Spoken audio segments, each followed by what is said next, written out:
Ladies and gentlemen, another day, another you, another me. It is day 2 right now. We're in the losers bracket. Round 3.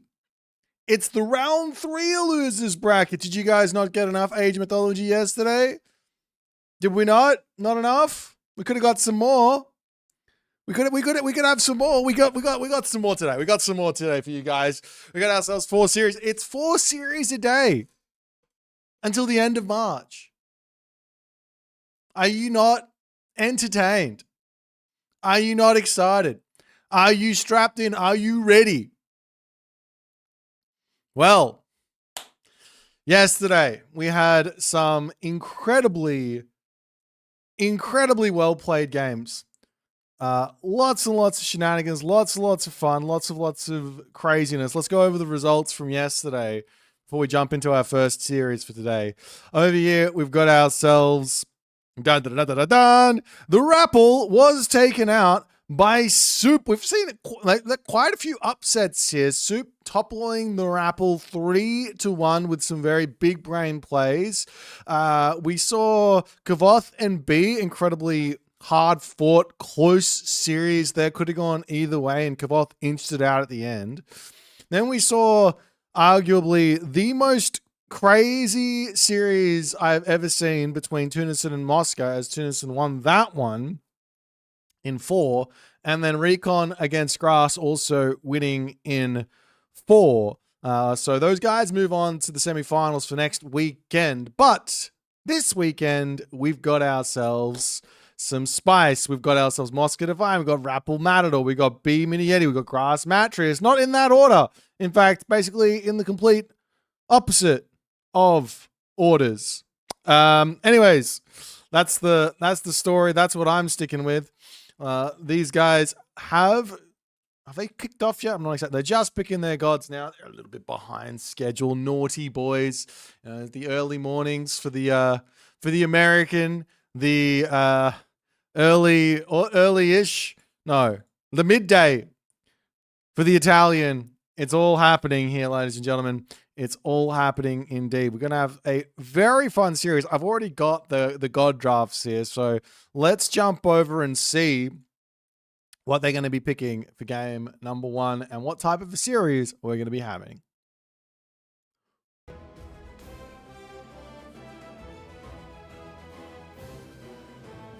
Ba-ba-da-ba-ba-da-ba-ba. And everything just changes right in front of your eyes. We've got Grass. We've got Matreiuss. We've got a Hades band. We've got a Poseidon band. Grass does not want to put up with Matreiuss' Greek in this series. Matreiuss, on the other hand, does not want to put up with Grass and Groom's Atlantean. Both Kronos and Uranus get kicked out. No Kronos, no Uranus. We see Grass taking the Isis as his first pick. I'm not surprised about that. A lot of players are considering Isis one of the strongest gods. But funnily enough, we've actually found ourselves in a series where both of these players barely play any of the DLC gods. However, I'm seeing something new from Matreiuss, as Matreiuss takes set Gaia.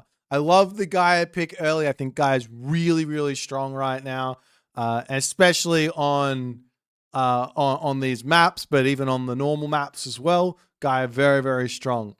Then we got the Odin Freyr pick from Grass. He is kind of a Norse main at heart. So too is Matreiuss, though. Matreiuss been playing a lot of Norse, as Matreiuss grabs Thor next. Then Grass takes the Zeus Loki, effectively leaving 0 non-DLC gods remaining, and Matreiuss then has to go ahead and grab Shennong Fushi. Now, he hasn't been practicing them in the last week. How far you can get with a completely new pantheon to yourself remains to be seen. There's a lot of fun that you can have with those, and Grass does actually take the Demeter as his final pick. Now, whether or not he's going to actually use that Demeter, time will tell. But our first matchup is going to be on the map Dry Arabia, everyone's favorite Age of Empires 2 map, right? On Dry Arabia, it's going to be a Freyr versus Ra affair. There's also Atakama, there's Hideout, there's Gorge, there's King of the Hill. So we do have a spicy map on Hideout. Looking at the map pool for grass, not exactly sure what the plan there is. There's the Zeus idea actually for Hideout with like a nice defensive underworld timing, which can be very, very nice and strong.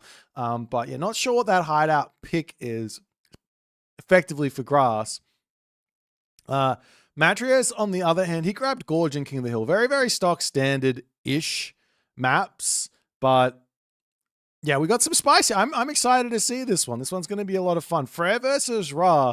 This is a tough matchup, I think, for the Ra, depending a lot on how the map is going to spawn. I think Freyr's got plenty of different ways to play here. And yesterday, we saw some spice from a certain superstar. In fact, I'm going to give him a shout out. He won his series, but he has a cheeky little video. I'm not going to spoil anything, but he has a little cheeky video that he put out today on this strategy that he executed yesterday. So if you do have some time and you feel like checking that out, it's a very, very cool video on one of these strategies that he executed in the tournament.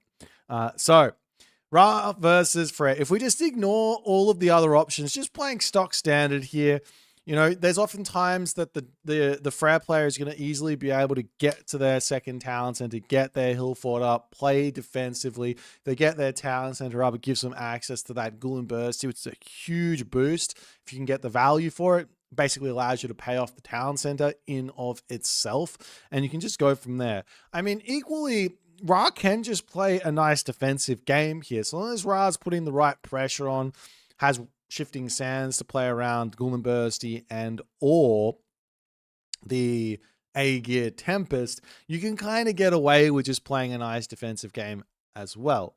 But it will be a spicy one, I think. This one's going to be a little bit spicy, so we'll see how it's going to go. But Dry Arabia, the map with the defensive town centers, is kind of the big question mark about how this is going to go. Sometimes we see Ra players just play that one talent center kind of contain idea with Wadjet or Sphinx. I don't know how well that's going to be working on a Dry Arabia with a very nice second talent center against Freyr, but it is a possibility to still go in for that. Personally, I like the ideas of if it's a defensive map, we're going to play a nice defensive game, is right. If it's an aggressive map, we're going to play a nice aggressive map. We just play to the map. We make that part of our decision process. But nonetheless, it is time for game number 1. Losers round 3 for Pandora's Box 2. As I jump into the game and get immediately kicked out of the game, luckily I will be able to jump in again, and hopefully it's all fixed. But game number 1, Grass Matreiuss, Freyr Ra. Let's get going.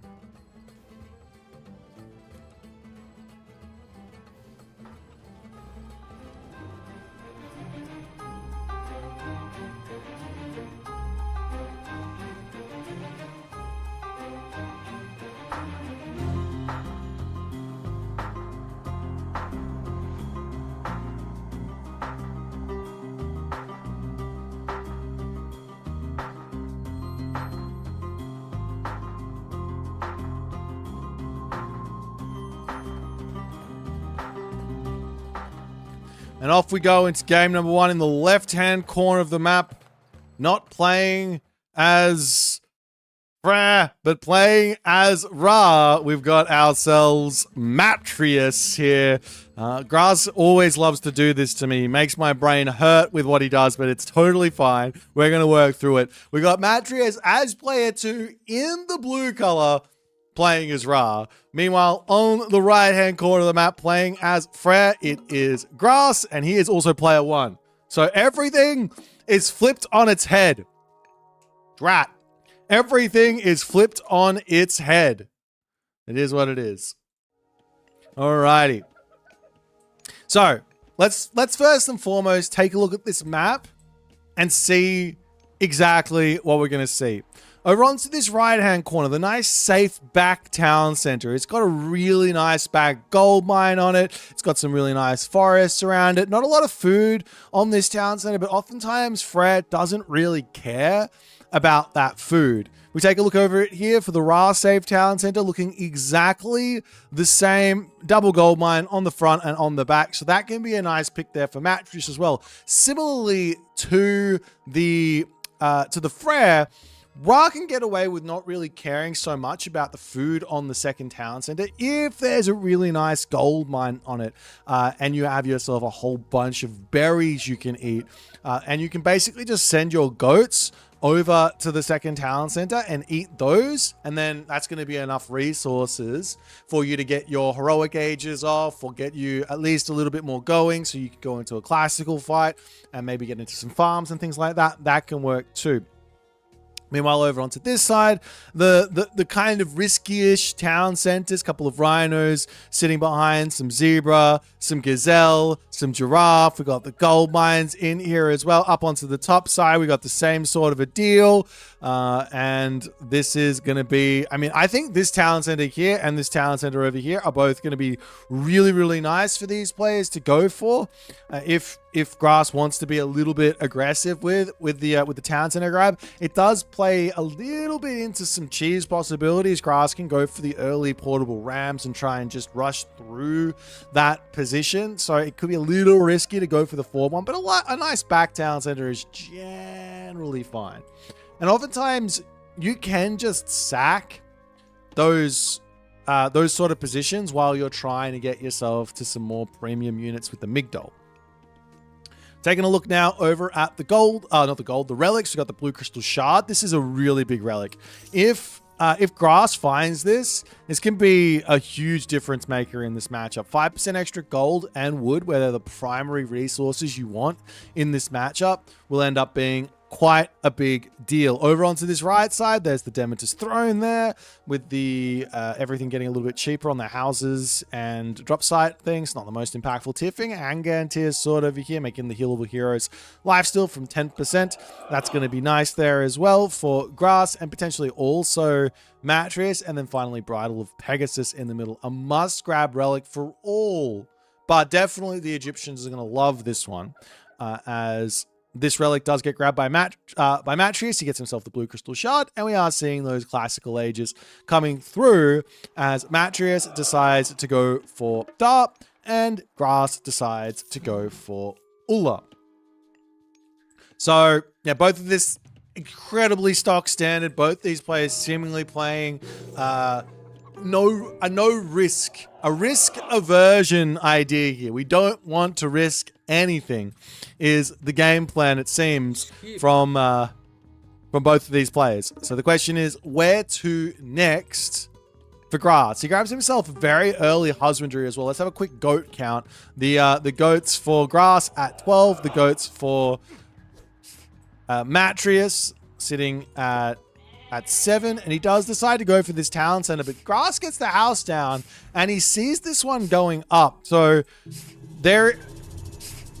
this is somewhat dangerous from Grass. He is going to be dropping this Asgardian Hill Fort down. It does get scouted by Grass here, and no, there's no way. He's getting himself skin of the rhino. Matreiuss doesn't care here. The skin of the rhino is not in just yet. This Draugr does so much damage. The shifting sands coming through, and every single villager for Matreiuss is getting brought in to shank down these Nordic units. What? Can we not just have a standard matchup here? The Hearths are going to be going down. The villagers should be doing tons of damage. There's only 2 villagers on food, 2 villagers on gold, 2 villagers on wood right now. More villagers are coming in. Berserk's going down here. Priest and Pharaoh need to take out that Draugr. A little bit of healing onto this Pharaoh would go a really long way as the Draugr comes in yet again.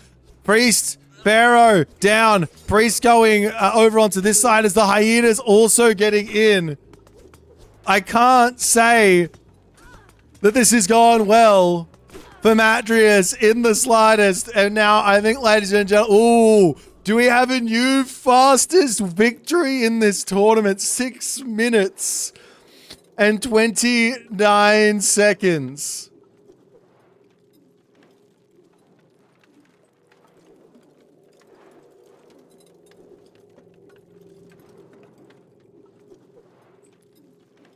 Well, of every type of strategy I think I've seen, a villager rush onto the Asgardian Bastion after dropping the town center is not something that I think I can recommend for anyone. I do not understand. Like, if you're going to go for the town center and the Asgardian Bastion comes down here, we just say, great, let's play defense. Let's build units. Let's get that defense in. We don't have to go crazy on this. And in fact, Grass is probably just putting the Asgardian Bastion down here to grab this town center without any risk. In fact, on top of this, this position isn't even a simple position to grab. If you go for this town center at the time Matreiuss is going for, he can actually start building axemen here. Instead of going onto the wood line, he can have villagers just on food and gold. You can drop a barracks down, have the pharaoh empowering up the monument. He can spam out those axemen, and he can probably shifting sands in and take the Asgardian Bastion out some of the time as well. But not the best start here for Matreiuss. Grass is going to be very, very happy to get off to a blistering start here in this series. Let's jump back over to the draft and see what they're going to pick for game number 2.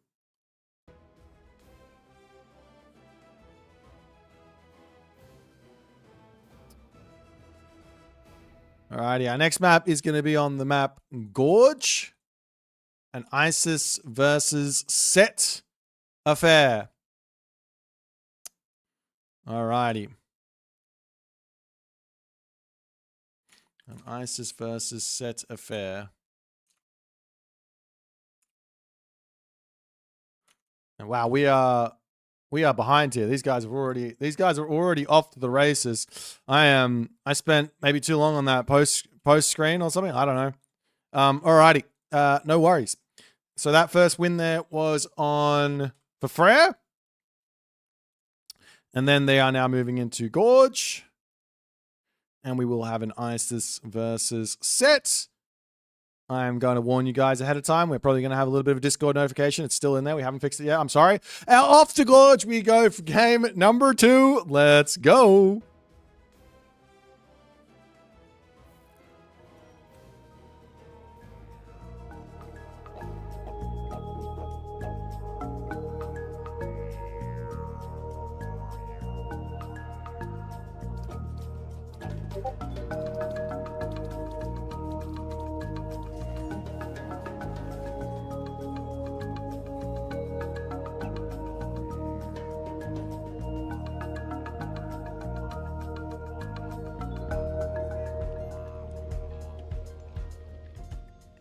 Righty, into game number 2 on the map Gorge. First game over blisteringly quick.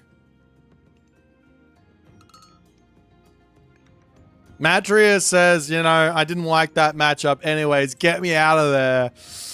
We got ourselves another game now on the left side. We got Grass playing as Isis, and on the right side, we've got Matreiuss playing as Set. Let's take a quick look at the relics. We can talk about the matchup a little bit later. We got ourselves Blanket of Empress Zoe, which makes the damage vulnerability to crush minus 15%. And on this side, we've got the Kui Drum, which is going to be increases damage by 0.25% per 1% hit points lost. Onto the top side, we've got the Little Crow Circle, food and gold cost minus 50%. And finally, we got the Black Lotus here for the Shennong farms plus 10%. So let's talk this matchup. There's not really anything that's going to be a huge impact in terms of the relics for the matchup. There's a couple of very, very nice cheeses for Set here. For example, just a stock standard fast heroic into Siege Tower, like forward Migdol and things like that could be very, very brutal, especially on this sort of a map. Say this town center gets grabbed or something from Grass, Matreiuss could come in and slap the Migdol down like right here, like right in on this spot, no problems. And then he can be looking to hit these positions. Now, even if Grass grabs a town center and makes Spearman, it's still kind of difficult because there's all the animals of Set to come out. There's the Scorpion Man, there's the Wadget, there's an Ancestors. So it's very, very tough to stop that idea, I think, as Isis. The question is Matreiuss going to go for something wild here? The other idea here is to play a little bit more stock standard. We just wander over, we grab the sound center, and we just play for a slower, more methodological,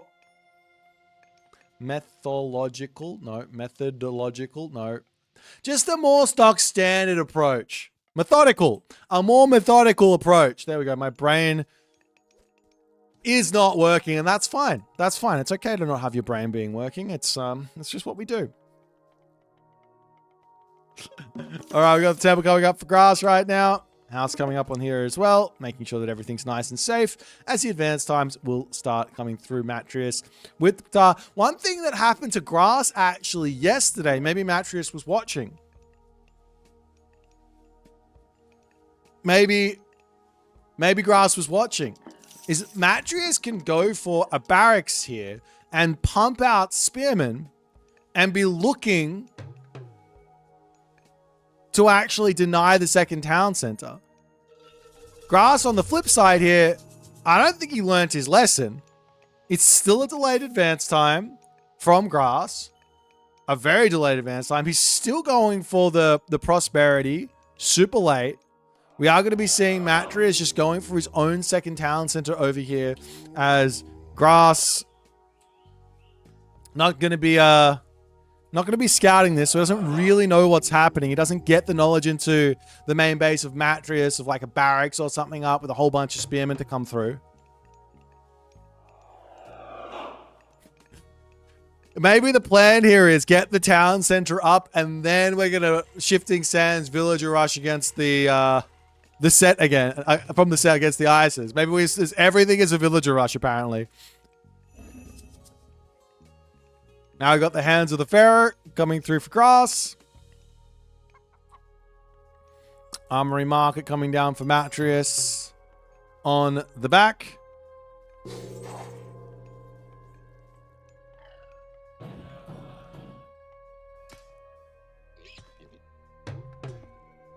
Up on the top.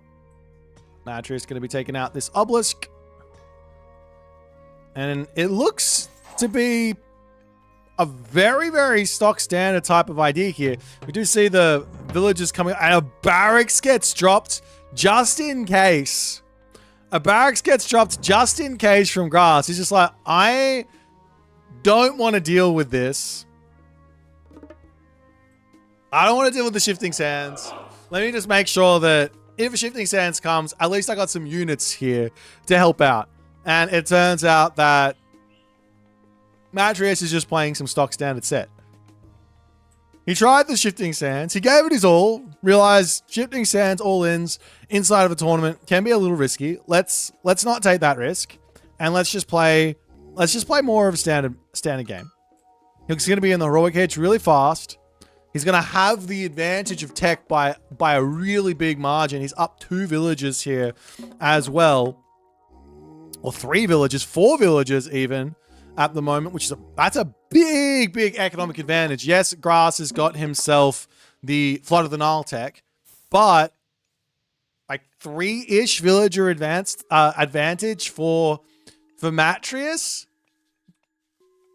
It's still going to be like an extra 120 resources a minute more that Matreiuss is going to be able to use. As he does click up to the heroic age, he's going segment. He is so obscenely far in front of Grass right now. In fact, he's so far in front, if he knew this, which it's impossible to know how far in front you are in terms of like your teching.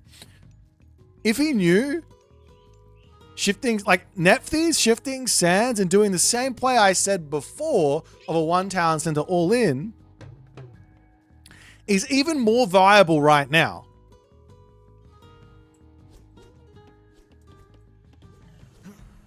The priest over here getting charged down. These villagers will have to make a break for it away from the berries. Don't want to be throwing those away. There is a spotted deer here that he can eat, so not the end of the world as the spearmen will get out of there alive. Matreiuss sees the town center, knows what he's up against. All of these priests now starting to wander forward, looking to lock off this position. There's a gold mine over here that Matreiuss could go for. Then again, he could just wander over to the other side. Over onto this side's probably the better place so he can start launching an actual attack into Grass's position there.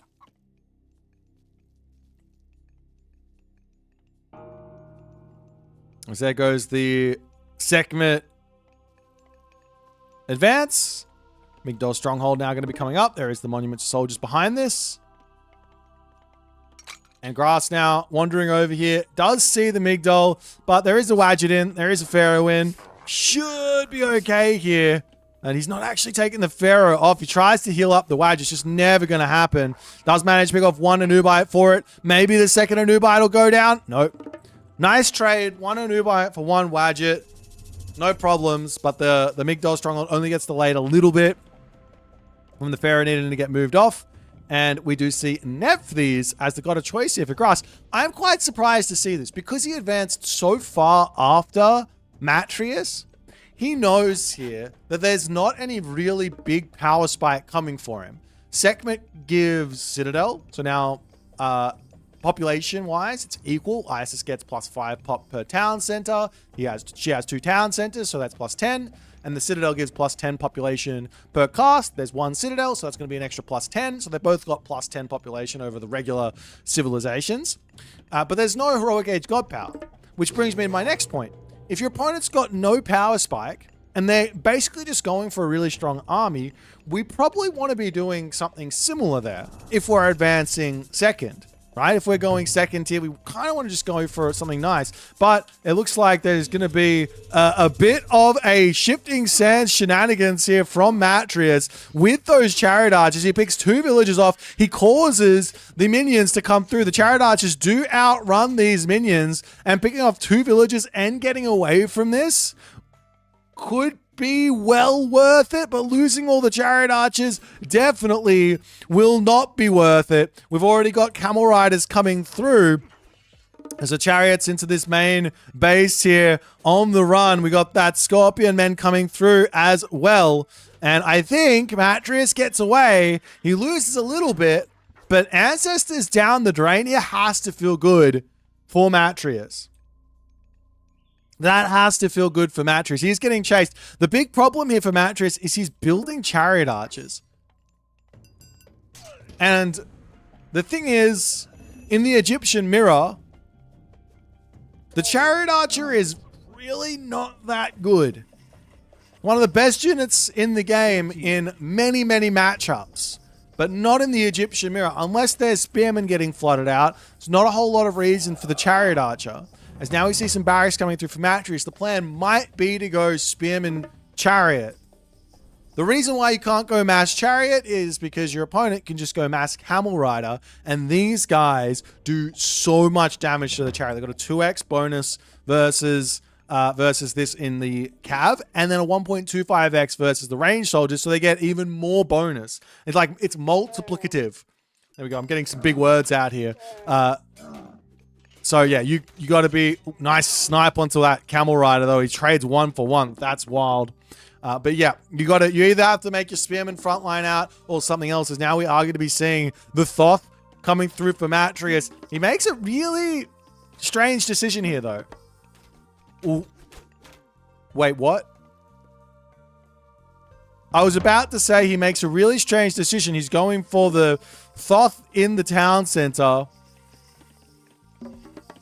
But his main town center, the Citadel Center, which would research his Thoth faster, is not training villagers. And I thought, okay, you get the Mythic Age in slower, but you get more civilian units out. That's like not a terrible idea. And now Matreiuss does notice that, and he's going to start producing villagers. He does throw a little bit of an advantage away there. On top of this, Grass now going Osiris, he's going to have access to the Desert Winds Camel Rider. And with Matreiuss going for Thoth, he actually doesn't get the super strong spearman that I think could be a decent answer to almost anything that Grass can do here moving forward. Meanwhile, up onto this side, a very aggressive Migdol Stronghold coming in up onto this position. So here's the options. Thoth is all about timing. It's all about overwhelming your opponent with numbers. You get yourself Valley of the Kings. You can start pumping out the units really, really quickly. You get double the amount of production in that thing. And also, not only that, you get a free unit every time you produce something, which is the double the amount of the production, right? But the problem here is he has to either go into Chariot Archers, which he doesn't really want to, Cavalry Riders, which don't have any bonuses, because he doesn't have Sobek and he doesn't have Osiris. And all Grass has to do is hold on until his Camel Rider is going to be able to overpower. Now, Meteor to come down? Wait. Is this the town center that's going Mythic Age? It absolutely is. Can he take it down or not? How unlucky can you get? Or how lucky can you get? Not lucky enough, it seems. Oh my God, he just missed it. He takes the town center out. He misses it by that much. Literally 1 second. Plague of Serpents gets dropped down. Chariot Archers over here with the Spearman to start causing some problems here. There's also the Son of Osiris is going to be coming in as well. So the Chariot Archers now going to be hitting this, these priests on the back line. Do we see the upgrades coming through for Matreiuss? Answer is no. This one Scorpion Man is getting mad value as no priests are in the mix here. Spearman coming back to try and deal with these bad boys, but there's also going to be the Son of Osiris here.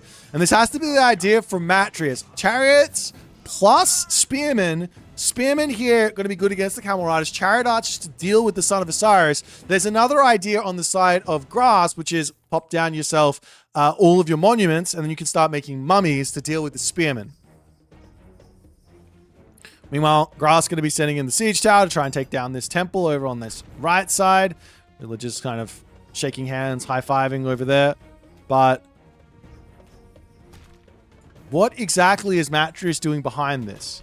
There's food over here. There's food over here. He can't realistically, as these siege towers try and take down the temple, losing a lot of value to kill off a temple.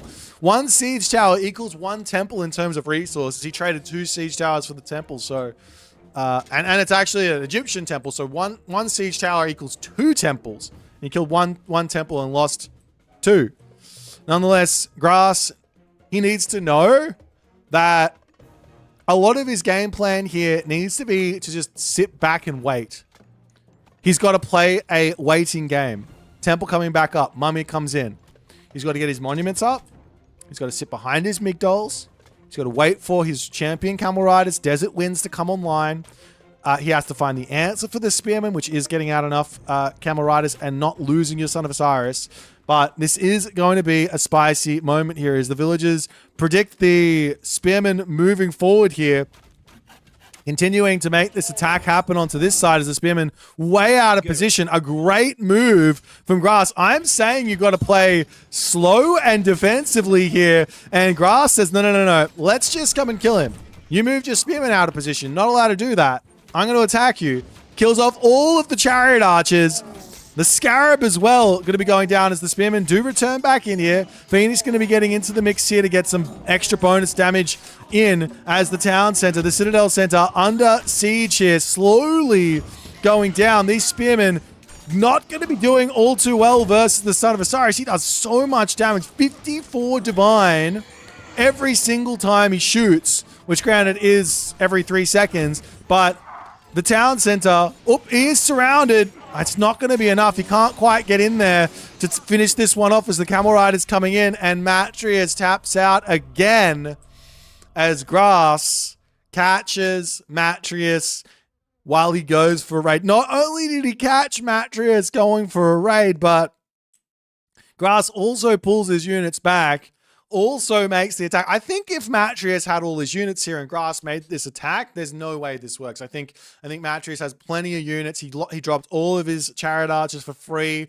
He dropped his Scarab for free. This was a perfectly orchestrated push from, well, not even an orchestrated push. The opportunity presented itself and Grass took it. I don't think if the opportunity was there otherwise, he would have taken it. And I wonder how much of the value he got from this middle obelisk to see the spearman moving over here. Not exactly sure, but this grass, he is looking incredibly powerful here. Matreiuss literally 1 second from denying the Mythic Age would have been literally a completely different situation here. Deny the Mythic Age. Now he has to go up here. Another 2 minutes to wait to get to the Mythic Age up on the top town center. And then who knows what happens. But Matreiuss, unfortunately, can't get through here. He's now on his tournament lifeline. The last life he has in this tournament. Can he pull back here? Or will Grass manage to fight through and take him out? Let's jump over to the drafting menu and see what's going to happen.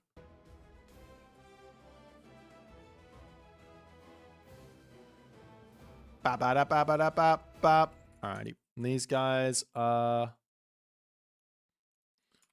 going in onto the map Atakama, and it is going to be a Loki versus Gaia matchup. A spicy Loki versus Gaia matchup here.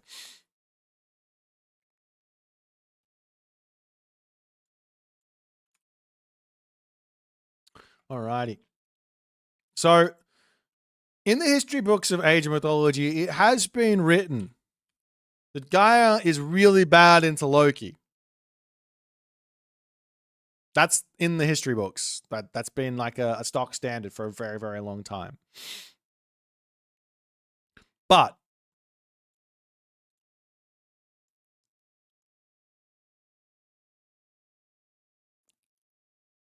this is Retold. Gaia here is very, very good versus Loki and Retold, in my opinion.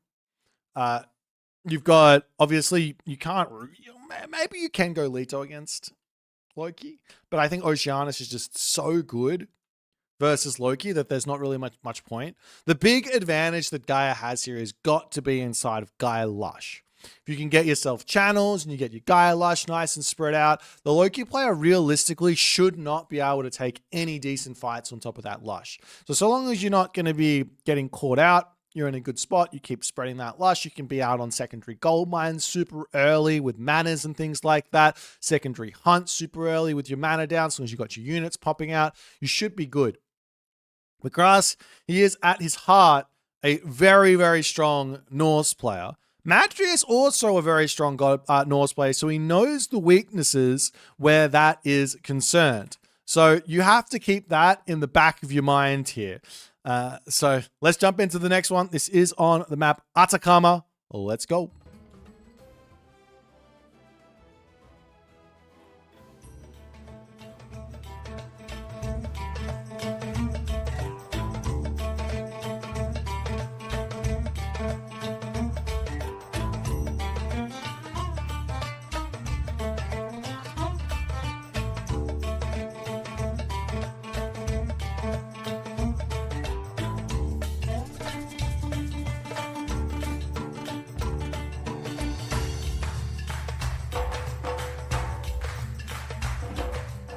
And into the right-hand corner of the map in the red color, playing as Loki, his name is Grass.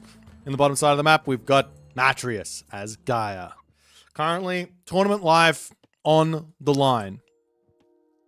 Tournament life on the line, and it looks like Matreiuss here, he ain't messing around. He doesn't want to lose to any crazy attack here early on. He is advancing as a stock standard Atlantean should advance, right? No economic guild, no delayed advance. I'm just going to be your, like, was it like a nine civilian unit advance? I can't remember. 7 civilian unit advance? I don't know.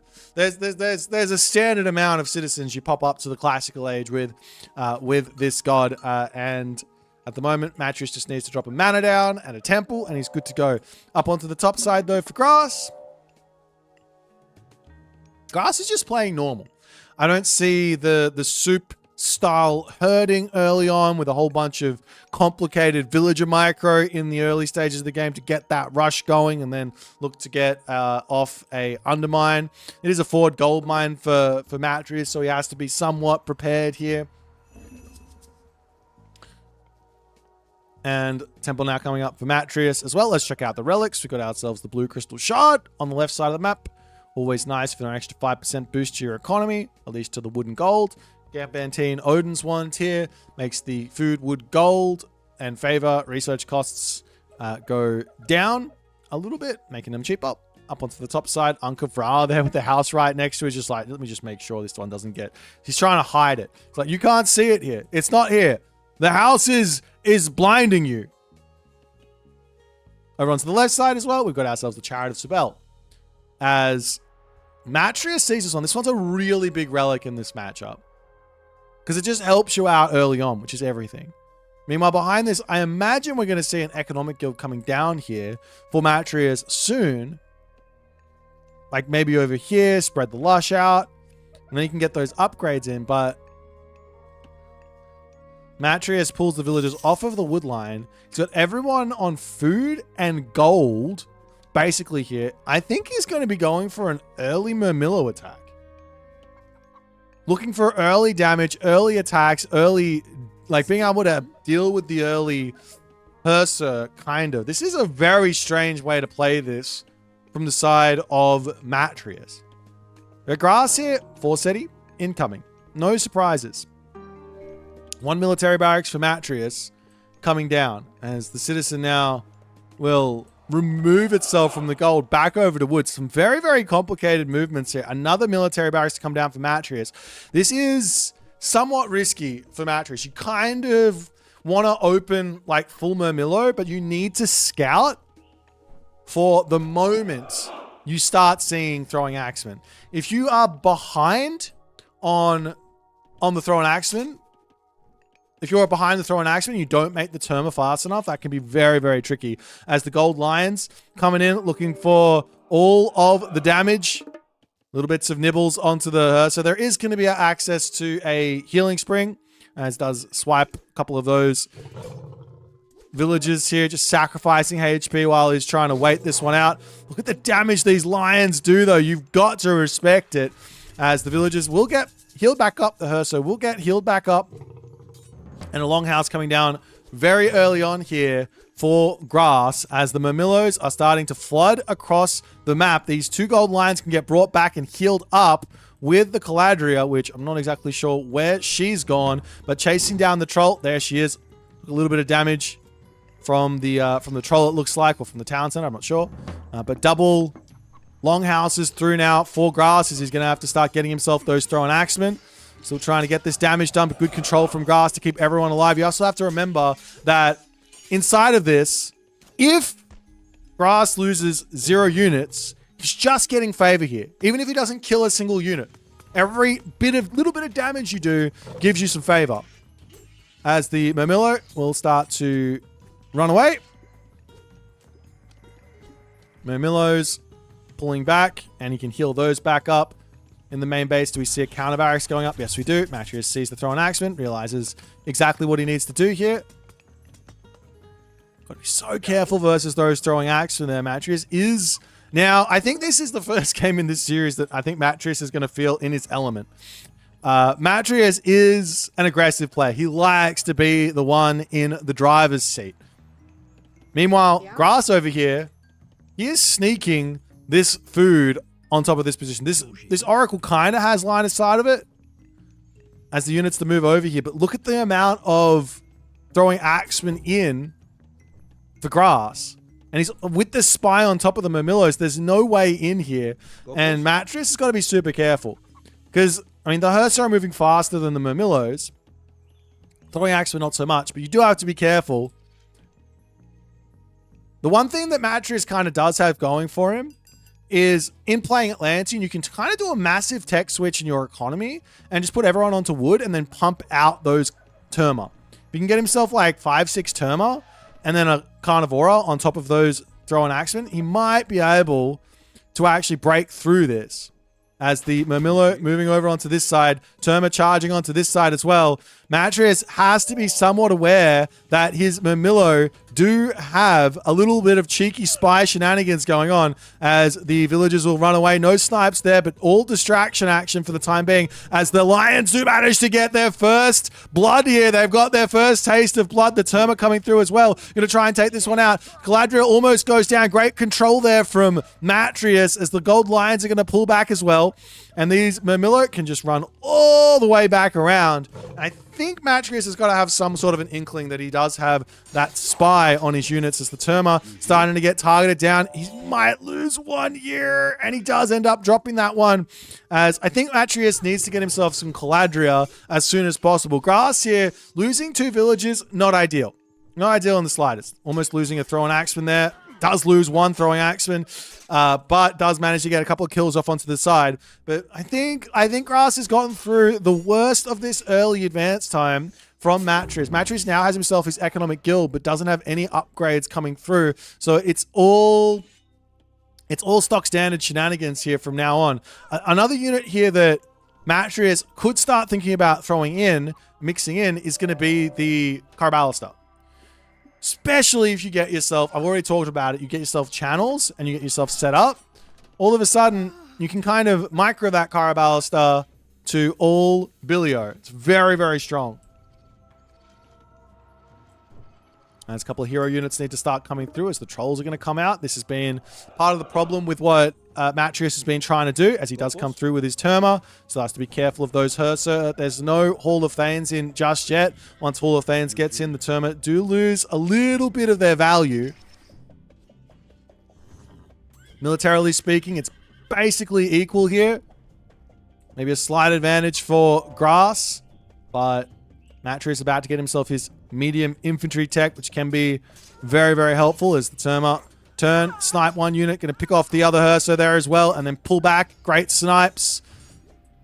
You can pull back over onto his Lush, heal back up. No problem, as long as he doesn't lose any units.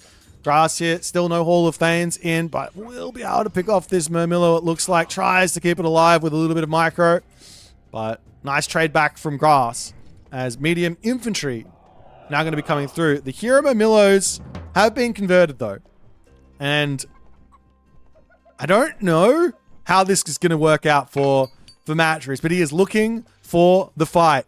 The big scary thing for Grass here is going to be a Carnivora on this back line, as the Murmillo heroes have to be careful here. Running face first into those Berserks is not what you want. Hersa on this back line as well is huge. Carnivore is still available, choosing not to do it. Running yet again back into those throwing axemen. Grass too good on that control there, as Carnivora gets dropped down to try and keep the throwing axeman away from everything, as the Murmillos will be able to dive in now on top of those trolls. But are the trolls just a bait here is the question. Terma need to take out the throwing axeman on the back. It does look like, after all the trolls fall and the Valkyrie, that Matreiuss has managed to find himself a bit of an advantage here. There's a ton of favor though in the bank here for Grass at the moment, as he grabs himself Mithril Breastplate, and it's looking like Grass wants somewhat of a transition into a whole bunch of Berserks. This is another key moment in this type of matchup. If you ever see Berserks coming out as a Forseti against the Forseti, if you're playing this position as Gaia, the unit you need is this one. And Matreiuss very cleanly goes, I've seen it, I get what's coming. Let me get my Carballista out. You get out those, all of a sudden, now Grass needs to get himself some raiding cavalry, or life is going to get very, very difficult. I call it Mithril Breastplate, Dwarven Breastplate. It's all the same. Mithril Breastplate from Legacy. I'm an old dog. You can't teach me new tricks. It's fine. A little bit of a pokeroonie there, as the Terma will just get in, get out. They do have to be careful here, though. Yes, they got the same speed as the Loki units, but that's not really enough. One amazing technology here for Grass, which he's not taking advantage of. On this map in particular, same with other maps like Key, like an Oasis type map, is Eyes in the Forest. If all of these forests are in the middle, all of a sudden I see everything. And knowledge is power in Age of Mythology, as the army of Matreiuss slowly starting to move forward. There's so many Caladria here for Matreiuss. The Madman.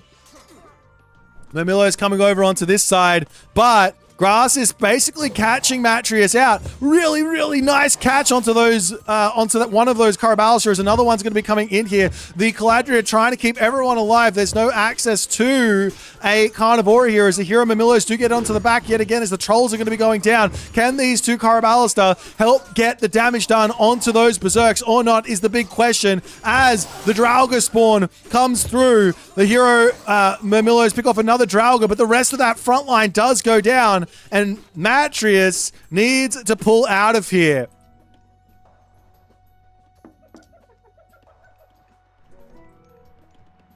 And Grass, yet again, managing to keep himself very, very much solid and in this game.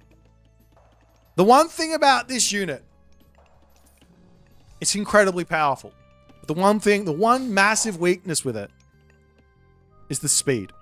You can't get caught out with this unit. If you get caught out, if your opponent collapses in onto it, I don't care if they're infantry and this unit counters them. They will die. So you have to be so on top of it with the defense.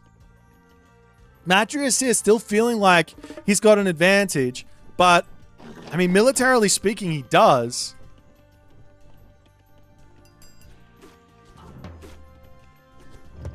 As he charges back in, he needs heroes to deal with the trolls, to deal with everything else. Heroizing the Corabalister might not be a bad idea as well. And there he goes with the conversion. Because they can take out the trolls very, very easily. Have we finally seen Grass getting himself eyes in the forest? No. It's hurting me that tech has not been researched here on the side of the Loki, as Grass now says it is time to charge forward. Raiding cavalry coming in as the Carnivora will get dropped over here. All of these Caladria can help keep these guys alive, but you need to micro them. As a Catapulti in as well. Berserk's charging forward here as well as the Carnivora getting taken down by the Hearser. The front line for Matreiuss is dead, and Grass yet again breaks through.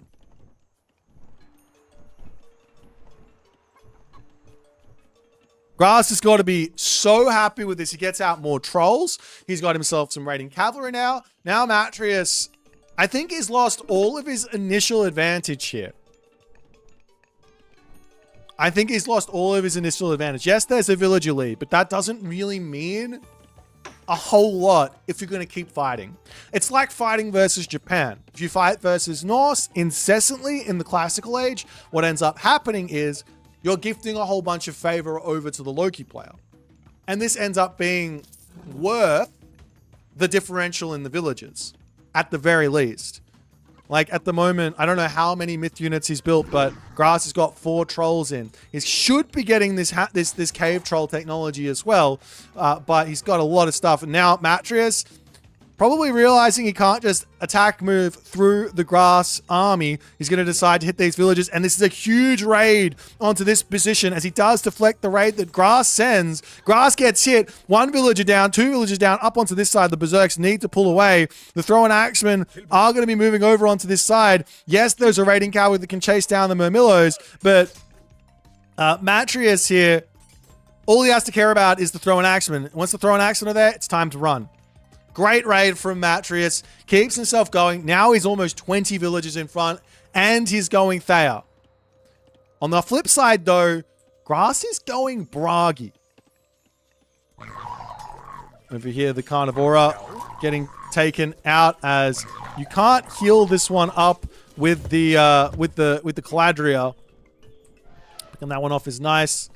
All the other good stuff. As these Mermillo are coming back in yet again, as Grass does notice that the army is coming in. I'd love to see the Berserk coming around onto the back and throwing a wall up or something to trap these guys in, because these raids here from Matreiuss are dangerous. Very, very dangerous. The Einhari horn there is going to be a huge boost. One Mamillo down, a second one potentially falling as well, as these Mamillo are going to get chased all the way back to home here. But while this is going on, now Matreiuss says, okay, his army's on the left. Let me attack on the right. There's villagers here. There's villagers on the gold. The Oracle sees this as well. And Grass here also notices it as Matreiuss does alert Grass to his presence by running right past the armory. But 4 Murmillos versus all of these Berserks and 1 villager kill doesn't end up really translating to all too much into the main base. These raiding cavalry still charging in. We've got the Gaia Forest coming onto the backside there as well. Town Center now coming down for Matreiuss.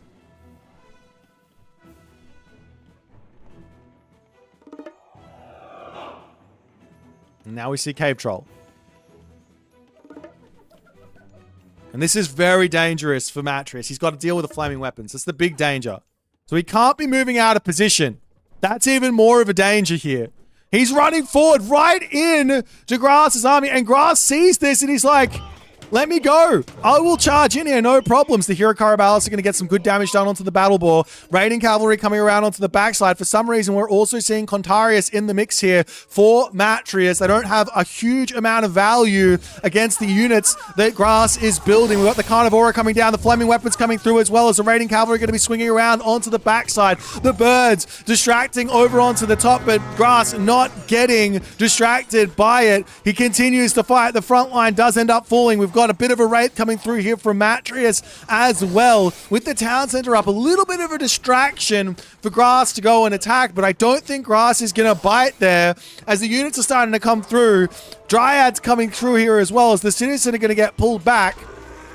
Another Hesperus tree to come in as the Berserks do get converted here, so damage done, but damage taken as well. Ironry coming through, more Dryads starting to come in, and these citizens dying left, right, and center as Matreiuss, even with the score lead here, just not able to stop the pain that Grass is sending his way.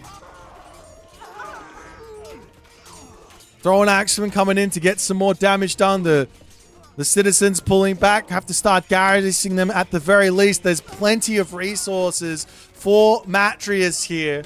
But he's behind on pop. He's got so much military resource value, but a lot of it is just inside of these Caladria.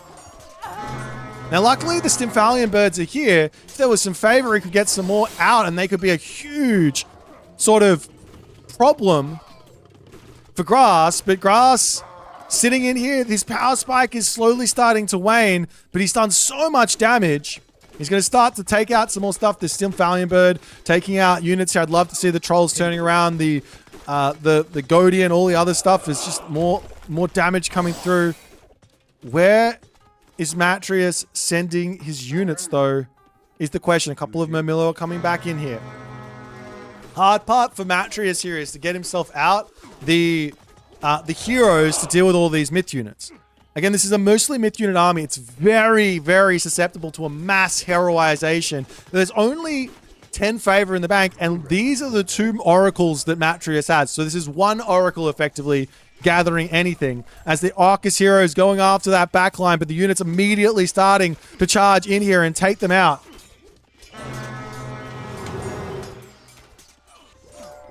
Oracle's over here getting healed up, but Matreiuss gives up in this moment, just not able to make his advantage felt here.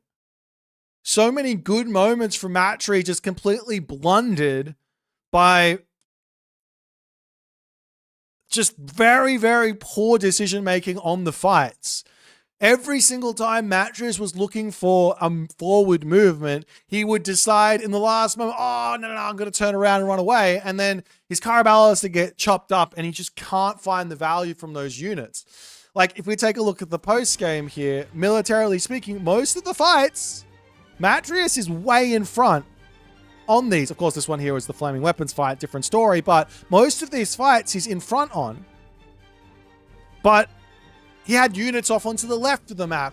He had units onto the right of the map. He had his Caraballas with no front line. And That's where things go south here for Matreiuss, and he's just not able to convert here. He had an advantage in this game, sizable advantage from the early game, just could not quite manage to make it happen, and Grass wins in 3 in fairly commanding fashion. Unfortunately for Matreiuss, that is the end of his tournament run for Pandora's Box 2.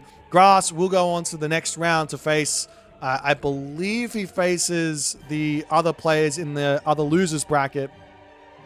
But nonetheless, a well-played game here from Grass. Better luck next time to Matreiuss. We're going to be moving on to our next series here. Don't you guys go nowhere. We'll get that one sorted out for you momentarily. See you in a jiffy. There's the Cyclops wandering forward. All of the Goaty coming in. Great garrison there from Matreiuss, but this is not going to be... Soup is not going to be slowing down here. He's got so many Toxotes that can do so much damage. With the Goaty going to be able to take out these Cyclops very, very quickly. One goes down. That's the raiding cavalry trying to get onto that backside here.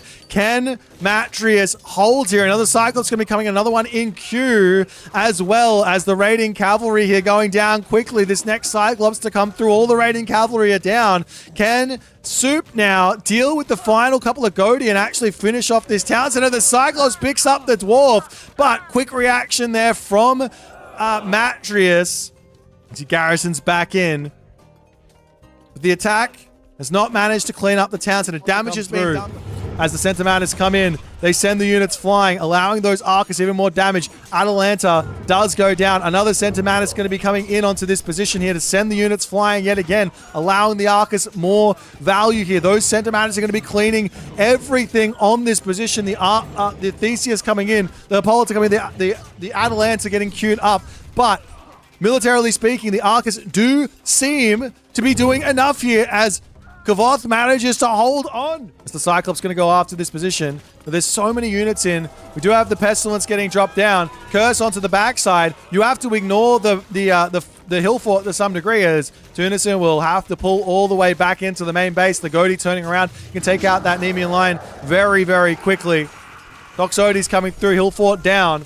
We've got Hell coming through. This is the one thing that Tunison has, which is very, very tough for MiniYeti to deal with. Another flaming weapons to come through, but God Powers aren't the way to play Age of Mythology. You want to go myth units.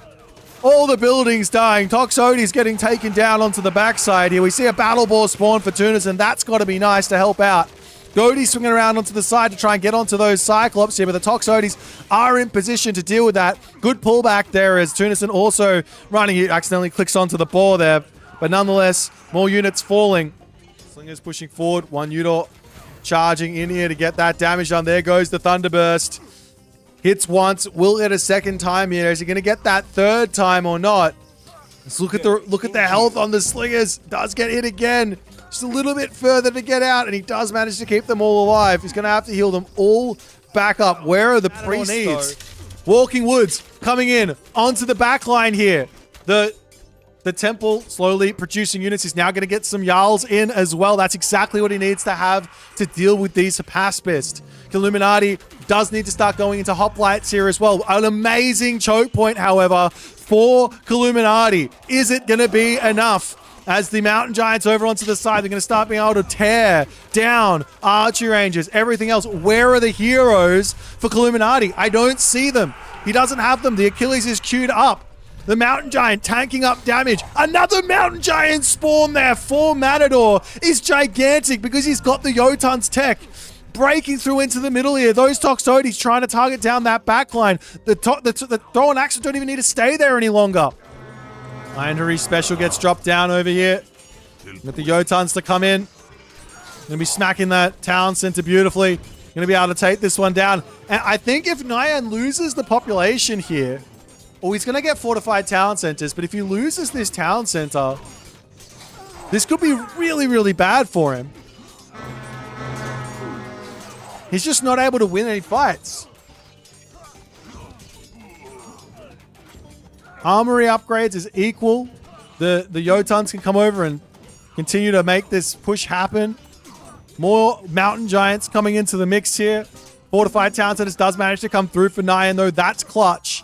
But look at the population. 170 pop for Nyan. Very little gold in the bank. He can't deal with the Loki army at this point. Pegasus is flying in. Underworld passage into the main base because why not? Villagers have to pull into the town center. Catapults are through. There's already watchtowers in. I think Matador can't do a whole lot here. Apart from just sit and watch. Charges in. Can he take out the Underworld passage is the big question. He's charging forward with the Fire Archers. 200 HP on the Underworld. Restoration gets dropped down. All the units back up to full HP here. Underworld sits at 300.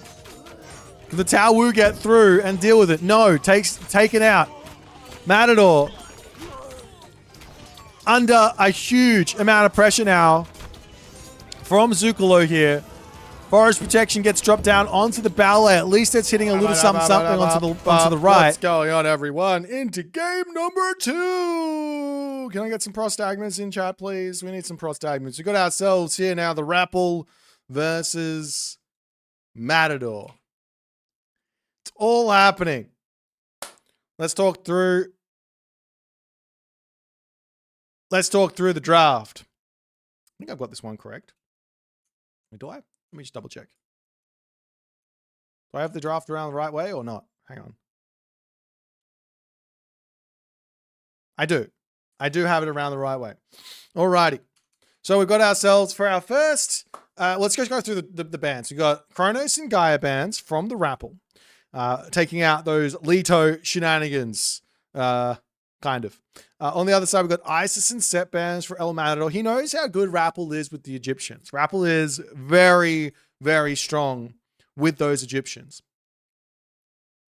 Rappel then decides to first pick Thor, leaving open both of the titans of the Japanese pantheon that El Matador knows so well. He grabs Tsukuyomi and Susanoo. Then Rappel takes Hades and Odin. El Matador picks up Uranus and Poseidon. Rappel then grabs some of the Chinese. He grabs Shennong and Fushi. El Matador finishes up his draft with Zeus and Ra. And then we have the Amaterasu for the Rappel. Now, it has come to my attention that I didn't realize exactly that this was going on. I just want to make it clear. I didn't actually understand exactly what B told me when he just told me. B is the next series. I just went over to see where his games are currently, and they haven't even started yet. They haven't even started yet. So now, well, happy days. I'm nervous. We might have a significant delay behind this series. I don't know. So get yourself strapped in and ready to go. We might find something to entertain you fine folk with while we wait. But that's a thing we're gonna have to do. I know that that's going on, but I didn't realize they were starting this late. And that first series was a red hot fireball of pure let's get started action. Luckily for us, we've got ourselves a incredibly closely matched series coming at you. Rappel and Matador, two incredibly high APM, mechanical Age of Mythology players. That's the thing here. Now, of course, Rappel, he plays against all of these really incredible players in practice, like the Mister, like Recon. But Matador is that notch above in terms of pure mechanics, in terms of multi-rating and all that other stuff. It's very tough to get in and find someone who is so good at that, so you get prepared for it. And it hits you. It hits you like a ton of bricks when Matador gets going. And your ability to actually deflect all that stuff is really up to your preparation in that specific game for that type of style. So we'll see if Rappel is going to be able to be okay here. Now, King of the Hill, our first map. We got Fushi, we got Susanoo. We got Rappel on one of his gods that he really, really likes. He loves the Chinese. He's been quite, I don't know about vocal is the right call, but every time I see a tier list from Rappel, the Chinese, specifically Fushi and Shennong, always ranked very highly in his sort of tier lists. I mean, his picking order in the draft, it doesn't make a huge amount of sense for what he puts into the tier list, but we might talk about why he's picked what he's picked here a little bit later. But the Fushi is always up there, but he is going up against one of, if not the best god in the game, one of the best gods in the game. There's a couple of gods that I'm going to go ahead and just throw into the bucket of best god in the game at the moment. Susanoo. Susanoo is in. Why is Susanoo so good right now? Well, players are starting to understand how incredibly powerful it is to play for specific god powers, whether that be a huge amount of thunderbursts, a huge amount of swamplands, a huge amount of Dragon Typhoons. Players are also realizing that there are some very specific moments where investing heavily into the myth units can be overwhelming in of itself as well. And on top of that, the most important thing is that Susanoo players have decided, you know what, we can deal with most stuff that gets thrown at us early now. Most of the early game shenanigans to try and throw Susanoo off his game, they're sort of starting to get worked out at the top level, and you're not seeing Susanoo falling behind, except for in that one game we saw the other day. We're not seeing that happen consistently anymore. So Susanoo is becoming a very, very real threat to get wins in these sorts of tournaments. So, another game, another you, another me. Fushi versus Susanoo. Now, let's talk about this draft. Rappel picking the early Thor in this draft, to me, this has to be for Frozen Continent. Of course, Pandora's box, a very, very different experience to playing on ladder. Frozen Continent, if you want to get a win there, you got to pick a very, very high, a very, very strong god for that map. And there are a couple of very strong gods on that map. Thor, Odin, Loki, Ra.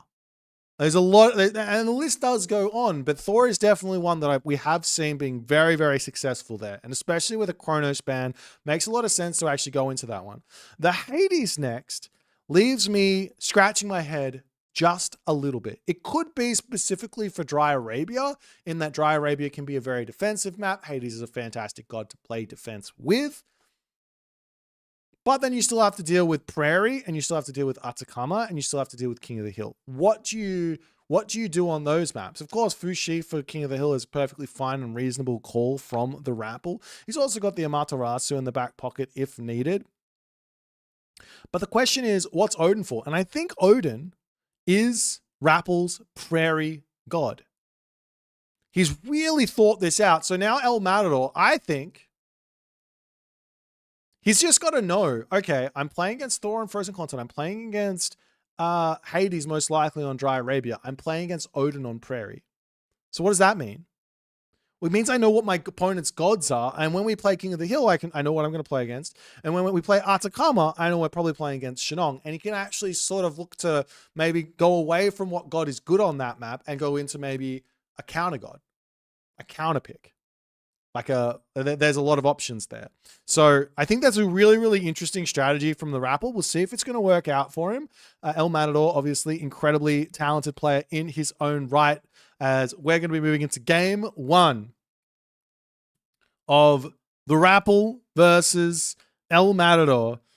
You're just joining the Pandora's box transmission right now. Can you explain a little the dynamic? All of these maps are brand new. That's basically right. All these maps for Age of Mythology are brand new for Age of Mythology. They're taken from other Age of Empires games. They're thrown in, and then we see what happens. But no more waiting around. Let's get into game number one. Fushi versus Susanoo on the map King of the Hill. Let's go.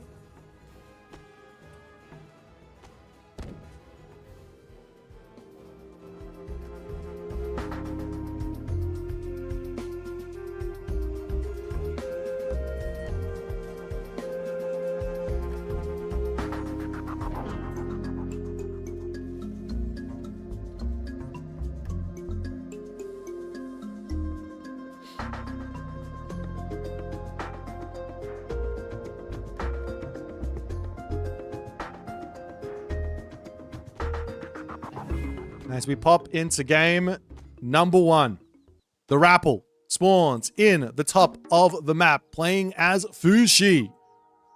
El Matador in the bottom of the map playing as Susanoo. 2 players who I expect to get very deep in this tournament. Dropping out in the losers bracket round 3 is not something I expected from either of these players. But at the end of this series, one player has to go. At the end of this series, it's over for one of them. The other player gets to play again next week, but it might be an hour, it might be 2.5 hours. We will be finding this one out sooner or later. But the Susanoo here for Matador is scary. Very, very scary. Up onto this top side, Kitsune just going to be looking to harass, getting a little bit of information, checking what's going on.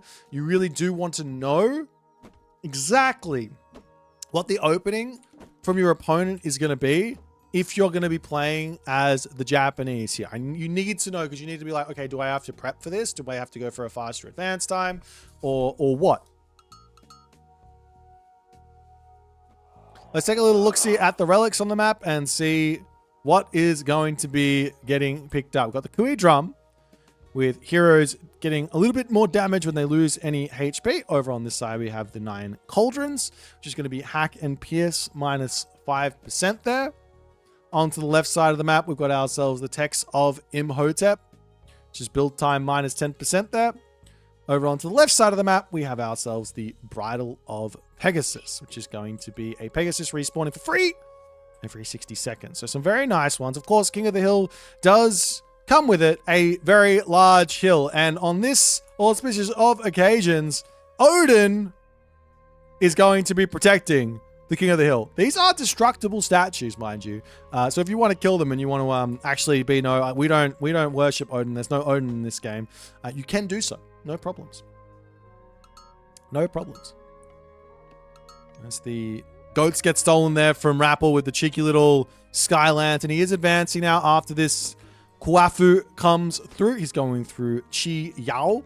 And he's going to have himself the Yahtzee. He's going to have himself a whole bunch of really nice things to play with. You do have to be very, very careful here if you are the Fushi, because what Matador is most likely going to be wanting to do is he loves to go for some early Kitsune here. However, I'm seeing something a little bit different here from the man, the myth, the legend, one Matador L. He's going Minakatatomi. The more I see this, the more this is this just not the best god to go for these Japanese players? Minakatatomi, huge. He's going to have the stronger Yumi archers. He's going to have the Shrine of the Hunt for food early on. He's going to have the food upgrade as well. He does decide to make a handful of Kitsune out just so he can put a little bit of pressure on and make sure that Rappel is respecting the fact that these Kitsune are out. And it's basically, I think if you're not going to go for Inari or Kami and you're going to be going for these Kitsune as Susanoo, you're basically saying to yourself, you're backing yourself. You're saying, no, I'm going to control these so well and take no damage on these and just be an absolute pain for Rappel.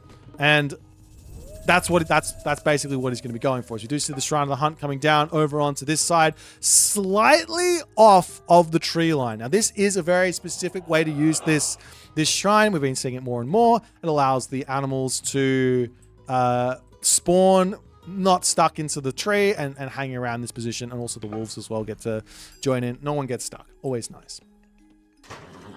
Over onto this side, we've got the Miko coming through for our Susanoo player as well, so a little bit extra stuff, and we're going to see some stock standard Naginata riders start coming through for Matador. He's a raider, he likes to raid, and he is going to raid you. You will not stop the raiding from Matador unless you put every wall everywhere and then you brutalize his raids so hard, you're not going to stop them. you have to really play very, very well. He's never going to stop. He's a raider at his heart. Nonetheless, a house coming down here for the Rappel. He's got himself his military camp up. He's got his Imperial Academy up. He's going to be playing defense to kick this game off, which does give Matador a huge amount of play here as the Miko comes over, slaps the answer, and Rappel's attempt at raiding has been shut down.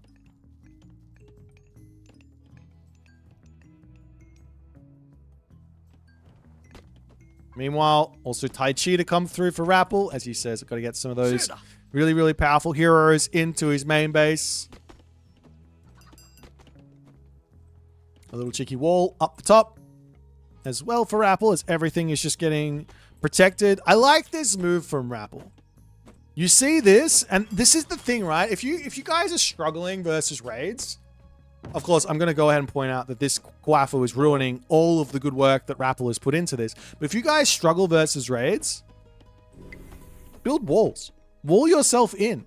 All of a sudden now, the Naginata Riders, if they decide they want to charge into this base, they've got one entrance alone, and then you're going to be able to take them out. So your opponent goes for a raid, they lose units, you lose nothing. That's what you want. But of course, like this Kwafu opening up the tree line is not ideal either.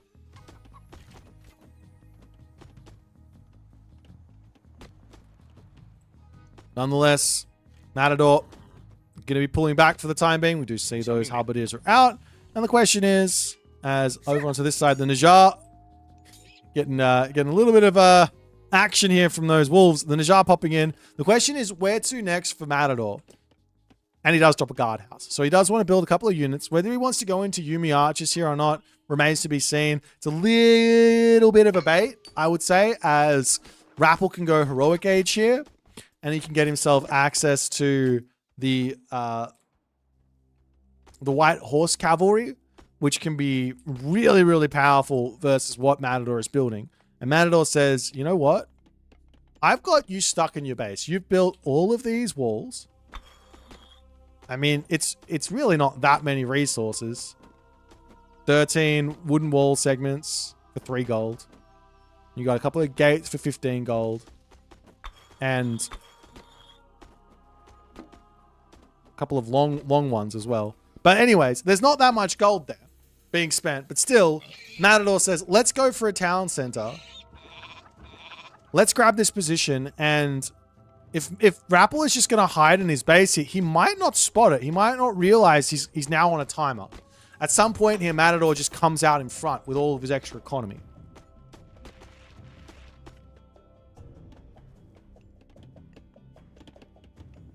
Wall coming up over here as well for Matador. So both players just saying, you guys can stay away from my base here.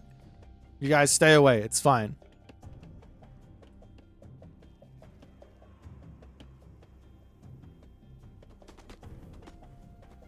And even farms coming down from Rappel as well. Eating his goats. Still just playing very, very defensively. He's getting himself that Master of Weaponry as well. Gorman going to be in momentarily. And we do see the Najjar coming through. And Najjar will spot the town center up for Matador. But Matador isn't even that far behind here. The age up only now coming through for Rappel. Matador, he's overgathered food a little bit. Matador's going to be able to get Heroic Age himself.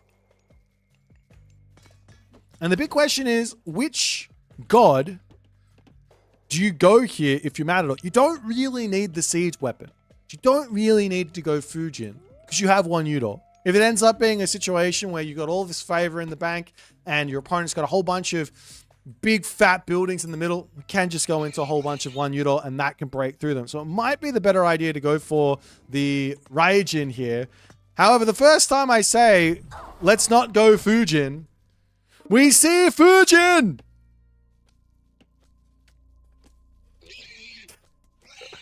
I love it when I'm just completely off on everything. It's fantastic. Okay, let's break down Fujin. In this situation, you go Minakata Tomi, you go Fujin, and you get access to 2 technologies which have crazy synergy together. Gale's Fury and the technology Hunter's Strength in the archery range, in the guardhouse here. And these affect your Yumi Horse Archer, or your Yumi Archer, not Yumi Archer, your Yumi Horse Archer. And they can be really, really powerful in a big fight against things like Pioneers. you also get your Katagi in as well. If you go for this technology here as well, if I could select it, that'd be good. This one here, which also makes your horse archers cheaper.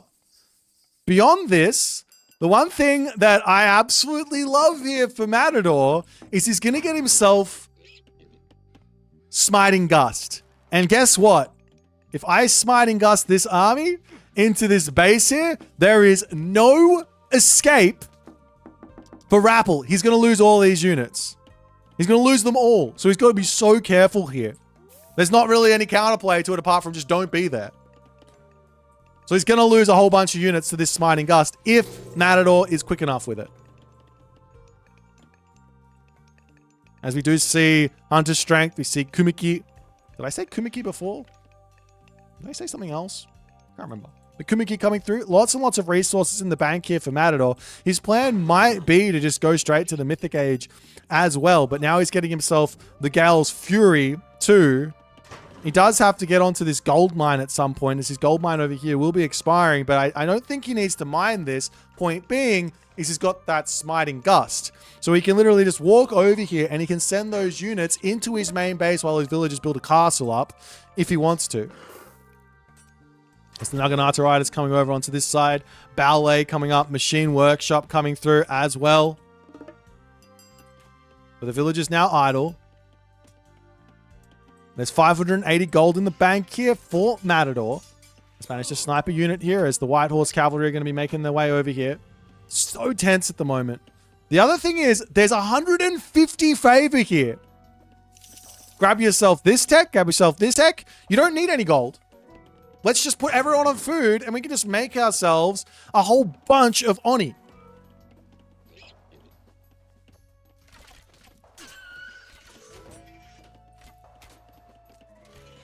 Meanwhile, Rappel still trying to poke in here.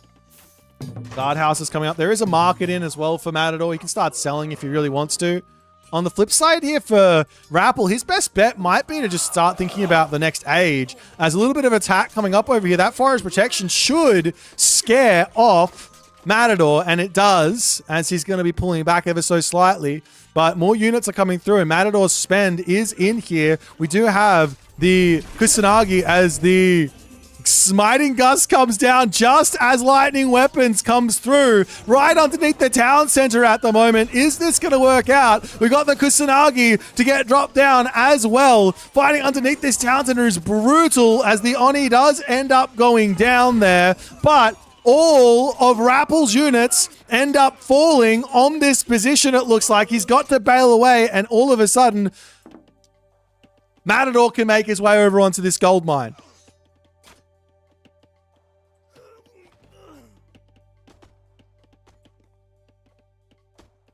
A huge move from Matador, but he does need to ensure that he's on this position. We do have the Tao Wu coming over here. You can bring some Miko over onto that side and deal with that.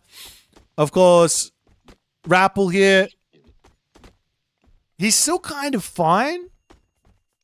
Kind of. I'm going to say kind of fine. But you're looking at 200 favor.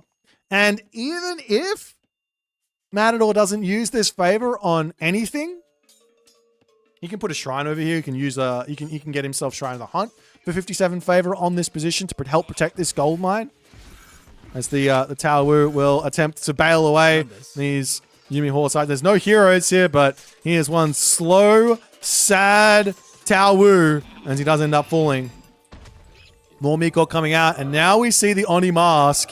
Now, Oni Mask here could be for anything. There's only 10 villagers on food, but this doesn't have to affect the Oni. He can go for one Udol here.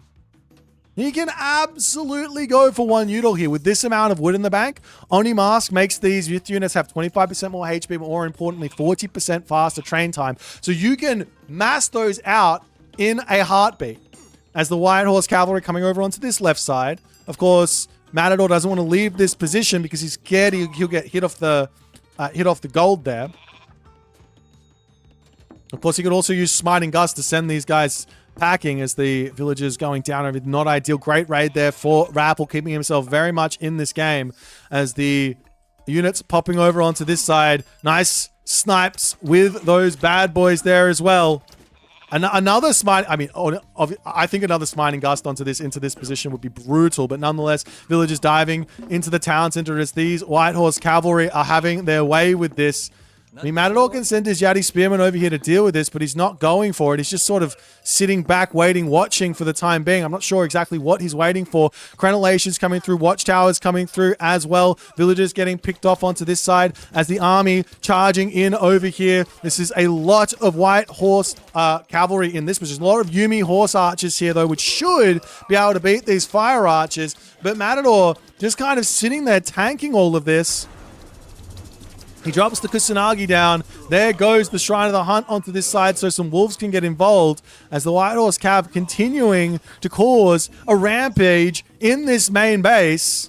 What's this one little wall here, not completely locking this position off, does end up being somewhat of an issue as the Smiting Gust yet again used to send these units into this back position, but that doesn't put them where you want them to go. That being said, these horse archers are incredibly strong here. There's no running from this position, and they will be able to take down the rest of this army. And now Rappel has to bail on this position. Matador does have himself some good armory upgrades. Rappel as well. Rappel pulling back over onto this side as the Yumi Horse Archer going down. More pressure onto this front side there as well. Of course, Rappel going to continue putting pressure on here. I need to see a town center coming for Rappel at some point. He's done so much damage to the villagers. If he doesn't go and pick off something soon here, he's going to be in a lot of trouble.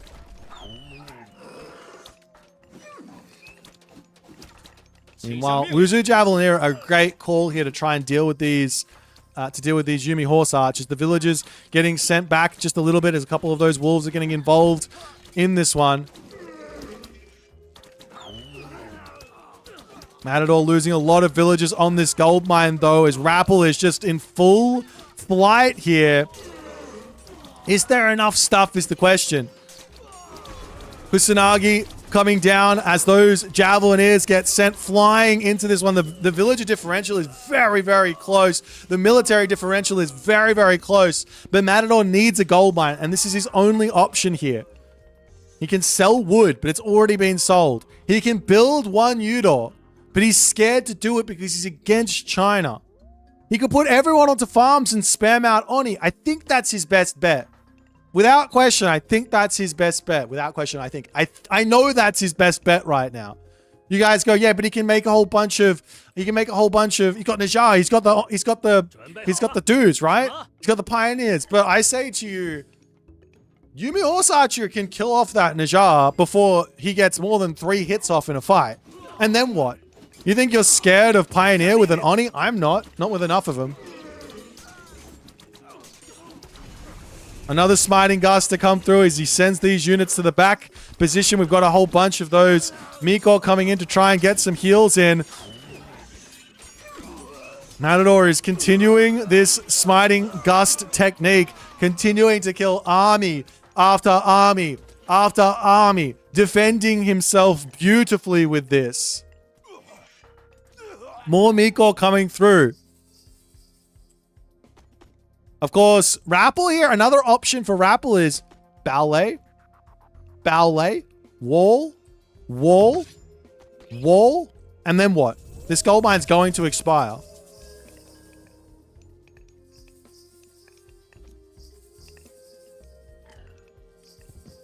Matador attempting a castle here now as well, as the army differential looking very, very close. Another Kusanagi does get dropped down as the lightning weapons gets dropped in as well. Villagers trying to get this castle up while this is all going on. This can't be a great fight for Matador against this lightning weapons, even with the really, really good Kusanagi, and Rappel looking to break through here. These Miko trying to hold on, but the answers for the Javelineer just aren't here. Matador pulling back. Does he have enough stuff here or not is the question.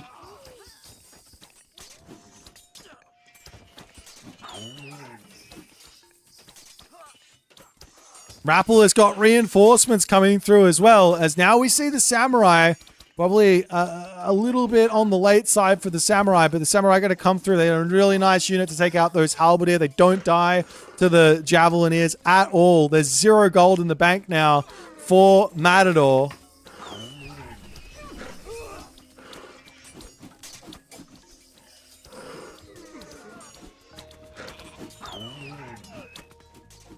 And behind this, we see Gong Gong queued up. The army. There's a little bit of a gap in the trees there. The army going to be trying to sneak through, but Matador pulling back in. And now what? 0 gold, 128 population.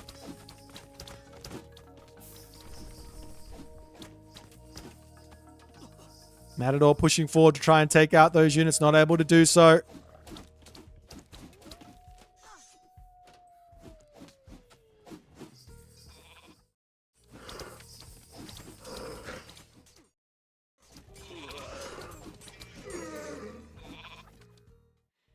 Alrighty. I've got some good news. B1, his Age of Empires 4 set. Let's go. Happy days.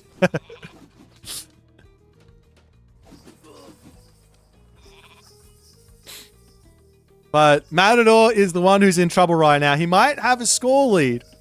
Tiny score lead. He might even have a villager lead. But he has 0.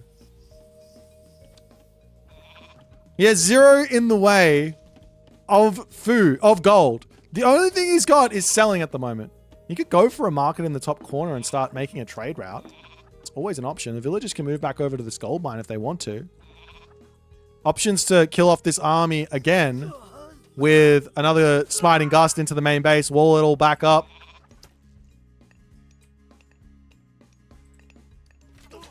As the Kusanagi gets dropped down again. 41 favor for another smiting gust here. As the smiting gust does come through, the units are going to get flown back in onto this spot, but they're not sitting underneath the town center. And in fact, all of these halberdiers are going to be doing crazy damage. Is there enough stuff here? Yes, we've got the wolves to help out on the top side. It's the Yumi horse archers to bail back another smiting, sorry, it's not a smiting gust, another shrine of the hunt to come through here as the army attempting to bail out of this tiny gap here, but he loses so much as Matador somehow, some way managing to keep his hopes and dreams of this game intact.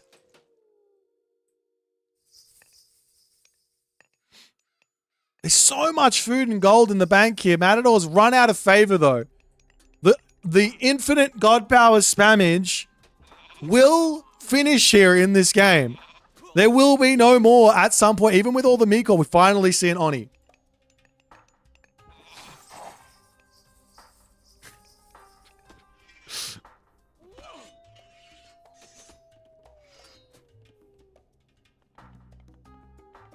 We've also got that Watatsumi queued up, all the villagers onto the castle to try and get this one through.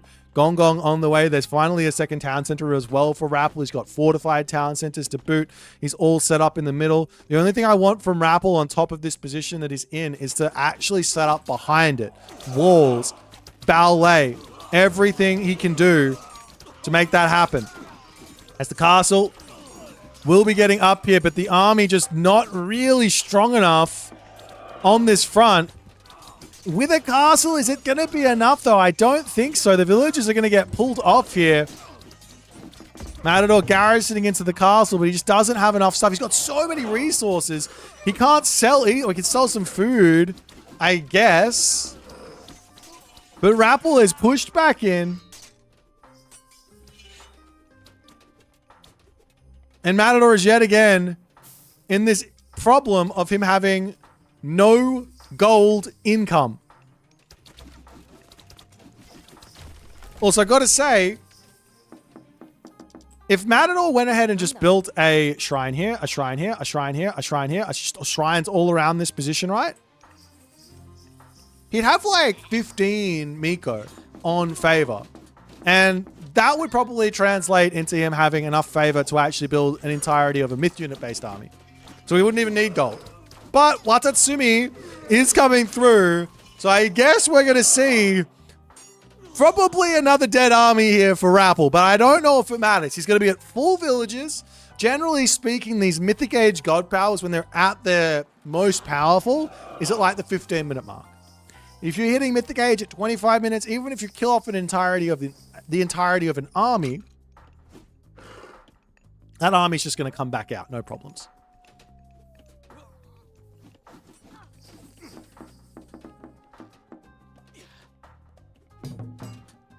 But we'll see if Matador is going to be able to escape this position that he's found himself in. It is brutal. Shrines coming up all over the place now. He's up to 8. Of course, there is... We saw the Smiting Gust spammage. We did see that.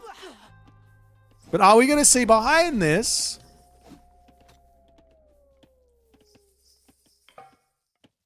the Dragon Typhoon spammage? And we are seeing another ballet coming through for Rappel. Love that.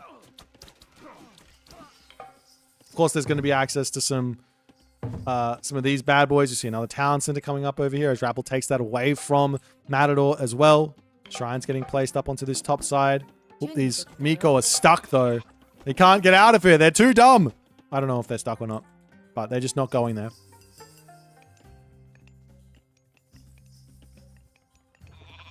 There's the Wuzu Javelin here. Wandering forward. Villagers pull back.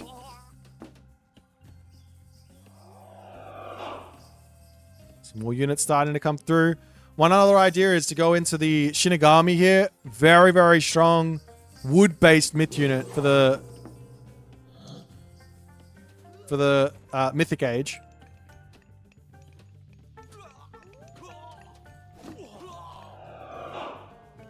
And Rappel now sees the Mythic Age in and is like, all right, how can I force out Dragon Typhoon and not have myself lose the entirety of my army? But the other thing is there's going to be a Gong Gong coming in, so same problem for Matador is on the cards, which is how are you going to deal with a Great Flood?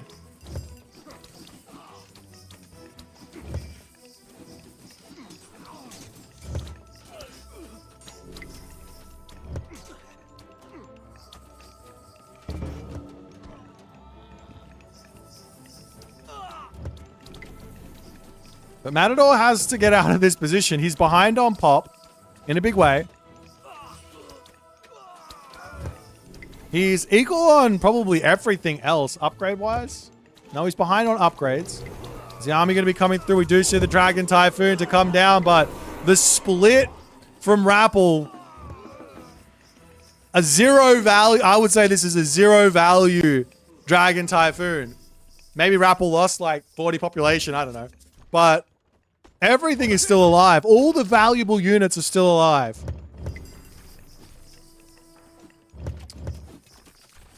And now to work towards another Dragon Typhoon, he's got to use a lot.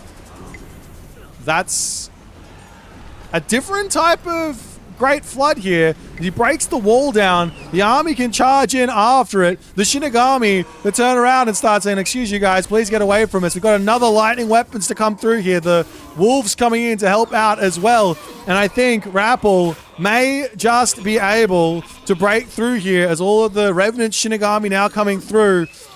Is there enough resources for this technology so that they can die again and come back a third time? Not sure that's the case. There's just no gold for Matador now. He's pushed off of this position. He's making an attempt at making these Onmyoji, but Matador, it looks like he is actually able to knock Rappel back again. The Shinigami are dying. He's got himself the Eternal Haunting, but at 240 gold, 30 favor for that technology to come through. It's now coming in. He needed that one before the unit started dying, but he does manage to push back Rappel again. But doesn't matter. He's getting raided everywhere in the main base. Villagers falling. The Water Dragon is in. Qinglong joining into the battle. We've got ourselves the big heroes from the Mythic Age as well for the Rappel.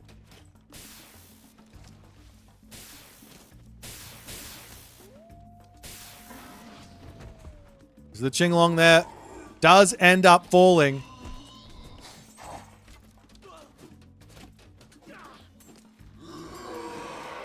Shinigami sending everyone fleeing here as more units to come through.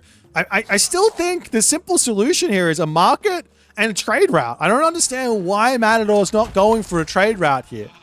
He could have started it like 10 minutes ago. And Rappel hasn't been scouting for it either.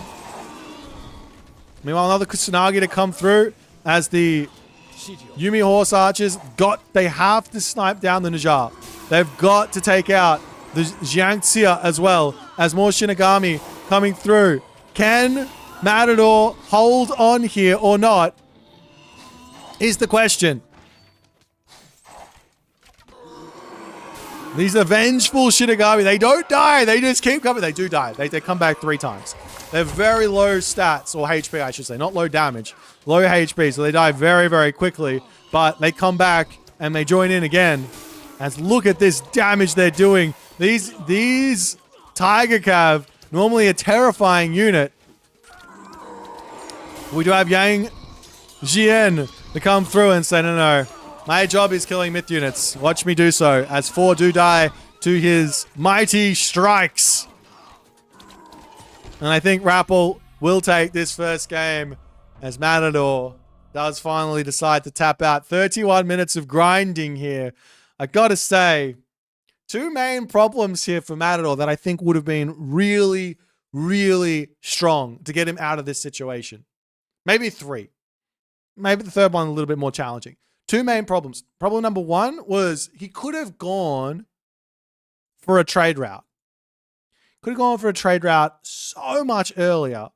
And then it doesn't matter that he doesn't have gold because at least he's got 20, 30 of those caravans. Wall this off, wall this off, wall this off. Trade route going to here is a huge amount of gold. Happy days, you only need 20 to 30 to keep yourself going here, obviously. That would have been really good. The next thing that I think Matador could have done here is, without question, instead of selling all your resources, just go into Oni. Like, they're so good versus the heroic age China. Even against the heroic age Najar and Fushi, I think they're so good, especially with the army comp, and especially the fact he had Oni Mask and he had all that food and all that favor. Of course, the god power usage was great as well, but he wouldn't have had to really worry about it because he would have been able to just push back normally and be on his gold mine. And then he can just go into a massive amount of Miko all across the map here to give himself a crazy amount of extra favor to continue his god power spammage anyways. That's my take. Doesn't end up working out for Matador. Rappel gets game number 1. We'll jump back over to the draft and see what they're going to pick for game number 2. But we are in for a very spicy series here, guys, as both these guys are off to a very, very strong showing for the first game.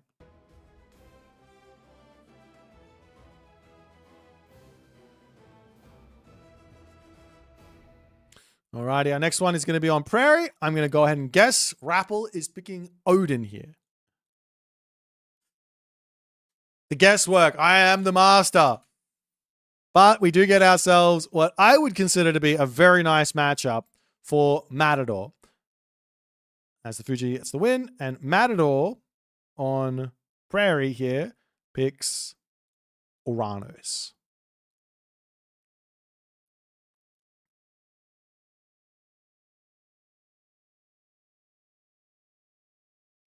Alrighty. Well, these guys, I think, are already off to the races here. Yeah, currently 2 minutes and 25 seconds into the game. So, well, into the spectator delay. So we can talk about this matchup. Of course, the weakness or the strength of Odin on this map is the fact that the tree lines are very, very small. You get yourself an ox cart. You only need 1 ox cart to be mowing down those trees. It's very difficult to wall up and prevent raids, etc. The one strength for Uranus here, he doesn't care about your raids. He has Sky Passage. He doesn't care about the small wood lines. He doesn't have to drop off anything into a storehouse. He has Atlantean citizens. So there's no negatives here on Prairie for Uranus. None of the negatives of this map are felt by Uranus here. On top of that, I do like the Uranus in this matchup versus Odin. You can go Prometheus if you like. You can go Oceanus if you like. Works very, very nice. And you've also got access to things like catapulties, which are a pretty nice counter to the raiding cavalry raids. You've got access to Kyra Ballista with a sky passage, which is really nice against berserk raids. And you can basically slow this game down from a raiding game into a very slow, methodical map control game as the Uranus if you play it well. Am I saying Uranus? Yes, Uranus is without question, without a doubt in my mind, Uranus is the best god in the game. It's got the best infantry in the game, got the best cavalry in the game, got the best archers in the game, got the best myth units. Actually, maybe Japan's got the best myth units. Got some of the best myth units in the game. Got the best god powers in the game. There's no way you got the best major god unique bonus in the game. Yeah, of course, Uranus has got the best cav, for sure. I mean, Gaia technically has the best cav because you can mix in... Actually, no. Uranus has got better cav than... No. Gaia technically has the best cav because you can mix in Gaia Lush with the cav. But Uranus, he's got the Thea. Thea's very strong. Anyways, I'm half trolling, guys. I'm not really. No, it's no trolling. I'm full serious. But Uranus, this is going to be a really good one. I'm very excited to see how Rappel's going to play this because I think this is a tough matchup for Odin. And Rappel is one of, if not the best Odin player in the game right now. So if anyone has an idea of how to get through this, it's going to be TheRapl. But nonetheless, the players have kicked off. Let's get into Prairie and check things out.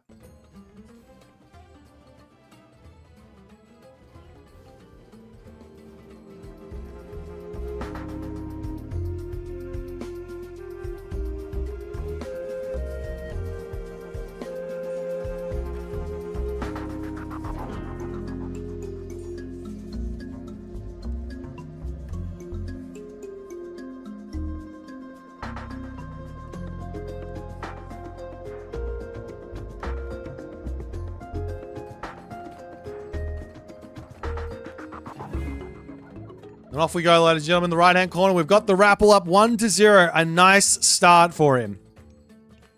Matador in the red color as Uranus. Not getting the start he wanted. I think he was happy with the matchup. I think he had a really, really nice game plan, but it just didn't quite work out for him. He didn't get himself that gold mine. I think if he had set up on that gold mine maybe a little bit earlier, probably would have been perfectly fine inside of his game plan, but just did not quite work out for him. Rappel gets that first win. He's got to reset mentally and be ready in this second game. Let's check out the relics. We've got ourselves Hermes' wing sandals. Movement speed plus 5% there for the heroes. A huge relic actually here for Matador. I want to talk a little bit about one other thing that makes Uranus really good in this matchup. We'll get there soon. On the bottom side of the map, we've got the Chariot of Sibel. This is 2 gold lions that respawn for free 60 seconds after both are killed. Always nice. A huge relic again for the early game here. A must pick up for Matador. Up onto this side, we've got the Dwarven Calipers. Always nice for your siege to be a little bit cheaper, but not that impactful in a game. And finally, Tawa Wada Todder's Last Arrow. Divine damage and range attack plus 0.2. This one's really, really nice actually for the Odin here. So let me break it down. This relic over here, boosting up heroes. Go Oceanus. Make yourself a whole bunch of Mermillo or Catapulties, depending on what you're feeling with everything. Get yourself the Oceanus upgrade. I can't remember what it's called, but it makes the infantry units cheaper to convert into heroes. And then we're going to be looking for mass hero Mermillos or mass Catapulty heroes to deal with whatever your opponent's got. Whatever you feel like. Doesn't matter. Weightless Mace, Bite of the Shark, Choose Your Own Adventure. Both very, very strong. And then from that, you've got yourself the Technology in the Temple, which boosts speed. And I think your Catapulties can go up to like a 6.1 movement speed, which is wild for an infantry unit. Or the Mermillos will go up to like 5.8 or something, which is wild for a generalist, even more wild for a generalist infantry unit.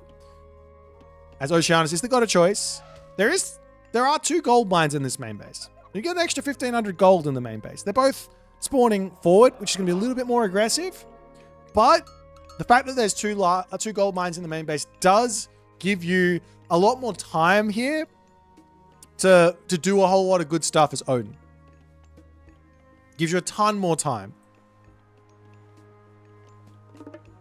which might be all you need really to make this somewhat competitive for Rappel. I don't know. I'm really excited to see which way he's going to go. He chooses Freya as the god of choice. We do see the relic here coming in for Matador. He's grabbing himself that Hermes' winged sandals. Ravens are just checking things out. The citizens for Matador are, there's one on gold. Sorry, one on wood only. The rest on food and gold. To kick this off, it's got a military barracks coming down. Pillager moves over onto this one to get just a little bit more wood. The question is, do we go straight into double military barracks? One berserk on the way, looking to hit this guy as the Galadria is leaving here. Can Rappel get any significant damage here? Answer, not really. He does cause the villager to run, but tiny little bit of idle time onto a straggler tree. No problems. Meanwhile, the Galadria coming in, we do see a longhouse for Rappel. And in the main base, we do see the counter barracks coming in for Matador. So a little bit of maybe two. I would argue this is a little bit early for Matador. He probably didn't need to drop that counter barracks, but he sees the longhouse. Hasn't seen a single throwing axeman just yet. And that's the unit. That's the unit you need to be careful with. As the Mermillo hero here needs to get involved. Does smack that Valkyrie a little bit. The only unit you care about when you're building Terma against Norse is the throwing axeman. And you don't, I would recommend to not build a single Terma until you see any throwing axeman. As the gold lions coming in, going to be sacrificing themselves to try and maul down this dwarf, but the dwarf will stay alive, and some free favor over to Rappel.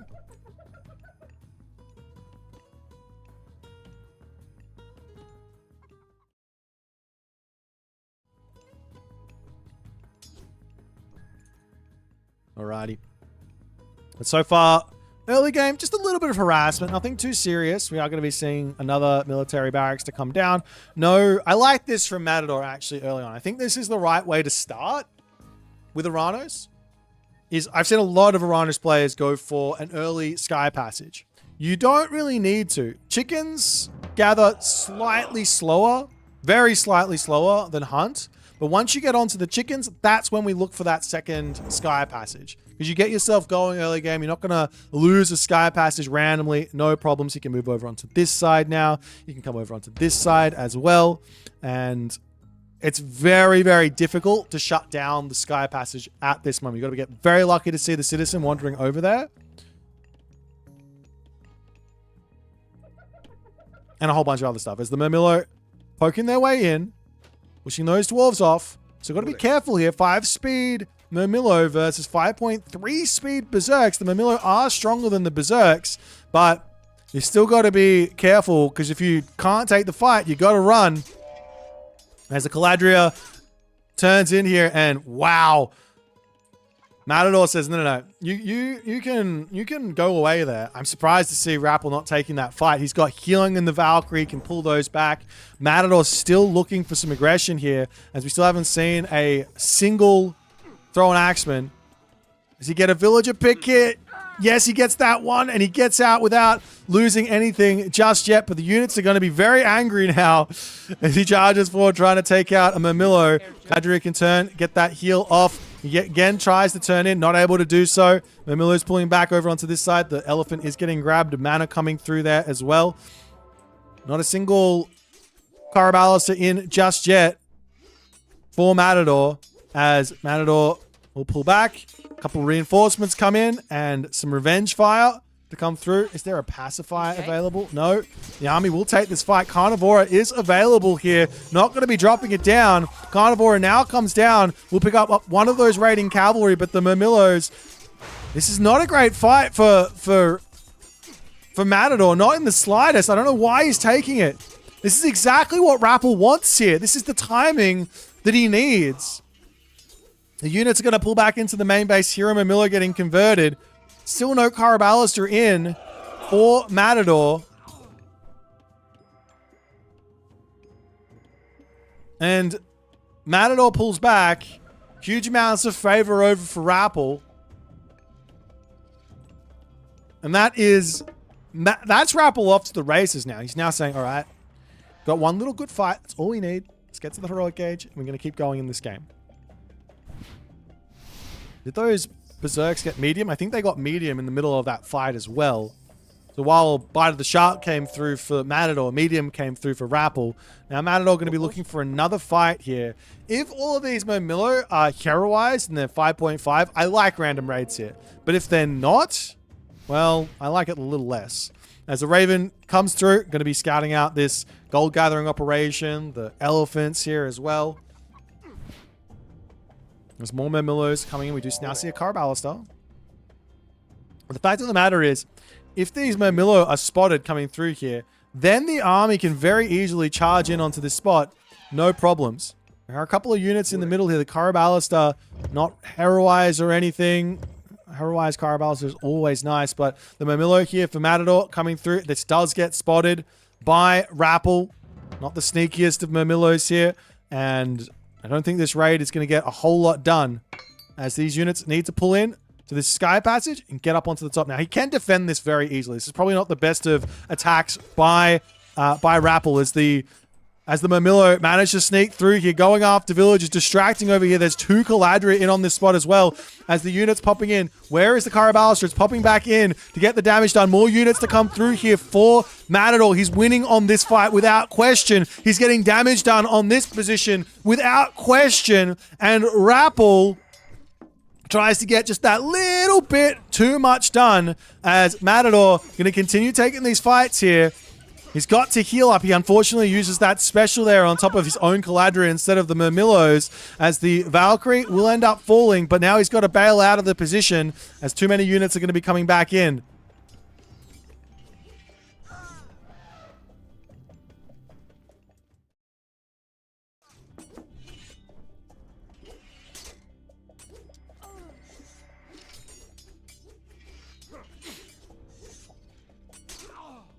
It's now Matador still looking for more attacks. He's literally just going full send on this pressure, not letting up at all. He is throwing away units and giving favor over to Rappel, though, which I can never say is a great idea. Very, very scary when you do this versus the Norse players, and Rappel is dealing with it brilliantly. And some more units going to come through up onto this side, taking this fight here. Caraballister are coming in. We do see a great hunt onto this side. Love that usage, as the shockwave will get dropped, allowing just a little bit more damage to come through for Matador. But Rappel takes down this raid over here. We see a cheeky little sky passage over onto the right side. We've now got Sesrumnir, Dizablot to come through.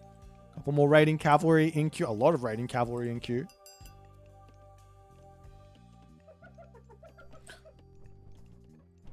At this point now, the big problem for Rappel is the fact that Matador is starting to get a very significant advantage in terms of civilian units. However, what Matador is not doing here, and this is a gigantic blunder. I cannot overstate how big this blunder is.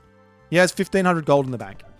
Having 1,500 gold in the bank is very bad. He can pull the citizens off of this gold mine through this sky passage over here and have everyone on the zebra in a heartbeat, spam out a ton of Momillos, and be literally like 2,000 military resource value in front of the Rappel right now. But instead, he doesn't have that. He's got a carnivore to use for a fight, but he really shouldn't be looking for fights here. And Rappel is going to be charging in, getting damage done. We do see the Momillo heroes turning around. Snipes one. Valkyrie pulls back, losing more units here. Oracle's coming through. Units trying to pop through as well. Matador still not changing up his economy. I'm really not liking this. This is giving Rappel so much time. So much time. So units will move over onto the top. Now, it's tough to make a fight happen here if there's Caraballister. You can't really charge in here. He pops out of the sky passage, and so long as the Momillo are there to defend, it's very, very tough. Raiding cavalry coming through. Caraballister over onto the side. A little bit of damage in, and Rappel pulls back ever so slightly. More units to come through here, and now the revenge chase down comes down. We've got the forest fire to come through as well. There's going to be a carnivora to drop here You've got to drop it on top of the Caraballister on the back there. He puts over there onto the medium throwing Axeman. The Caraballister pulling back here. He's got to deal with those raiding cavalry on top of him. The Caraballister inside of the Sky Passage there. He pops back out, ready to start fighting yet again. Is there enough stuff here or not? Is the question. Throwing Axeman there. Still alive as the Mamilo turning around onto this back position. Needs to take out the Valkyrie. Looks like Matador is able to hold on to this position. Another Caraballister over onto this side as the Valkyrie coming through. A little bit of heals could be used from the Galadriel on top of the Caraballister, but not... There he goes. He gets one off. Does make it into the Sky Passage. Keeps that one alive. And Rappel's army does not manage to win this fight.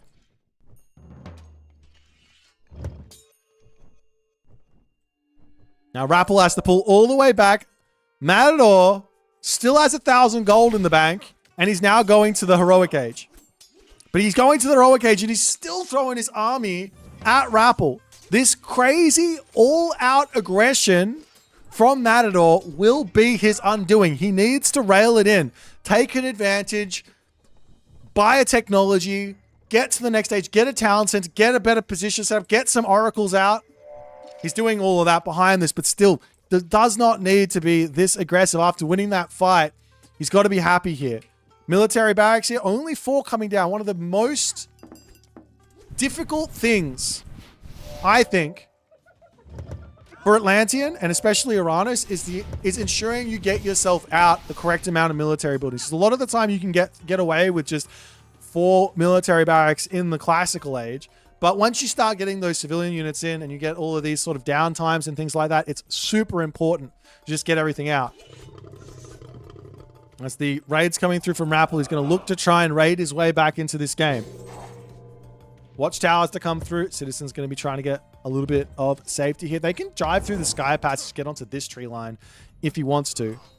Satyr are also going to be huge. An amazing answer for the Berserks. Citizens over onto this side getting left for dead here. If Rappel wants, he can make a stop and just pick off the Citizen. Looks like he doesn't want to. Up onto this side as well. Berserk's coming through. Nice little raid onto the civilian units here. Is Matador not paying attention? There he does move, but that's going to be 2 villagers down. One thing that I've learned playing Uranus is a lot of the time you don't actually need to chase the army. You just use your Sky Passages to sort of fend them off at the pass, so to speak, as the Mamilla heroes to come through. We do see Heroic Renewal coming through now for Matador as well. This technology is so absurdly good, so huge for Atlantean, for Kronos, and for Uranus. The reason is because the HP regen. Sure, you got the Galadriel that can do this as well as Uranus, but the HP regen starts paying for the fact that you heal these guys up over time in of itself. And on top of that, the extra 10% HP is a nice little boost there too.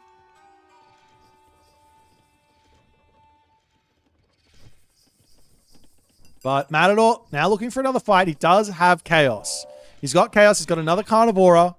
Very scary for Rappel at the moment. He picks that Chaos off onto the backside. Drops the Carnivora down there to get some more damage. Catches the Goaty out over onto the right side. The Termera in to try and take out the Goaty as well. I have to imagine that there's just not that many units here. And Rappel says, Frost, please stop, Mr. Matador. We need a little break. I got to get some units back out. You did a lot of damage with that Chaos. Let me get to my heavy upgrades, and we'll go from there. There is a shockwave, but a nice little bit of time bought here for the Rappel. Now, Frost does give these units 100% armor, so they basically take no damage, or 99% armor, I should say. So it's like if the unit does, let's just say the unit does 10 damage, it's only going to be doing 0.1 damage per second. So, yeah, these units basically don't get hit, and also the heroes will be healing themselves up while this is all going on from that Heroic Renewal. As more units are going to be coming through, I want to see Matador get aggressive here. Slap a Sky Passage down in the center of the map right now. He's deciding to run, which might be somewhat of a mistake because those Caraballister are so expensive. They do end up getting taken down, or at least one of them does. The good control from Matador to keep them in there. Another technology here for Matador. Must grab heavy ranged soldiers, but it might not matter as the shockwave comes down onto that backside. The throw and action gets sent flying here. And what else can Rappel do? He's trying to get himself out the throw and action and all the other numbers, but he's just not able to make it happen. And Matador manages to get away with it in game number 2. I think Rappel had an advantage here, but one thing you cannot do here is fight close to a sky passage. The Ballista, this unit, is a absolute insane addition to a defensive Uranus, a sky passage Uranus. It's such a hard thing to deal with. If Rappel took this fight, say, in the middle of the map here, that same fight, this one right here, I think it was this one, took that exact same fight in the middle of the map. Maybe it was over here. I don't know. No, it was here. That exact same fight in the middle of the map. I think Rappel wins that fight. And I think Matador is in a very, very bad position. But because he took it close to the sky passage, the Ballister just kept on garrisoning, kept on keeping themselves alive, kept getting more damage off, and Rappel just could not keep up with the economy of Matador in this one with that. But the fact of the matter is, I don't think he needed to fight that. I think he could have played a slower game. I think he could have got walls up. I think he could have just played more of a raiding game rather than a fighting game. And that could have been a way to go for the Rappel. But he doesn't make it work. It's going to be 1-1 here, ladies and gentlemen, for Matador. He manages to strike back. We've got ourselves a series here. Hope you guys are enjoying. Let's jump back over to the draft and see what they're going to pick for game number 3.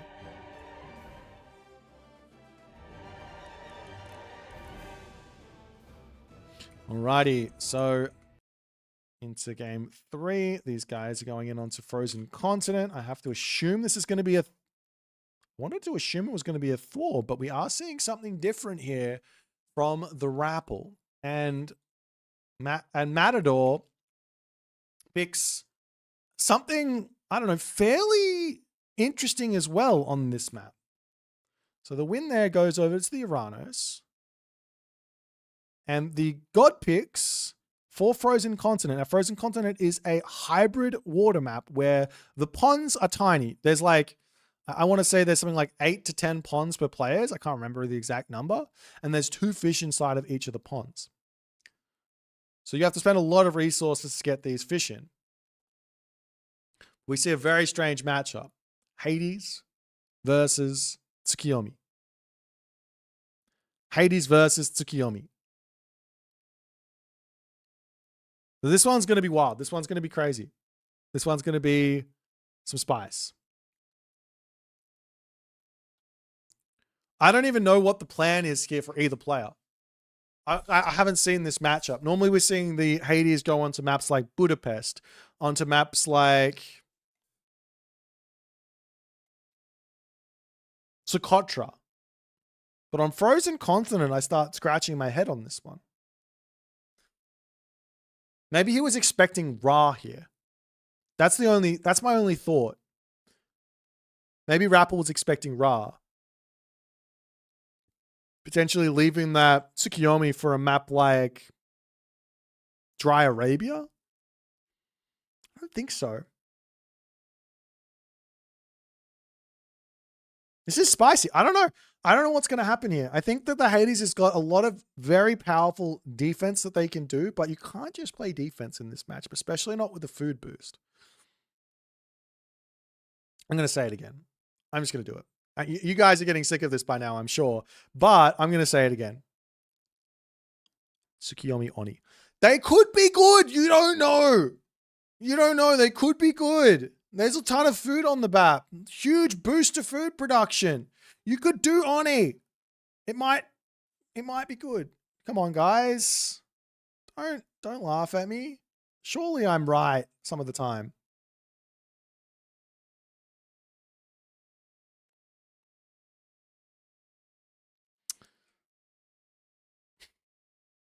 You can never get sick of me. Thanks, man. Here we go.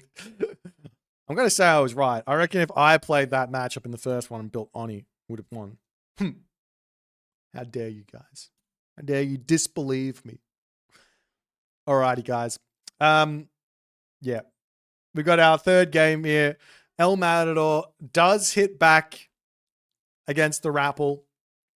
But now the Rappel's on his Hades. He's on his Greek. He's got the Greek blood in there as well. So that has the synergy. Whereas El Matador playing the Japanese, he doesn't have an ounce of Japanese blood inside of him. So there's no synergy there. We'll see how it's going to go. But into game number 3, we go. Hades versus Tsukuyomi on the map Frozen Continent.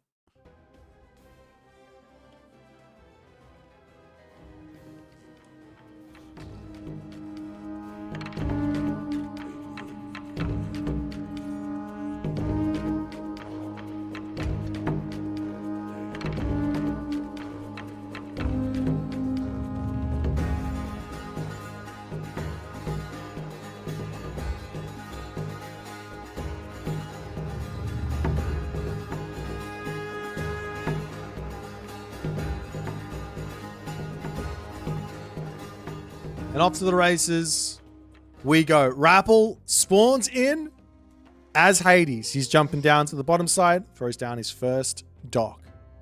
Matador in the top of the map spawns in as Tsukuyomi.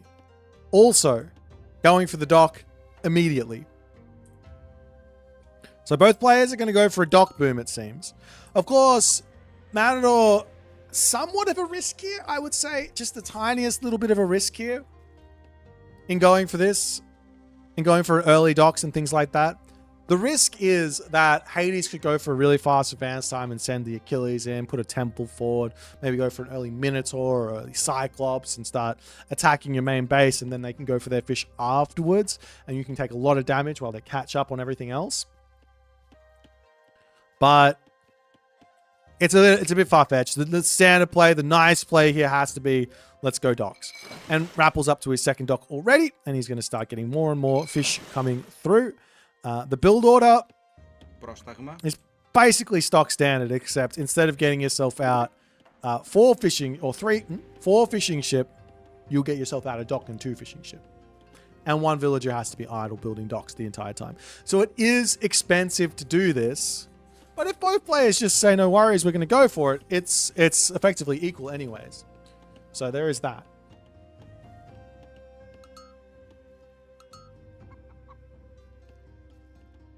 So Matador up to the top. Just getting up that next dock. He's a little bit behind the Rappel economy, as the Greek economy is in fact slightly better than the Japanese economy. I saw someone in chat saying that Japan is equal to the Greek, except with all the broken stuff. No. Japan is slightly weaker than the Greek economy. They might have the same gather rates, but they have 1 less villager. Nani? They start with 1 less villager, which, I mean, over the course of a... Let's just think about what that means from one perspective. Of course, the Miko is technically a villager in itself, but... fine. They're basically the same. All right, fine. Anyways, let's look at the relics. Up onto the top side, we've got ourselves the Blanket of Empress So. This one is vulnerability to crush attack minus 15%. Over onto this side, we have the Tusk of Dang Kang, which spawns 2 pigs every 150 seconds. Over onto this side, we have ourselves the Ship of Fingernails, which is plus 0.5 per second there for the food trickle. Over onto this side now, we've got the Sharon's Obel. If you lose a villager, you get rewarded with a tiny bit of food back. Always nice. Then we have the Heroes of Heracles here, which is going to make the hero damage of ranged attacks plus 5% of base. Always nice. And then finally, we've got ourselves the Bow of Artemis, which is going to be ranged soldiers, wood and gold cost minus 10% of base.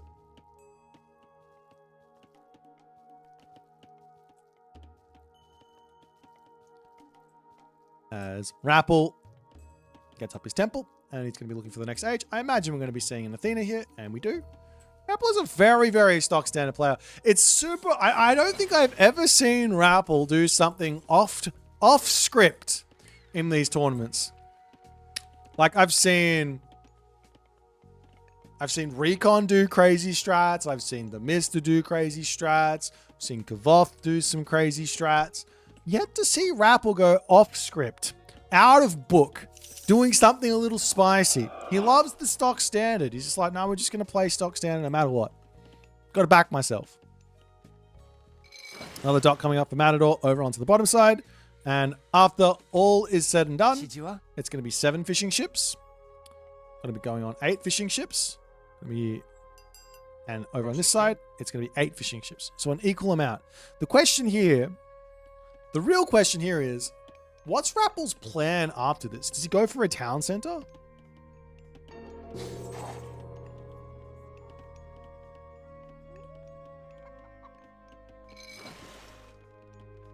Picking Loki in game 3 versus Mr. Zeus and winning. That's not off script.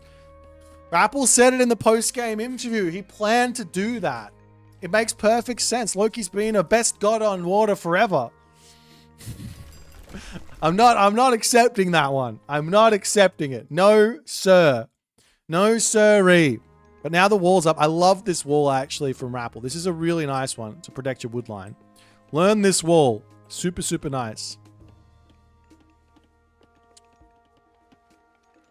Nonetheless, an RDO coming in for Matador.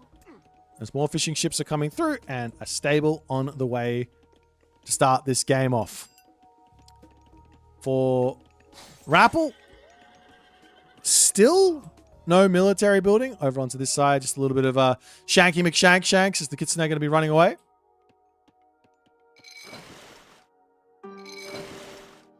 We've got the dock coming in, a couple of fishing ships to start popping out. And these Kitsune are just searching. And we are actually going to see the Wisdom of the Nine as well for Matador. So he is looking to be a little bit annoying with these bad boys. But for the moment, Rappel has got himself his Ajax, he's got himself his Achilles, he's also got himself his upgrade for the gold mine there, Vaults of Erebus, getting a little bit of extra gold income. And he's very much safe and good to go here.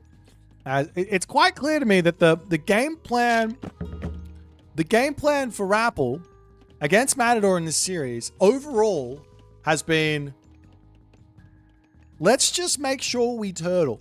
Let's make sure we limit the raids. Let's not give any sort of opportunity for Matador to get his raids off, because that's where Matador's at his best. If Matador can't get his raids off, he's useless, apparently. As Aphrodite now queued up. Imagine watchtowers could come through as well. As the house going to get knocked down. He could come in here. Oh, no, he can't. He could come in here and drop another house behind this. As Zom does get dropped. Can't really pop over here with the Achilles and deal with this, but the house behind this is obviously going to be nice, and simply just picking off the house here is, even leaving it there with 48 HP to come back and knock it down later, is perfectly fine and reasonable.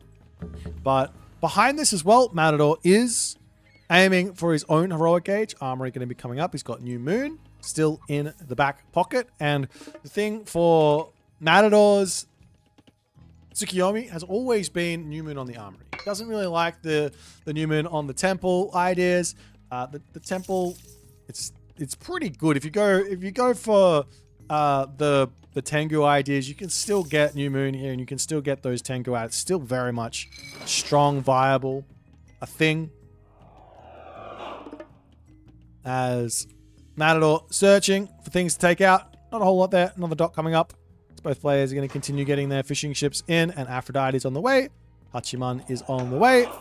No surprises to kick this for the start of this game at the moment, as copper shields and copper armor coming through. So the big secret for Tsukuyomi in 2026, after he's been nerfed just a little bit, is you want to ensure you get yourself the right technologies first in the armory. You basically can choose which tech to get by the ones you pick early on. So you can leave copper shields in and you get bronze weapons, bronze mail. Or you leave copper shields there and you get copper mail, and then you drop it and you can get yourself the bronze mail. But either way, you're going to get yourself this ballistics technology in as well. It's the 3 most expensive technologies. That's what you get.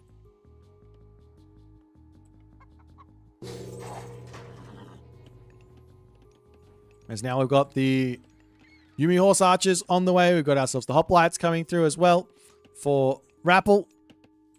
And the most important thing for Rappel here is to get up a fortress as fast as he possibly can. I would even say that Shaft Mine and Bowsaw are low priority here. They're normally, and also this technology, I think these are normally your get these in immediately type ideas. But I think they're low priority here for Rappel, because if he gets a fortress up and he gets himself sentinels in, he's already used sentinels, but if he gets a fortress up, he's basically locking this position off and he can help him get himself the gold mine, no problems.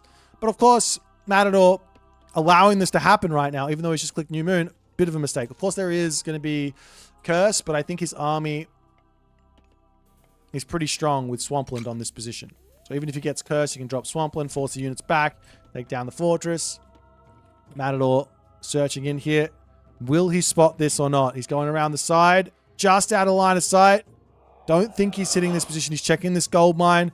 The position you expect your opponent to be in is over here, right? Going for this middle spot from Rappel is pretty greedy, and it's looking like he's going to be getting rewarded here as he doesn't get spotted. Power spike for Matador basically dodged, as the main base is perfectly defended. I just love this building positioning from Rappel. No way in. No way in the slightest. As Shogun comes in, the units have been spotted, and Rappel says, I am protected. You can't do anything behind me. I say that, and a villager will go down to these Yumi horse archers, but you can't really attack me. And this gold mine is under attack. Rappel is full sending here. He's got curse as well. Pelta has to take out one of the Bushi there. The villagers will need to run. This army is not in position to help out in the slightest. A huge move here for Rappel. Villagers pulling back as Matador attempting to hold on. We've got the Hephaestus in queue as well. Somehow making a push work and going to the next age is absolutely crazy. The Shogun is on top of the Minotaur, going to be able to take that one down. Curse gets dropped, but still there's going to be some more units popping through here. Soon a samurai will spawn for this Shogun, but he has to pull back as the army for Matador finally on the way back here. And of course there will be a restoration available, but you almost have to drop Swampland here, no? Restoration comes down. Matador says, I will pull back, still holding on to Swampland for some reason. The villagers are in the middle of the map right now, onto the gold mine. Got to get those cavalry units to at least be hitting the Peltast. This is the big weakness of the Yumi horse archer is the Peltast. It's the slinger, it's the javelineer. But still not dropping this Swampland. Incredible greed from Matador. I can't understand why. He's now got himself up to heavy. Maybe that's why, but he wanted the fighting. But still, reinforcements trickling in from Rappel, as it does look like he's taking this fight nicely. The samurai are in, which is going to be a nice little answer for all the hoplites.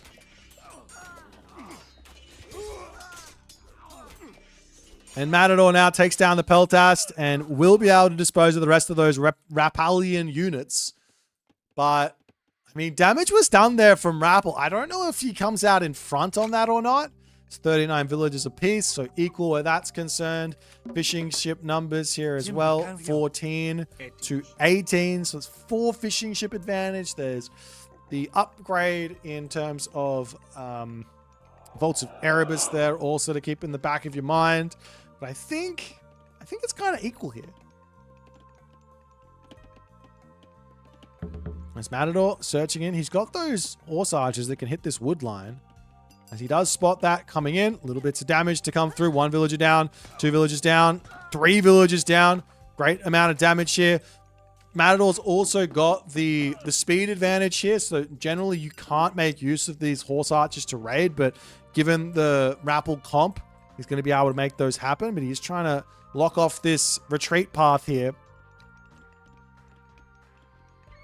There's more units coming in. Does spot the army coming in onto this spot, but over on this spot there's units. Over on this spot there's units, and there's the Swampland. And there's the Swampland. As Matador setting up a bit of a pincer movement, but he does get caught out over here with the hoplites charging in onto this gold mine. As Matador needs to pull back over here, he will be able to win this fight, it seems like.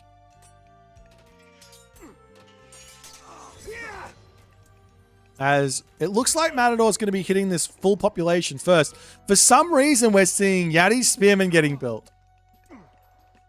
I do not understand. There is not a single cavalry unit. Just build a dojo and make samurai. No? Just me? Like the Yeti Spearman versus a Hoplite, what's the difference? I mean, the Hoplite just wins, right? It's not even close. As now the Swampland does get dropped down, trying to catch out the Hoplites at the very least. We'll be able to do so as the army trying to retreat. We do have a restoration to assist with the pullback here. Let some good damage in from Matador as Rappel's micro, always good, pulls back past the Swampland. But everything still very calm going on.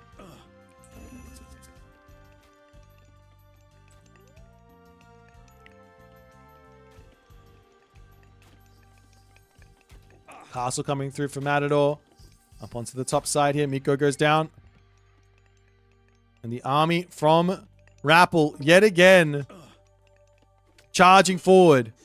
Matador needs, I just have to say it, Matador needs samurai here. If he just goes into a whole bunch of samurai, he's going to be able to break this. He's got himself a gigantic queue up. He doesn't have a castle down yet, so he can't go Mythic Age. He wants to. Loses a ton of villagers on that position as the army of Naginata Riders not even close here. But can he even win this fight with those Naginata Riders versus the Athena Hoplites is the question. Of course, units die and then you've got the defender's advantage. Is this enough, though, is the question. No favor in the bank for Rappel to drop another restoration. Militarily speaking, it's looking like Rappel is staying afloat to some degree. The population is falling very fast here for Matador. He's now getting himself out some Tengu Masters as the Ajax is going to come over and start whacking away. Castle still coming through for Matador. 10 seconds remaining. The fighting here, technically speaking, favors Matador. But the villagers falling there before the fight happens obviously favors Rappel.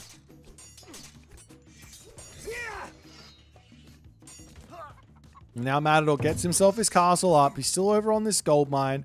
He's over on this gold mine with a few villagers too. Rappel, on the other hand, is completely on one gold mine and one gold mine alone.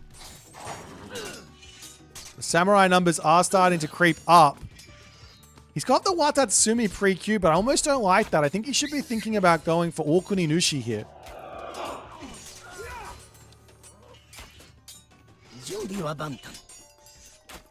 This Matador continuing to charge in with these Tengu. I've said it once, I'll say it a million times. You really want to turn the special ability off these bad boys. If you're in a fight and you jump in and you're like, I don't want to bother with them anymore, you can jump in and then turn it back on. But yeah, you really want to be careful with that one. But nonetheless, the army here for Rappel pushing in yet again, as it looks like these samurai trying their best to deal with all the hoplites. But the Peltast on the back dealing with those Yumi horse archers incredibly well. And Matador just cannot hold on versus this Hades of the Rappel. He's now trying to make some shinobi to help out against that backline. It might be a pretty decent idea.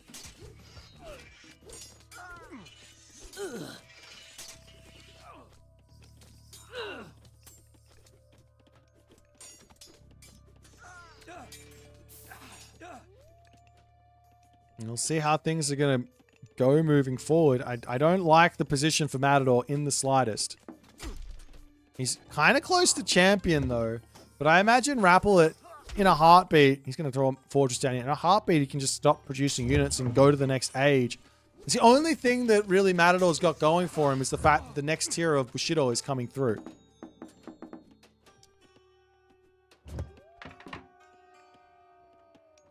We're just moving on to this side. Samurai coming through. Shinobi coming through. Tsukuyomi does give bonuses over to the samurai. Not the samurai, to the shinobi. So they can be somewhat useful. It's a settlement in the center of the map coming up for Rappel. He does have this back one. And that's not a settlement. That's another fortress there. Making sure all of his gold mines are safe from these raids.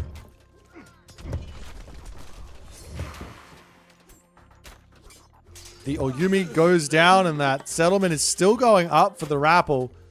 As Matreiuss pulls back underneath his castle. Does he have enough stuff here is the question. Don't think he does. I mean, samurai are samurai. They are good versus these hoplites, and there's no Toxotes in for Rappel at all. But the Peltas numbers aren't dying. The hoplites aren't dying. And Matador is just falling further and further behind here.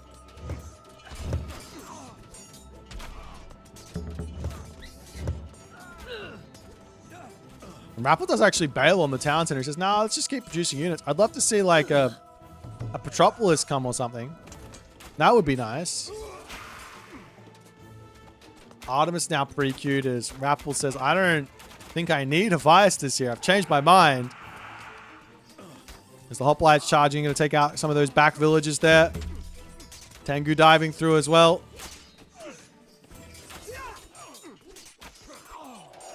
But Artemis on the way means an earthquake for this main town center is coming. Rappel is just hanging onto this castle. He does not care. There's no units here for Matador. Moving up to the top side. That gold mine has got no villages on it. The gold mine on the right side is almost expired. And Matador fighting as hard as he possibly can here to keep his tournament hopes and dreams alive. But this Rappel is not wanting to leave this game anytime soon.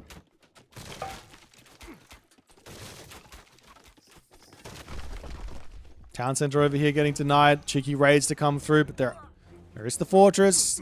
Dives into the fortress, no problems. It's positioned yet again under attack as the Peltat's going to continue to hit that backline non-stop.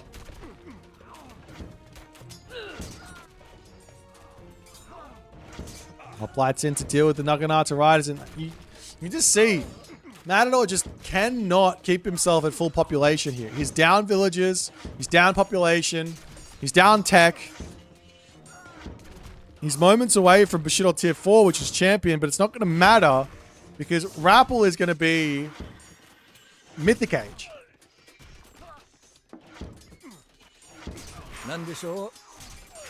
I tell you a unit, this is a unit that is very well buildable. The Chimera to get built as soon as Rappel hits the Mythic Age. He's got 100 favor. So good in this situation. But Restoration is just such an easy use. Pegasus gets into position to charge forward. Kill off a town center. Make sure you deny the potential Mythic Age. Peltas coming forward yet again. At least the champion units are in for the moment, as we do see that earthquake coming through. Champion, infantry, champion, archers, shafts of the plague to come through as well. The army for Rappel is just so powerful here. He's missing himself full iron. On the flip side, Matador's got himself full bronze, but with the earthquake down, with the town center falling, and the gold mine about to expire, Matador does tap out. And Rappel manages to keep the Tsukuyomi at bay here. I think Matador... I mean, I think it was the Yeti Spearmen. I just don't understand why they were getting built in the slightest. Didn't make any sense to me. If you make Samurai here versus all of these hoplites, the Peltas do nothing. You force out a whole bunch of Phapaspists, which allows the Yumi horse archers to do even more. And then you're in a good spot. Of course, a faster Mythic Age with the fortress coming up was also close. I don't know if he had the fort castle. He had the resources in the bank to go Mythic Age. Just couldn't get it because no castle's up, and then he just had to play defense from then. If he hit Mythic Age, it could have been a completely different story in this game as well. But Rappel gets the win for game number 3. And Japan has a 0% win rate in this series. Absolutely wild. All right, guys, let's jump back over to the draft and see if Rappel is going to be able to win this one in 4, or if Matador can yet again strike back and force a game 5.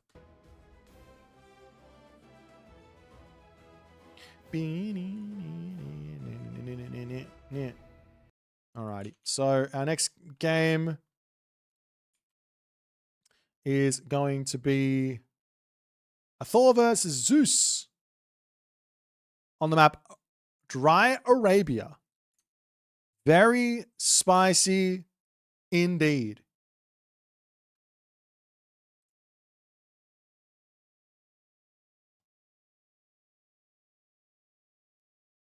All right. Wait, let me add this in. Add. What did I say? Thor and Zeus. This map gives me flashbacks. Was there not this matchup? Who was playing it? I think it was in Mythic Wars in 2025, just before the fortifications patch hit. Just before the fortifications patch hit. It was Matador on, I want to say, Zeus, and Kavoth on Thor. Or maybe it was a flip. Maybe it was Odin. I can't remember. But it was an absolutely wild series. If you don't remember it, go back and check it out. But that game gives me this matchup gives me flashbacks of that game.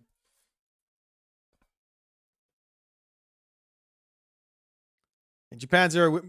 Wait, I don't know what the win rates are. We don't have that technology just yet. Yes, we do. Let me see what the Japanese win rates are for this tournament, just for you guys while we're going to be waiting this one out. So we've got ourselves Amaterasu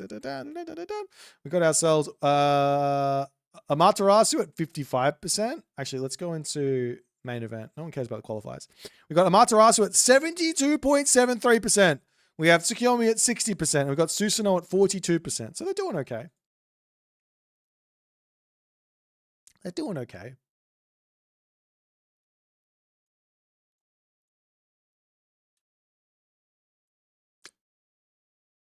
Also, we got Koi Koi in the chat. Konnichiwa, what's up? Wait, is it Konnichiwa sup? I can't remember. Konnichiwa sup. Konnichiwa, what's up? Sumimasori. Sumimasori. The guys are off to the races right now. You guys enjoying this tournament? I'm having a really great time. If you guys are enjoying this tournament, make sure you spam you're enjoying this tournament. Make sure you let everyone know. Tell the world about how sick competitive Age of Mythology is and how it's way better than anything else going on at the moment. Not even just in Twitch, but also, you know, you got Discord. You can throw it up on Reddit. You can put your own YouTube content out on this tournament and all the other good stuff. Best tournament ever. Exactly. Also, if you're following other tournament scenes, you know, and there's something that you see in other tournament scenes from Age of Empires that you'd like to see in this one, make sure you let me know.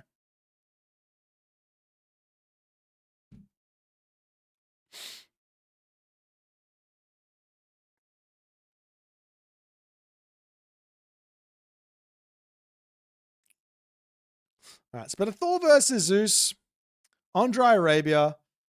This is not a matchup I expected to see on Dry Arabia at all. I was expect Dry Arabia. My thoughts on this map is it's an Egyptian map. It's a Chinese map. It's a defensive map. You don't want to play the Norse here. It's scary, but we've seen Norse a couple of times on this map anyways. But one god I am incredibly surprised to see here is Zeus. What's the game plan for Matador in picking Zeus here? What did he expect to see? I expected to see a Shennong here from the TheRapl. The TheRapl not picking the Chinese. He wants his Thor on this map. He's still got what's the last map? Atakama as the final map of choice. And maybe he wants to save like the Amaterasu or the Shennong for that one. I don't know. In my opinion, Zeus versus Shennong, who has the edge in the late game? I think Shennong's got a really, really good late game. Shennong's late game is amazing, but Zeus does have some tricks up his sleeve, like favor strats where you get yourself lots of lightning storms and underworlds and shenanigans to find your advantages. But yeah, that's the story I'm running with.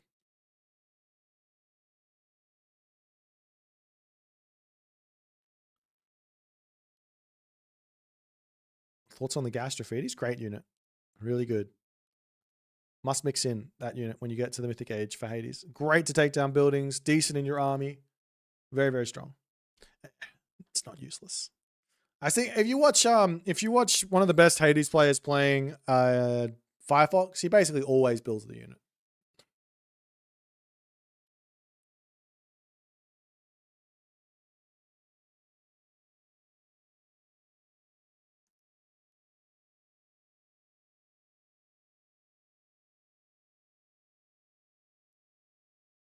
But yeah, Firefox, he doesn't play in these tournaments, unfortunately. I'd love to see him. There's actually there's three incredibly talented Age Mythology players who are just playing ladder at the moment and just enjoying the game, not wanting to play competitively. But they are some incredibly powerful players. You got Keto, you got Firefox, and you got Pegasus Rush.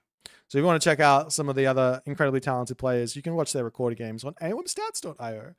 Your place for Age Mythology recorded games and all of your stat knowledge.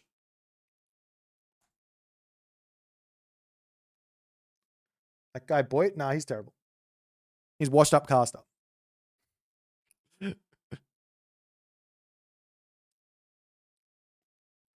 Has Darth Nox ever played? Yes, he played in this tournament.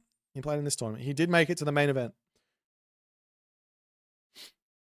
But yeah, we got ourselves our fourth game here. Rappel just needs one win. One more win for the Rappel, and he gets to go off and have the rest of his day, have some fun. El Matador, on the other hand, he wants to delay this as long as he possibly can. He wants to get to game 5. He wants to stay in this tournament. Again, like both of these players are finals worthy players in this tournament. They both got the skills to get there, but they met in losers bracket round 3. I guess we can also, no, we'll show it after the series. But all right, enough talk, enough shenanigans here. We're going to be moving in on to the next map, which is Dry Arabia.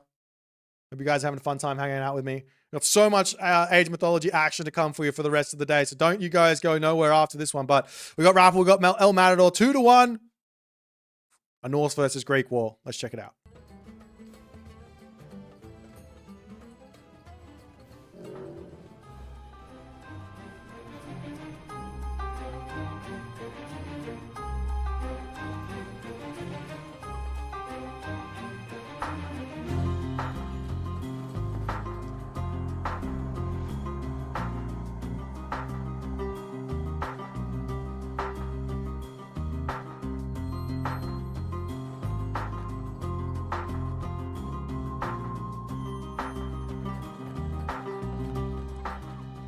And here we go, ladies and gentlemen. Right-hand corner of the map. El Matador spawns in. He's eating himself the Rhinoceros in his main base. And he's onto that gold mine at the back. For his opponent here, the Rappel. He's on the Thor. And he's not going for any spies. What are you doing? Hello there, Mr. Dwarf. He's not going for any Dwarven Armory opening. He's got a back gold mine. Super nice. It looks like he's advancing really fast, which I think is a really bad idea versus Zeus. If you guys want to know where you can pick up this shirt, you can just go ahead and type !merch in Twitch chat. And I believe you will have the link. Cross Atakama. Just some mid-game tournament advertising there. I saw it in the Twitch chat. I felt like I have to get that opportunity there. Alrighty. But yeah, no Dwarven Armory for Rappel. He wants a fast advance here. That's what this means. He wants to put pressure on to Matador. He wants to get in there. At least I think that's what he wants. He's dropping a house, so it's not... Wait, it's not this at all. I have no idea.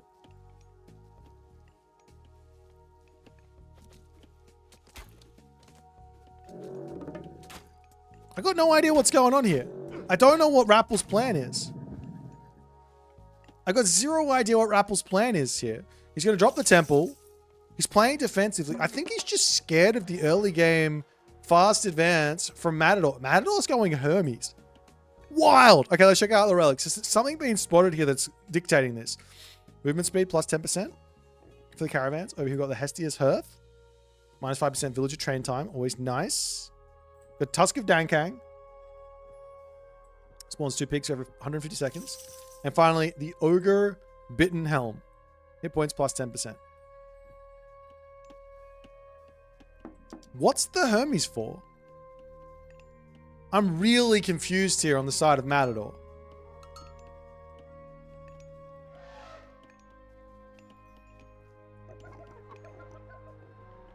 Rappel has got very little scouting and he doesn't see any of the relics. One amazing relic for Rappel is going to be this Ogre Bitten Helm against Hermes. House coming down. Just the one villager on favor here.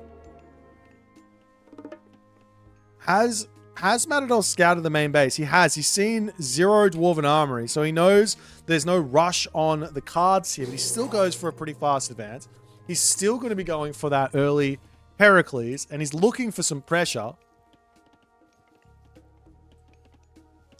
But this is really, really strange for Matador, and he does go in for a military academy. I'm sure Matador has played this and he understands exactly what he's doing and why he's doing it, but my head, I'm scratching it. I don't understand this. Centaur Hoplite is old as it's old as Legacy. Goes back a very long way. Centaur Hoplite. But I don't think it's very good here against Thor. Forest Fire comes down onto this side as the Berserk's getting in. We're doing a quick garrison from Matador. A little bits of damage to come in here. If this villager turns around and shanks, he can kill off the Berserk. And that house over here might also end up falling as a Valkyrie. Charging in here. That one's most likely going to get bolted as the Heracles coming through. Lots and lots of early game damage to come in. No bolt. There's the bolt coming in as the Hoplite versus the Berserk. The Berserk will actually win that fight as the Centaur sneaking around onto the backside. Heracles here getting damage done. And the first little bit of idle time going to be forced here. This ox cart from Rappel needs to get involved as well. Can Matador? He does. He traps the dwarf. That's a dead dwarf there. Great snipe from Matador as the Hoplite Heracles going to be getting sent home. Ursula comes up to the top and says to Matador, "Excuse you, please leave. Please get out of here."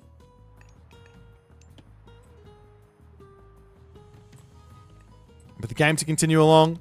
The other thing about this map and in this matchup, and especially with what Matador's doing as his Centaur comes around onto this side, is that little bit of a jukey juke. Can he get out of here? There's more Hersa coming in. Can he get out of here? This one's coming through as well, and he does pull through. He doesn't get hit by the Hersa. He doesn't get hit by the Hersa. Absolutely huge. He's out of there. Doesn't even take a nick of damage or tiniest bit of damage. He's at 240 HP. Hoplite raids coming through as well as Matador searching in. I don't like Matador doing this. This is, of course, raiding is fine. Oh, he's going after the tower. If you want to be sneaky here with these hoplites, go around the side, run around this side, then attack on this. The Matador charging forward gets hit by the towns and a couple of throw-in action in to send those hoplites back. There's no way to heal those back up. Are we going to see some more Centaur? Answer is no. It's just hoplites at the moment for Matador. He's got 13 favor. No, he is building a Centaur. Okay, fine. I see he's got 13 favor in the bank just as he builds a Centaur. Terrible. Nonetheless, Centaur coming forward. Little bits of damage onto that backline. Just has to take out the Hersa and he can stay in there and force Rappel back. But Rappel playing some good defense at the moment.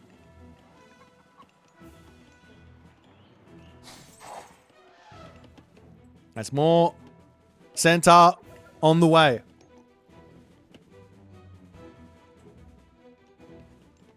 Now, Rappel does get himself up his armory, and this is going to give him the dwarfs he needs, the extra economy he needs, but he will be running out of this gold mine soon. 1,400 remaining there.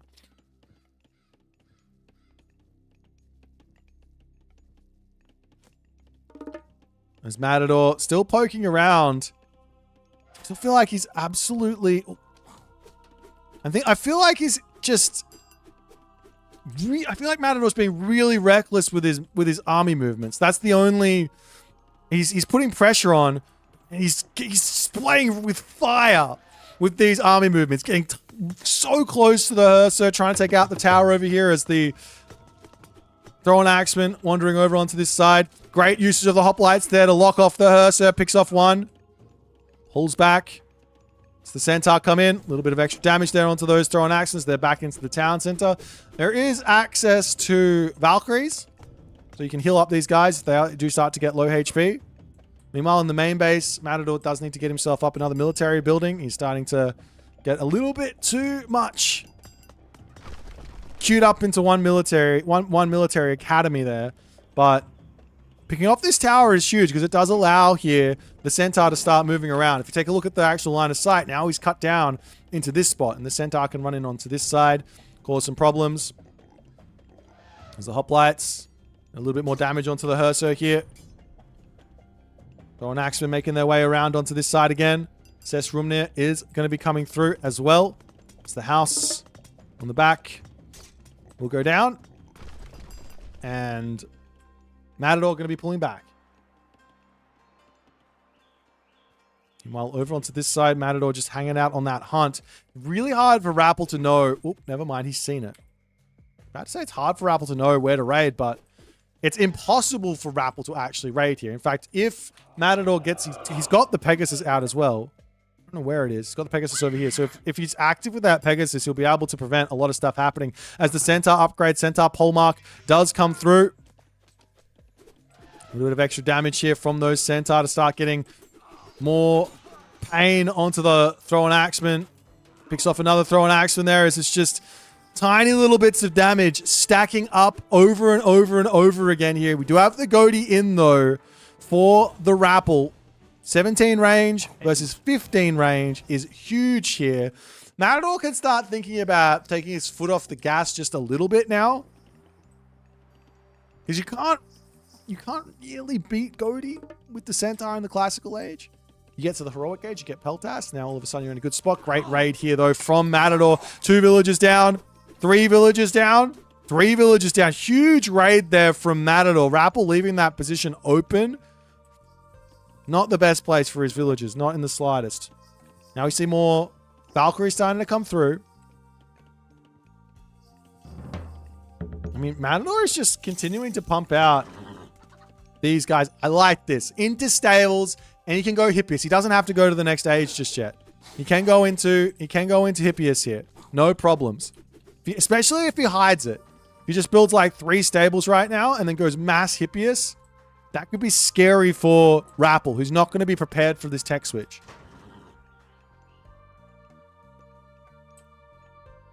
But 1 stable only up. And I could be wrong, but I think this is a heroic age angle from Matador. Continuing to look in here to get some more raids in 1 Hearser, enough to thwart all of that as the army of the Rappel is going to make its way over here. Is this a winnable fight?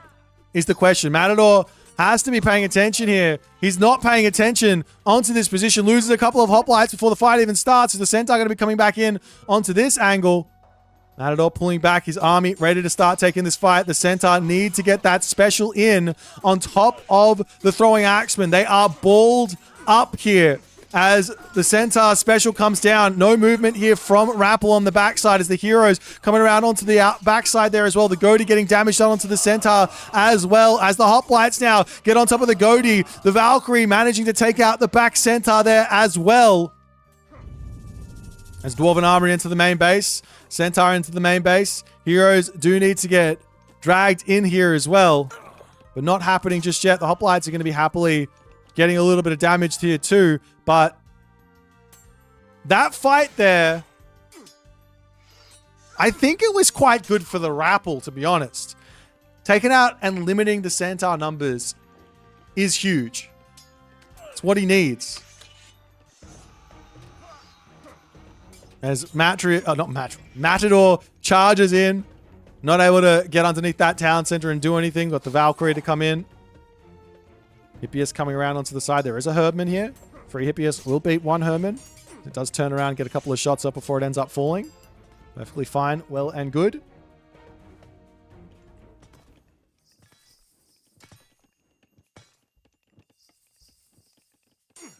The gold mine in the main base for Rappel. This is where this gets very scary, I think, for the Rappel. He's about to run out of gold. He's about to run out of food as well. He's gonna have to start leaving his base now. And Matador, he's still got himself 3 Centaur. He's still got himself the really powerful Greek army. But he's not... He wants a heroic age, but he's not really trying for it. It's weird. He's kind of half in, half out as the villagers starting to move over here. It does get spotted. The hoplites trying to stay away from those throwing axemen, but he can just run away from them. They will be missing. Meanwhile, over here, the Valkyrie raids into the main base is scary. Where are the heroes for Matador? Sitting up onto this side for the time being. Main base is going to be open here as the Hippias can come through and they can start body blocking at the very least to keep these guys alive. Is there the Spirited Charge upgrade in? Not just yet. Hoplites, did they end up dying? I think they might have. So villagers up onto this side, over onto the gold mine as well. As Rappel is getting through this.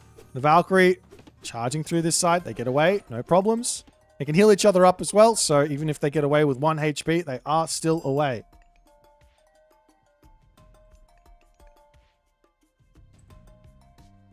Meanwhile, does he kill off the Valkyrie? Gets 1 Valk kill. There's another low HP one here as well, so may as well turn and try and take that out. Not able to do so as the Hippias need to come back in. Another Centaur falling as the heroes to come through. And Rappel playing exceptionally to keep himself going in this game. Hoplites charging him with the throwing axeman. Oh, there. Good reaction from Matador. But all of his villagers out in the middle of nowhere is terrifying. Absolutely terrifying here for Matador. 3 Valkyrie. Like, you have to track them and have your heroes in the right position non-stop. There will be no heroic age, it seems. I'd kind of love to see some Toxodis getting mixed in here, to be honest, from Matador. Matador charging up here, trying to get some damage. The army just dives into the town center. Now the Valkyrie in hot pursuit. As Matador swinging up here, it's equal on military resources. Basically, Rappel has got an armory advantage here as well. Even with Spirited Charge, which isn't in just yet for Matador, he still doesn't have the speed on top of the raiding cavalry, but there's no raiding cavalry in. So Spirited Charge and Hippias raids, that's sort of brutal for Rappel to deal with right now as he charges forward on this fight. Loses a lot of units there. Hippias up to the top to start looking to hit some villages. It's 175 pop though now for Matador as Skadi is coming in. Matador needs to get the damage done right away. He's got ceasefire for Frost. So Frost comes in, you click ceasefire after the Frost finishes to get your units to safety. There's Matador trying to work this attack out. This is a great building placement, a great place to fight here as the army charging forward yet again. Still trying to micro this one to get in with his Hippias and everything else, but the army from Rappel just too well controlled. He can't manage to sneak in here.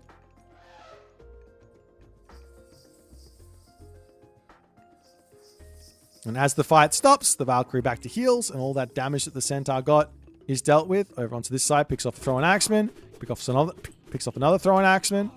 A little bit of damage is obviously very, very nice, but the Valkyrie are in hot pursuit yet again. As now Spirited Charges to come in, this will put these up to 6.1 speed, or 6.1 speed, which is really helpful. But now the heroic age is in, and Matador, now going Apollo, says, I got to bail here. Because those Herso get a hidden buff. Those Godi get a hidden buff as well, just by going up to the next age. So they're immediately stronger. It's now the Hoplite raids going up to the top side, splitting off little bits of chaos here. I'd love to see the Valkyrie going over to the villages. They do find this position. There are a couple of Hippias over there as well. The heroes here for Matador. Got to realize there's no Valkyrie here. The villagers under attack. They're turning around trying to get that damage done, but they've also got the attacks over here. Hoplites onto their houses. What is the game plan here for Matador? This Valkyrie getting so much value over here. Turns around, takes the fight. The centaur need that damage done onto that back line there. The Goaty getting charged in onto. The Goaty. We got the Manticore to come in as well. This fight looking incredibly good for Matador after all is said and done. The Goaty all falling, and now the Throw and Axeman going down. How does he do it? How does he do it? Hoplites up to the top, causing problems. There's the villagers over there to attack as well. There's villagers in the center of the map. Frost gets dropped down. Over onto this side, though, the Hoplites going after some Goaty. They will get dealt with. As Matador takes a little bit too long to dodge out of here. Does Rappel have himself Huntress Axe? No, not just yet. An Underworld up to the top side to hit those villagers is going to be on the cards as well now. As the villagers sending themselves up to the top, there will be a medium Hippias to help out. Some Frost Giants to start coming through for Rappel as well. I mean, you've got to imagine here that Matador is going to go for it. He's getting himself his Temple of Healing upgrade.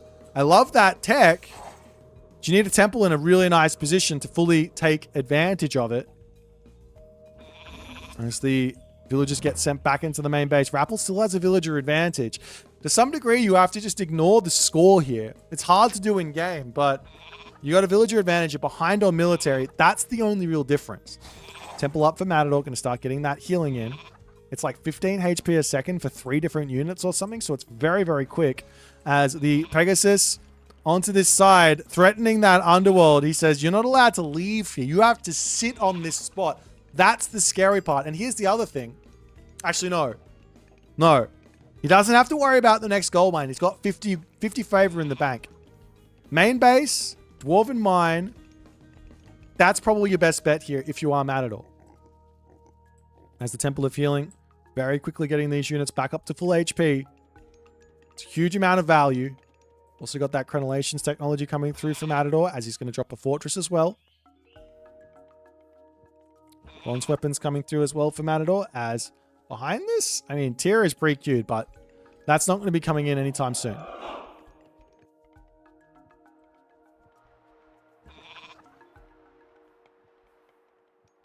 As the army moves out, this is exactly what Matador wants, though. He wants the army to go, and then for his Pegasus to come in. The Goaty here can take out the Pegasus. Is it possible? No, there's no ballistics or something. The villagers are going to be bailing on this spot, going elsewhere. And it looks like he gets away with it, but the army is now all up to full HP. So all of the damage that Rappel has done has been mitigated. As the Underworld will come through, sees the villagers. Huge damage to come through from the Manticore and everything else as the army is way out of position for Rappel. Villager differential now equal. Gold mine in the main base here for Rappel as the army has to pull back and take this fight now. The Manticore on the front, starting to get damage done. Units popping through here. Another Manticore to come through. There's also the Temple of Healing to help out on this position as well. Couldn't have gone better for Matador in this moment. And Rappel taps out. What a ridiculous game from Matador. I was literally on the edge of my seat the entirety of this game with these army movements. He's playing with literal inches as to whether or not he loses everything or he gets all the damage. I thought Rappel was in a good spot after the initial fight, but then somehow, some way, this second fight went so obscenely well for Matador. How? How does he do it? I don't know. It was all advantage Rappel on that spot, but somehow, some way, 5,900 to 5,500. He loses a tiny bit of units, and Rappel goes all the way down to 2,000. He lost 3k units in a heartbeat there. Absolutely huge. We've got a game 5, ladies and gentlemen. 1 map remaining. Let's jump over to the draft, see what they're going to pick.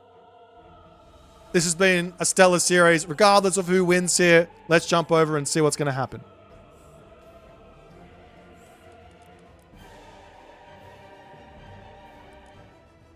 Alrighty. So the win for the Zeus against the Thor.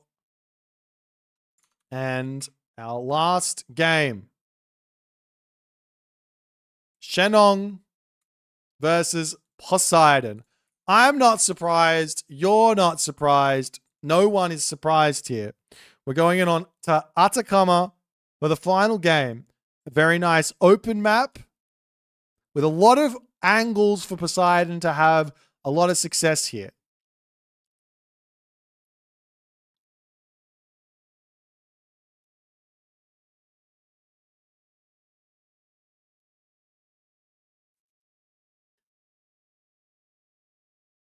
I mean, you can still play a nice defensive game with Shennong, though, which is exactly what Rappel is going to want to do every time he plays the China. It's always going to be somewhat of a defensive game. He's got access to the Earth Wall technology, God power, Earth Wall, God power to make some things happen.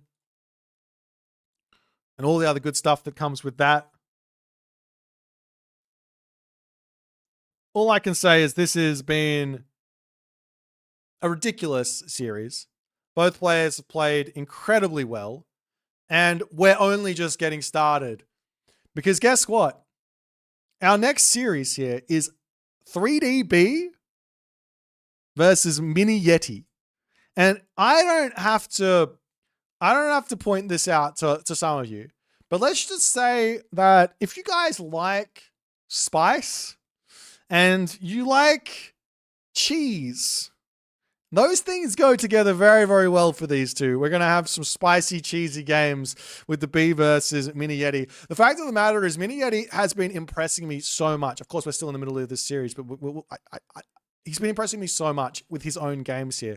Because not only is he playing the aggressive style that he loves, but he's also mixing in the standard style, which he's very good at as well.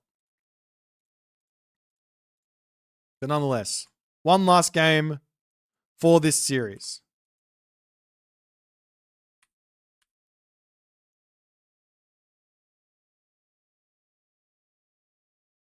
One last game for this series. Shennong versus Poseidon. A bit of a classic here. Rappel has put his faith into the Shennong and the Chinese for a very long time right now. He's been using them in Clash of the Immortals since China came out. He used it in Mythic Wars for his success there. He used it in Champions League Season 4 for his success there. Will the Chinese gods come to his aid in this one? But El Matador, let me just tell you a thing or two about El Matador's Poseidon. It's real good. It's real good. It's real good. Is this the remastered game? Yes, this is Age of Mythology Retold. It's real good. The Poseidon, his raids are on point. He mixes in the centaur when need be. He's gonna have a really nice heroic age and all the other good stuff.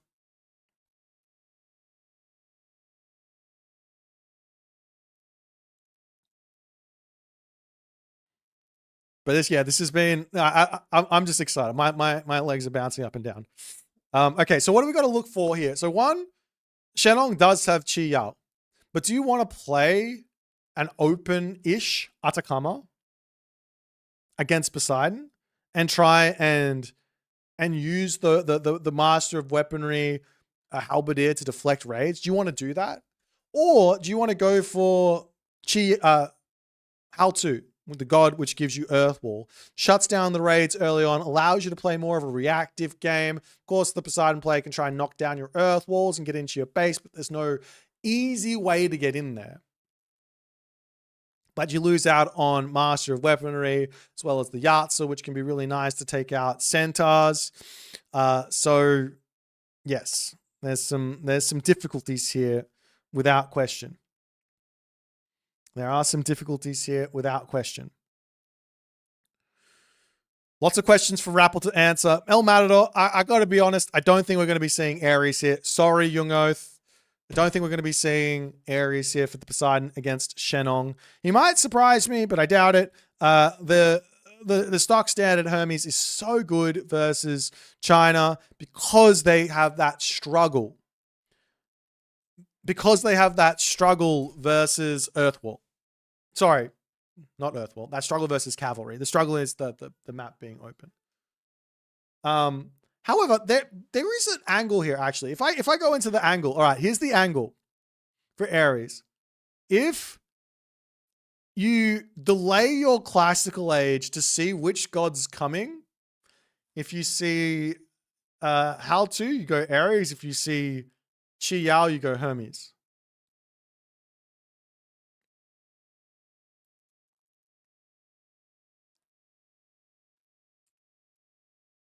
What a time to be alive. What a time to be alive. All right. So, I mean, in terms of the late game, I think Poseidon is more than capable of winning the late game versus Shennong. There's actually a fairly interesting series we saw. I think it was versus Rappel, and Rappel was playing the Chinese side of this matchup. I think he was playing Noir at the time, very similar to Shennong, how that works, but he was playing Noir at the time. He was playing against the Mister's Poseidon, and the Mister just absolutely dominated the late game. They played a late game to some degree, and he absolutely dominated it with Poseidon. So it is possible to win there.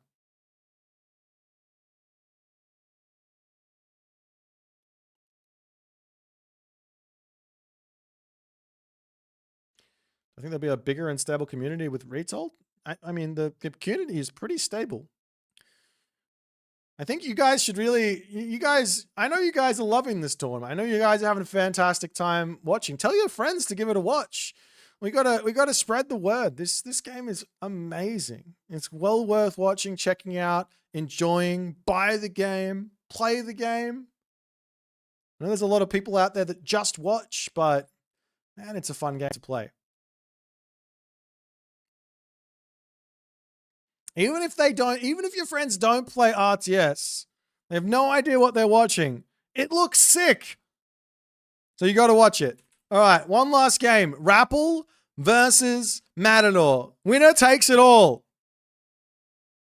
In onto the map, Atakama. Let's go.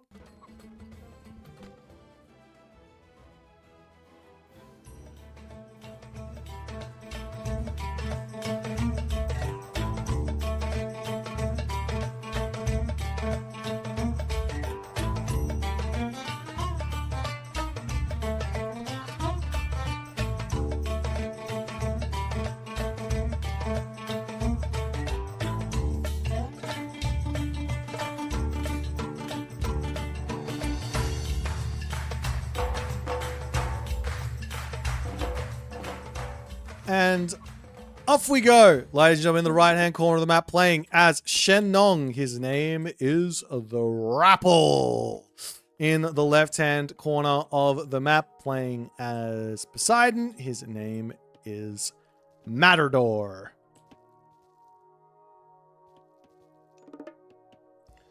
His name is Matador. We've got ourselves one of the wildest series here.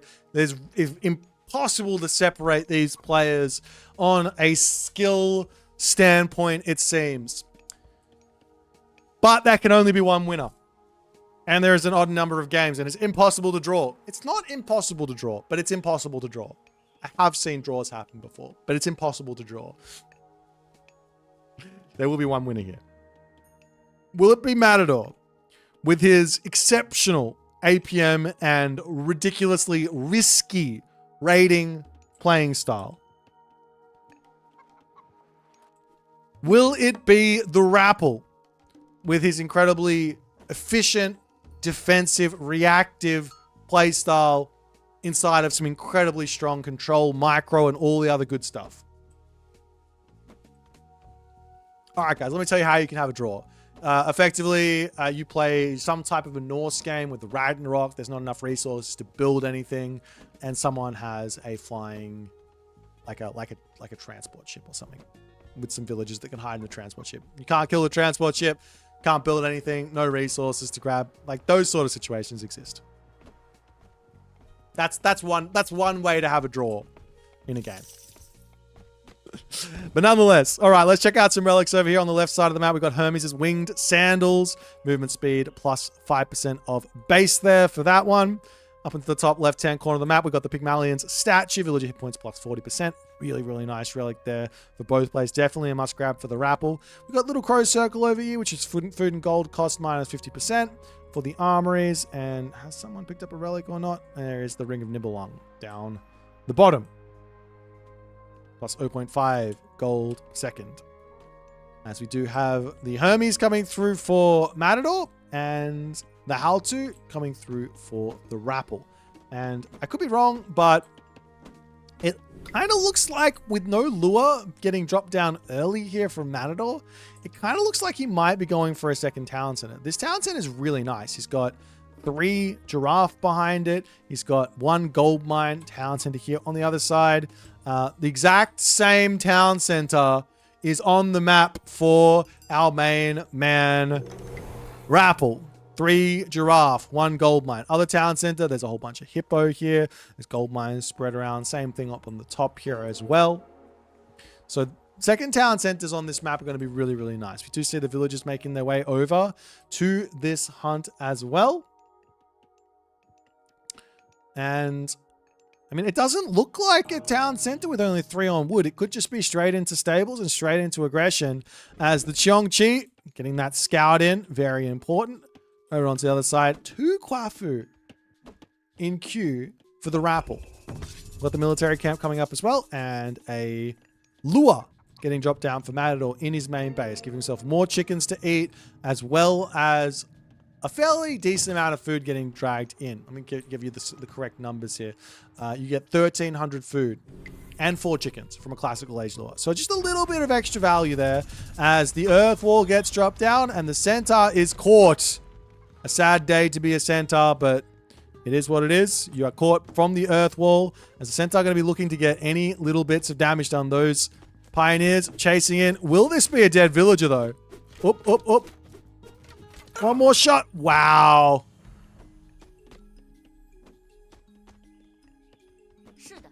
I don't know if the villager would have died with 1 more attack, but that miss, the centaur missed the villager.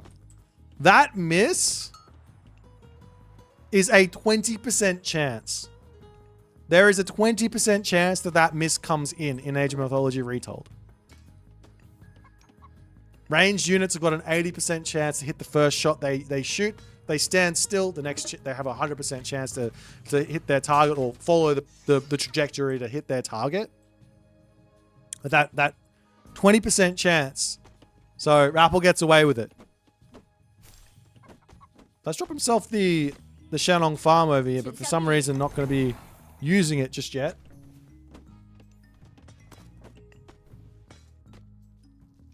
Meanwhile, we've also got pickaxe. We've also got ourselves that abundance technology as well as the Hippias just knocking on these earth walls for the time being. And Rappel has got all the answers here. You're not going to be allowed in to this position, but just locking them off is nice. You've got the Theseus over here saying, "Get away from me, Mr. Cheongchi." And I got to imagine that it's not going to be a town center here. He's still building Hippias. I was going to say, I got to imagine a town center is going to be coming in here for Matador, but he's deciding more Hippias.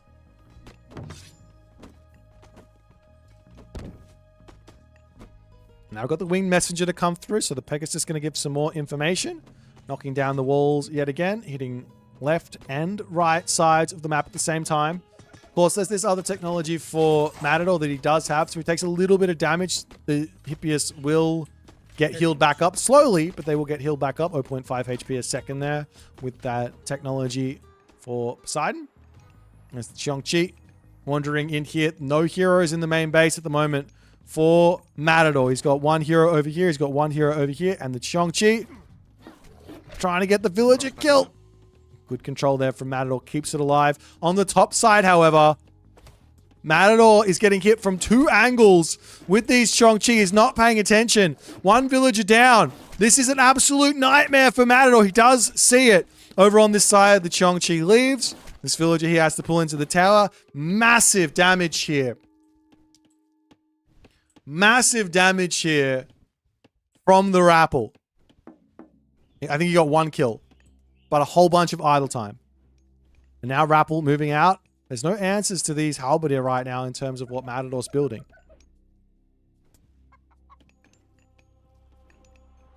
We see an archery range in order to try and deal with these halberdier here.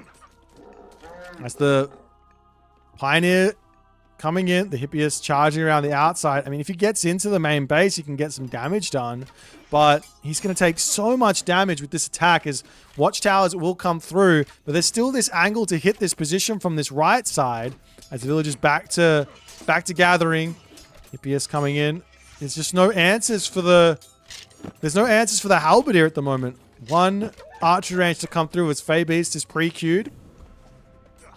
Now, if Fey Beast does get dropped down, you can ceasefire to completely counter the damage.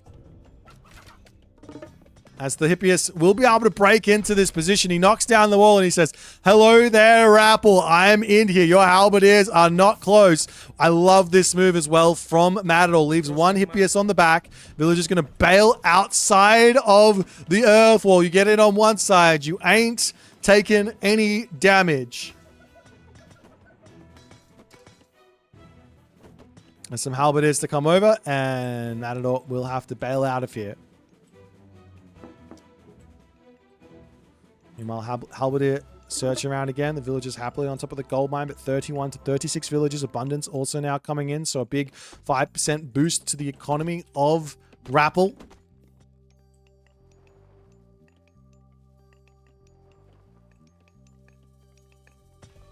Moving over onto this side again. Going to attempt to knock down another part of the earth wall as this one does get walled back up.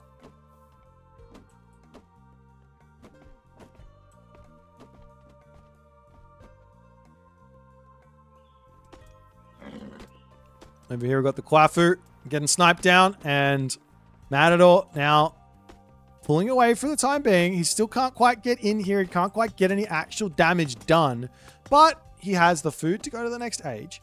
His gold mine's got 900 left, and there is an angle here to hit some sort of a bronze all-in. Now, on the flip side, Rappel doesn't have the food at the moment. He's had to build a whole bunch of farms. He should be using this Prosperous Seeds to get himself somewhat of a food boost. But both players on the retreat. The Chongqi still searching, sees the marker going up, knows there has to be some sort of a heroic age. And the question is, I mean, bronze all-in makes sense. Well, not even an all-in, but just setting up for that next part of the game with a bronze, Toxotes, a whole bunch of Paspists, and all the other good stuff.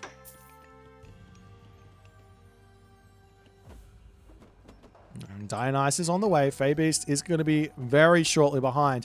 The thing is, if you drop bronze down and your opponent then drops Fey Beasts, do you want to ceasefire that? I don't know. The other thing here is we do need a tech switch to some degree into some Paspists here. This is the whole reason for a heroic age nice and early. Some Paspists to come in to deal with the halberdier. Potentially also an extra villager or two on favor to get an extra Hydra out. Yes, there's a whole bunch of pioneers here, but you can just run those over with your Hippias.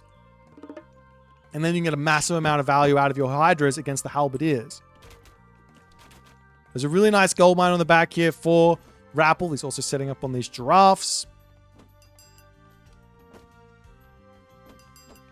And there's an immediate amount of resources here for Rappel to use once he hits the heroic age. It's going to be ballet, most likely. I mean, he might not want to put the ballet down. He's not really going to be wanting to build any white horse cavalry.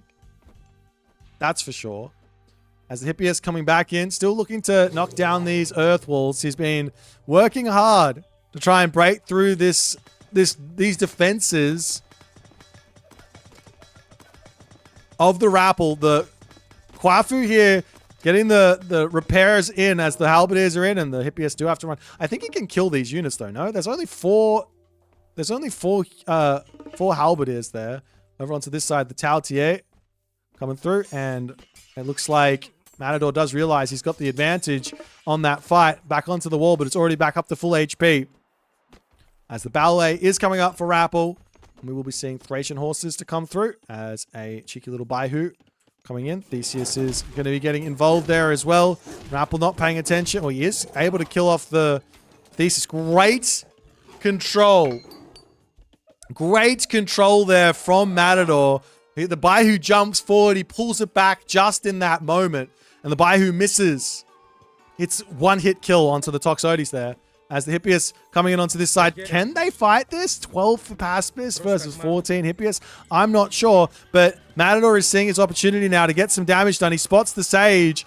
Sage down is a big amount of damage. We are actually seeing the White Horse Cav for Rappel here. As the Hippias are going to pull out up onto this top side. No real problems. Get the damage in and retreat out. No problems. Thracian Horses is now coming through. But an incredibly tense moment here as both players are holding some very, very powerful cards. Bronze, Ceasefire, Fey Beasts. I want to see this Prosperous Seeds coming down some more here for just even more food. But, I mean, what else are you saving the favor for at the moment? Has he got himself his upgrades? He doesn't. Okay, can't use those. Can't use the Prosperous Seeds. He needs to get himself these upgrades to supercharge his infantry units. Gets divine damage, also some pierce armor. We are seeing some Prodromus to come through to deal with these White Horse Cavalry.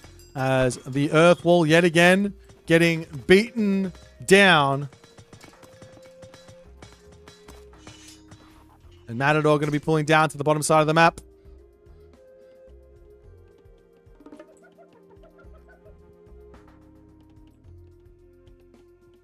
You know, we've got crenellations coming through.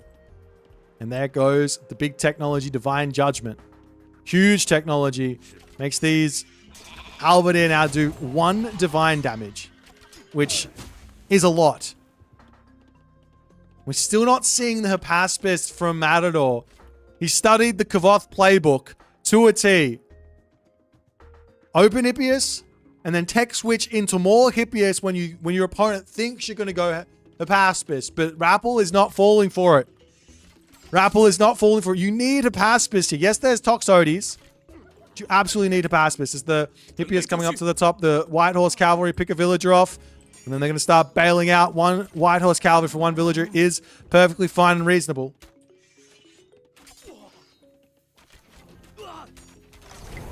So Toxotes getting some good damage done onto the back here. There has to be a bronze or something here for Matador.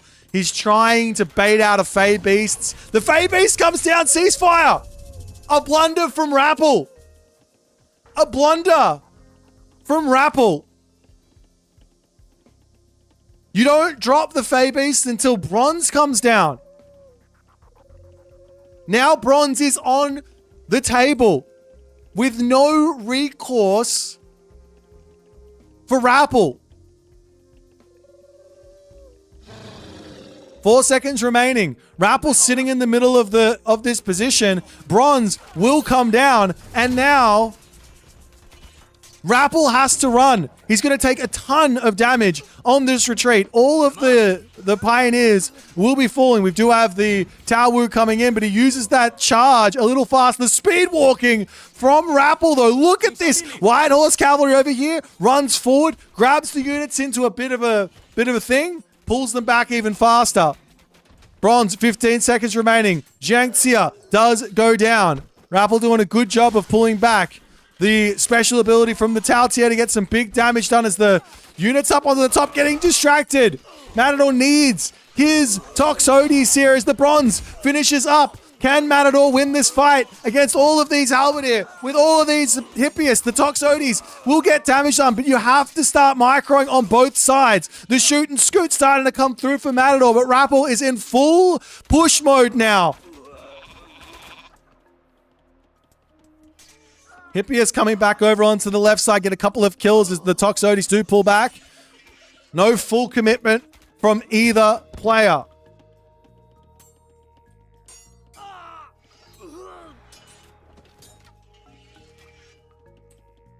Still sniping units left, right, and center. But the thing is, behind all of this, the scary part is, behind all of this, Rappel now has another town center. He's at 190 pop. He will move on to another gold mine. He's moving up here. I'd love to see another ballet here for the Rappel. Units here for the Rappel charging in to push off of the wood line. The other scary part here for Matreiuss, I keep on saying this, Matador, they both have Mat in their name. For Matador is that Huang Di is pre-queued. It's going to take a while for it to actually come through. But once Huang Di comes in, the Toxotes are going to melt to that dragon.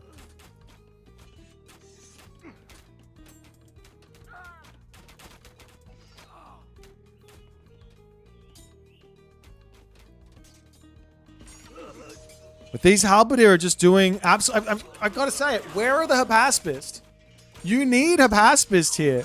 Toxote control is nice from Matador. He's picking up the units on the back decently over here as well.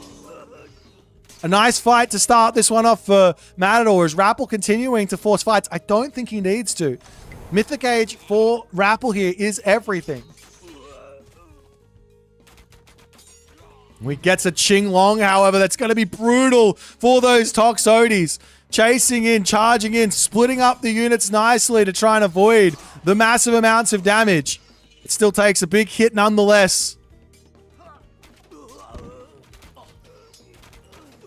Where's the heroes for Matador? He's got one Theseus out. Needs to get out that Hippolyta, Atalanta as well.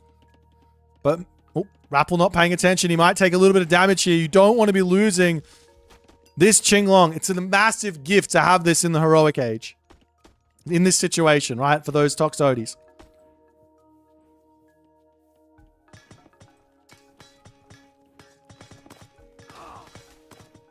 There's a Qinglong. Still going down. Rappel not controlling this one. He is looking for some damage up onto the top as the Toxotes do get caught out here. The cavalry for Matador not in on this spot. He does get some Prodromus out to help out. The Toxotes is going to try and do what they can as this main base gets opened up, but the Halberdier are in to defend. A perfect split from Rappel to get a gigantic advantage here, and ceasefire now from Matador means no bronze. He was working up to another bronze there. No bronze coming for quite some time. And Huang Di is now on the way.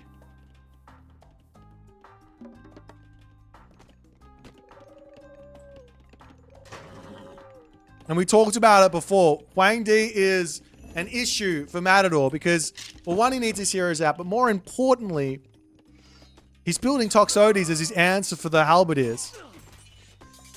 And they just melt to that Yinglong.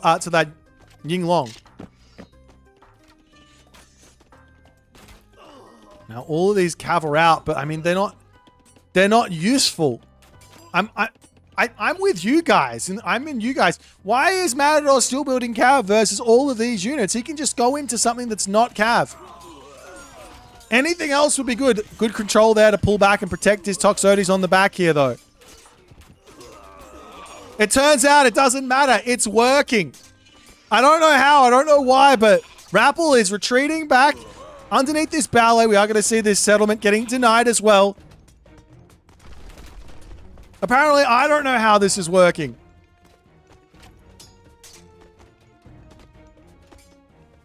But the fact of the matter is still the fact of the matter.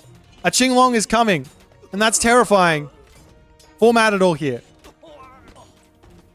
Cavalry searching to try and get some actual damage done. Picking off villages and all the other good stuff. Matador with a huge queue of units. Over onto this side does get caught out as the village is going down, but so too will the units also start falling. We also have to remember if Matador just goes Mythic Age here as well, he's going to be in a good spot too versus Rappel in this moment. But Rappel is working towards something very powerful. Another Fey Beast gets dropped down. That there makes very little sense, but he goes for it nonetheless. The Fey Beast to come down. The Yinglong also coming in. The Toxotes going down. And Matador is in full retreat. Left, right, and center. Fortress now coming through for Matador. As Matador looks over here. There is an earth wall he can knock down and try and get into the main base, but just roaming around the map, making sure there's no sneaky villagers going anywhere. Over onto this side, the villagers moving to another gold mine down onto the bottom. Villagers also moving forward here for some reason as the Yinglong starts to move forward as well. Toxotes are in until kill off a couple of units here. Over onto this side, the distraction is still working here for Matador. He's just got to bide his time. But the main center of the map is going to be the problem. There's no fortress in here. There's heroes. Heroes can deal with the Yinglong. It is a myth unit. But he needs to get over there quick with his 3 heroes. He's got 3 that he can use here. He'll just send off that wood line. There's wood over here. There's wood over here for the moment as well. So it's not like he needs to be in the center, but it's a tough position now. Matador looks like he wants a heroic gauge, or a mythic gauge, I should say, as the Yinglong is back in. Another free one.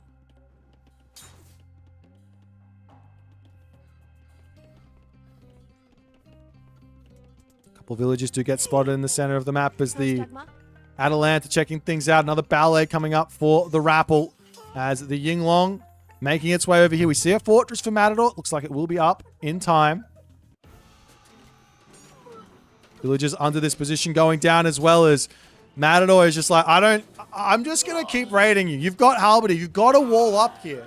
This has been something that Rappel has been doing so consistently in this game. Villagers, they get spotted. They get spotted. The Yinglong's in. This is a huge amount of damage onto Matador. Can he finish the fortress up? I don't think so. The dragon does so much damage.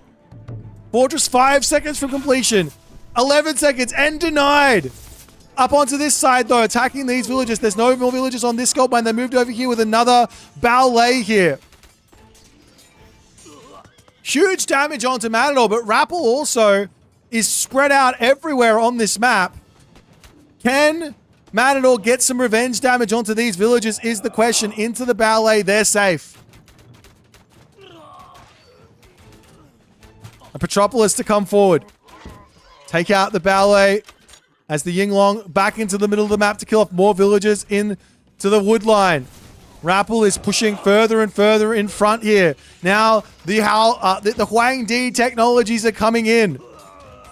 He's got himself the Yuan's bloodline technology. Every Halberdier that dies boosts up the Halberdier for a time. As well as the Dao Swordsman. Every infantry that dies. On top of this now also Leju's Silk, an extra 10% HP for these Halberdier. Hippias back onto the gold mine to try and take those ones out as the Toxotes need to pull back. More raids into the main base as the Yinglong coming in onto this side as well, trying to hunt down those Toxotes. Got to be so careful here. Garrison Micro is everything. No Garrison Micro from Matador. He dives into the fortress, but that Yinglong has still got 1900 HP left. Lots and lots of villagers falling over onto this side though, but both players are taking massive damage.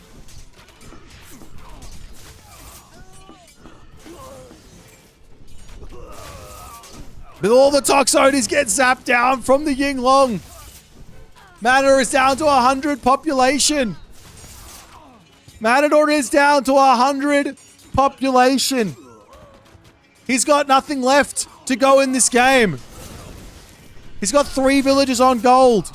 This gold mine on the back is no good. This one over here is getting grabbed. Rappel has this town center.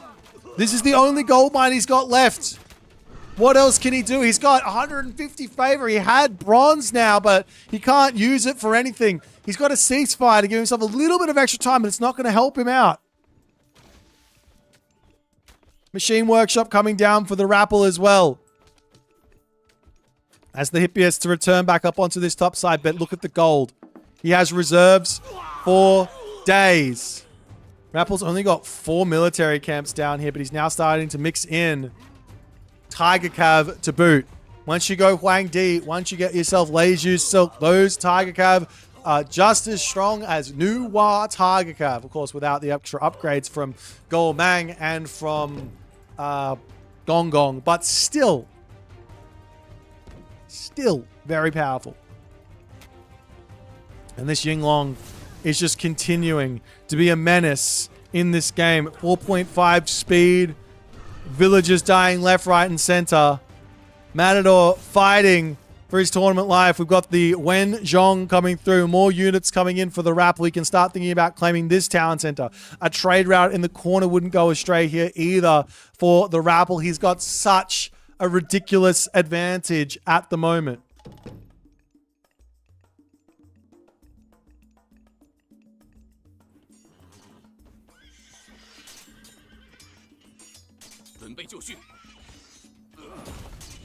At least, and Matador is still looking for raids to try and get himself back into this game. The only way back into this game is for him to kill, like, I don't know, 30 villagers. Like, I mean, if he gets back to full pop and gets Mythic Age, I mean, there's a chance here. Yinglong is now down to 544 HP, but look at the damage this guy's done. He's got 48 kills. 5,452 damage. I mean, that being said, you can kind of see that much damage from a Mythic Age God Power normally, but still. Massive. More damage onto the Hippias as those are going down. Matador pulling back to his fortress. He's still got that bronze in his back pocket here. Yinglong in. Heroes targeting it down. Slowly getting picked off. 300 HP, 270 HP, 170, 70 HP, 60 HP, 50 HP, and down. The beast is down, but does it matter? It doesn't. Matador kills it off, but the game is lost. And Rappel goes on to the next weekend tier. Manages to get past Matador. But what an insane series here from both players. It could have gone either way. I question the lack of a pacifist here from Matador, but it doesn't matter. Rappel, he played incredibly well in the circumstances. He almost didn't win this game. He almost didn't win it. Matador almost managed to find the advantage, but he just couldn't quite get to the Mythic Age. Couldn't quite get the map locked down. The real moment, I think, here, the real moment was this fortress. I think if Matador got this fortress up, all of a sudden, I think he's fine here. I think he's actually in a good spot. But the denial of that fortress and the game is done. One little tiny moment can be everything. One little tiny moment. Congrats to Rappel. We'll see him again next week. If you guys enjoyed this one, make sure you're in the follow on Twitch. If you're on the YouTube, hit that subscribe button. If you haven't picked up this game and you want to play it, make sure you pick it up because it is an amazing game to play, especially competitively, if not just casually. But nonetheless, we've got another series to get to. We're going to have a short break here going into the next one. Hope you guys are having a fun time. See you shortly. Don't go nowhere. The next matchup is MiniYeti versus B. Crazy matchup coming. See you guys soon. The Cyclops wandering forward. All of the Goaty coming in. Great garrison there from Matreiuss, but this is not going to be... Soup is not going to be slowing down here. He's got so many Toxotes. They can do so much damage, but the Goaty are going to be able to take out these Cyclops very, very quickly. One goes down. That's the raiding cavalry trying to get onto that backside here. Can Matreiuss hold here? Another Cyclops going to be coming. Another one in queue, as well as the raiding cavalry here going down quickly. This next Cyclops to come through. All the raiding cavalry are down. Can Soup now deal with the final couple of Goaty and actually finish off this town center? The Cyclops picks up the Dwarf, but quick reaction there from Matreiuss as he garrisons back in. But the attack has not managed to clean up the town center. Damage has been done.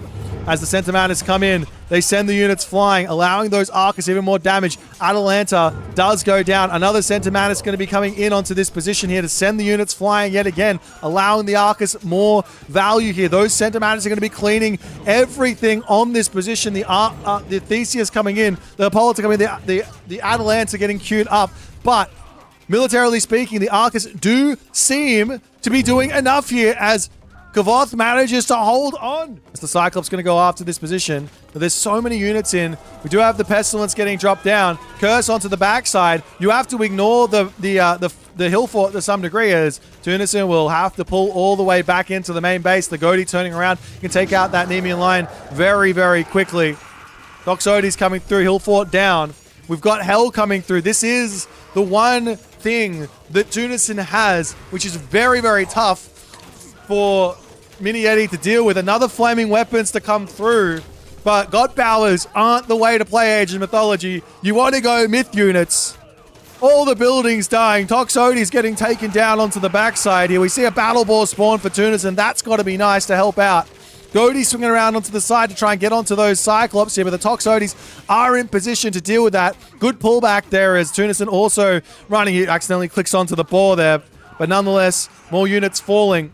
Slinger's pushing forward. One Udor charging in here to get that damage done. There goes the Thunderburst. Hits once, will hit a second time here. Is he going to get that third time or not? Let's look at the health on the Slingers. Does get hit again. Just a little bit further to get out, and he does manage to keep them all alive. He's going to have to heal them all back up. Where are the priests? Walking Woods coming in onto the back line here. The temple slowly producing units. He's now going to get some Jarls in as well. That's exactly what he needs to have to deal with these Hapaspist. Illuminati does need to start going into hoplites here as well. An amazing choke point, however, for Illuminati. Is it going to be enough? As the Mountain Giants over onto the side, they're going to start being able to tear down Archery Rangers, everything else. Where are the heroes for Illuminati? I don't see them. He doesn't have them. The Achilles is queued up. The Mountain Giant tanking up damage. Another Mountain Giant spawn there for Matador is gigantic because he's got the Jotun's tech. Breaking through into the middle here. Those Toxotes trying to target down that backline. The Throw and Axes don't even need to stay there any longer. Legendary Special gets dropped down over here. With the Jotuns to come in. Gonna be smacking that town center beautifully. Gonna be able to take this one down. And I think if Nyan loses the population here, or he's gonna get fortified town centers, but if he loses this town center, this could be really, really bad for him. He's just not able to win any fights. Armory upgrades is equal. The Jotuns can come over and continue to make this push happen. More Mountain Giants coming into the mix here. Fortified Town Centers does manage to come through for Nyan, though. That's clutch. But look at the population. 170 pop for Nyan. Very little gold in the bank. He can't deal with the Loki army at this point. Pegasus is flying in. Underworld passage into the main base because why not? Villagers have to pull into the town center. Catapults are through. There's already watchtowers in. I think Matador can't do a whole lot here. Apart from just sit and watch. Charges in. Can he take out the Underworld passage is the big question. He's charging forward with the Fire Archers. 200 HP on the Underworld. Restoration gets dropped down. All the units back up to full HP here. Underworld sits at 300. Can the Tao Wu get through and deal with it? No. Taken out. Matador under a huge amount of pressure now from Zukalo here. Forest protection gets dropped down onto the ballet. At least it's hitting a little something onto the right. He doesn't have any population. And there goes the Fey Beast. What can you do against that but turn around and simply just try and take it out? Huang Di is on the way there as now the lightning weapons is coming through. It's kind of looking like Kama has found a nice timing here to actually take this fight. Militarily speaking, it's kind of close, but these are mostly Fire Archers versus some really strong destroyers. The Arcus in the back doing some good damage. That lightning weapons and that Fey Beast really didn't have the impact that Rappel wanted like there. That. The priests are going to start getting poked down as the animals wandering in onto this position here. And Kama just looking for any little bit of damage with these spearmen as Rappel not really pulling away from this. He's just taking the damage. He's not running. He's just trying to turn around and fight. He gets himself watchtowers in, but the Pharaoh is going to go down. A couple of villagers go down. Is this worth it? In the slightest for Kama, though. How many villagers did you kill? But how many spearmen did you lose? Is the bigger question. He suicides a lot. Scary as Kama charges in here. He says, it's time to take the fight. Lightning weapons to come through. Can you just run here is the big question. I don't know if you can. The military population is at such an advantage for Kama that he has to be feeling like he can win this fight. And it looks like the lightning weapons is done, and he can indeed win the fight as Rappel's army gets blown up. The other thing that's keeping Kama alive in a big way is that he's getting these shades of Hades out for free just from losing units. He's going to be charging in to try and take this fight, however. Is there any actual units here that Rappel can use to win this fight or not? I mean, the shades are tanking up. They're going down here pretty quickly from the heroes. There's still a big help.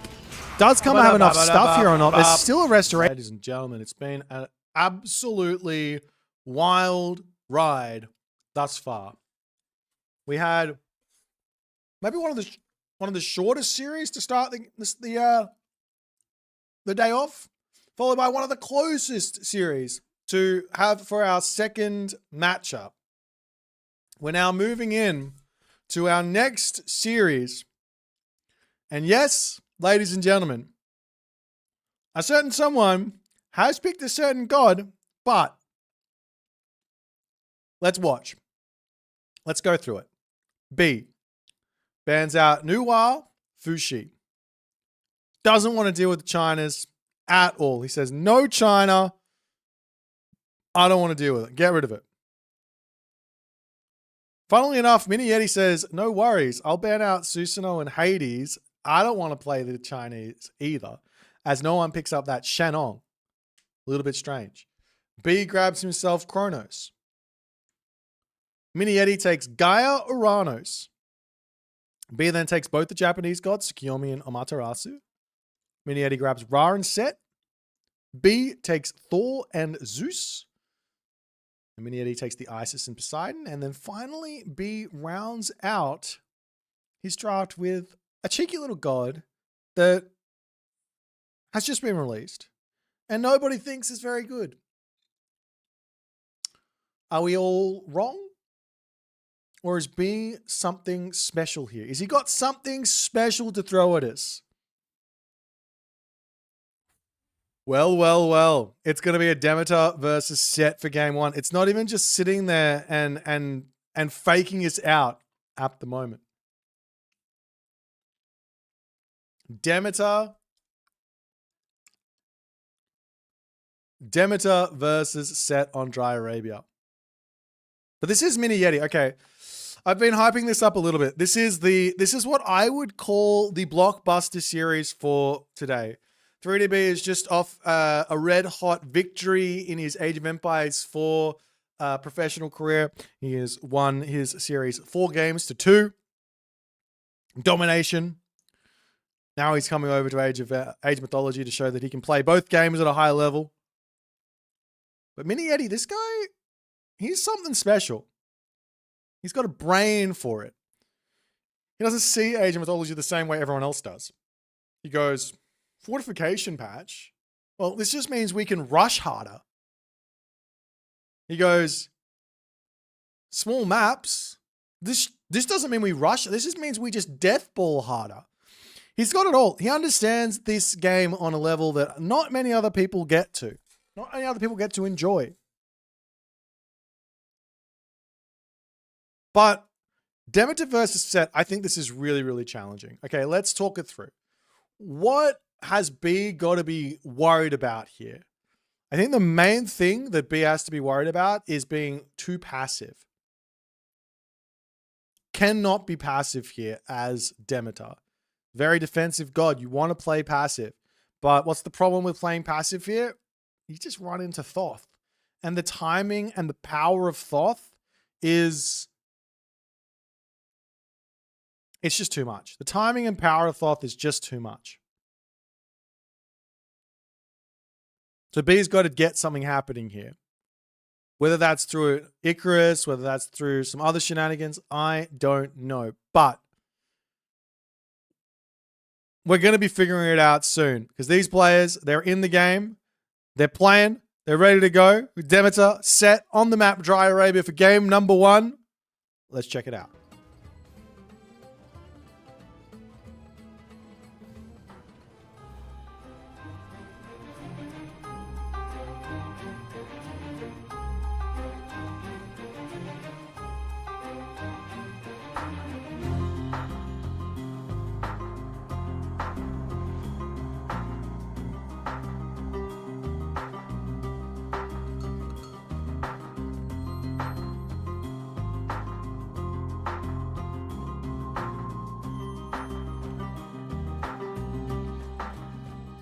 And off we go into the left-hand corner of the map. We've got ourselves Demeter for 3DB. Yeah, you heard me right. He first picked Demeter. He didn't first pick it in the draft. He last picked it in the draft, but he clicked Demeter for his first game here. MiniYeti in the right-hand corner of the map. He's playing set. Stock standard, solid set. The question here is MiniYeti going to do something crazy? Is MiniYeti going to do something crazy? I don't know. It doesn't look like he's got himself his monument. He's going for pickaxe. This looks as stock standard gets. Is he going to go for a town center? He's got back zebra. He's got himself a back gold mine. 3DB is not as lucky though. He gets himself the back zebra, no back gold mine. However, he does have this town center over here with 2 gold mines next to each other. He's got the giraffe, he's got himself the gold mine, he's got all the other good stuff.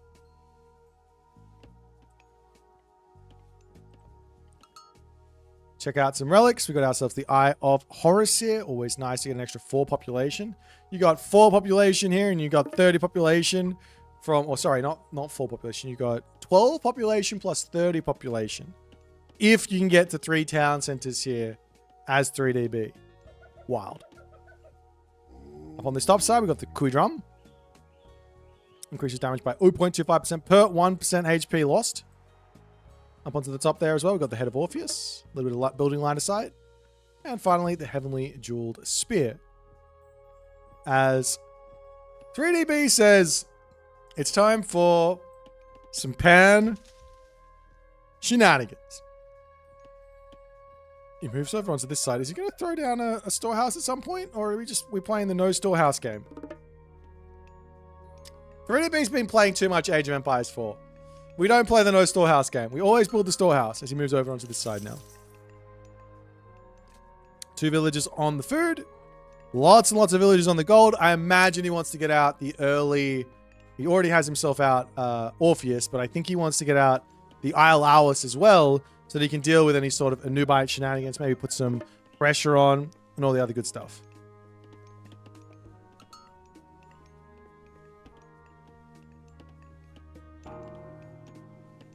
So there goes the 3DB initial stuff, house coming down.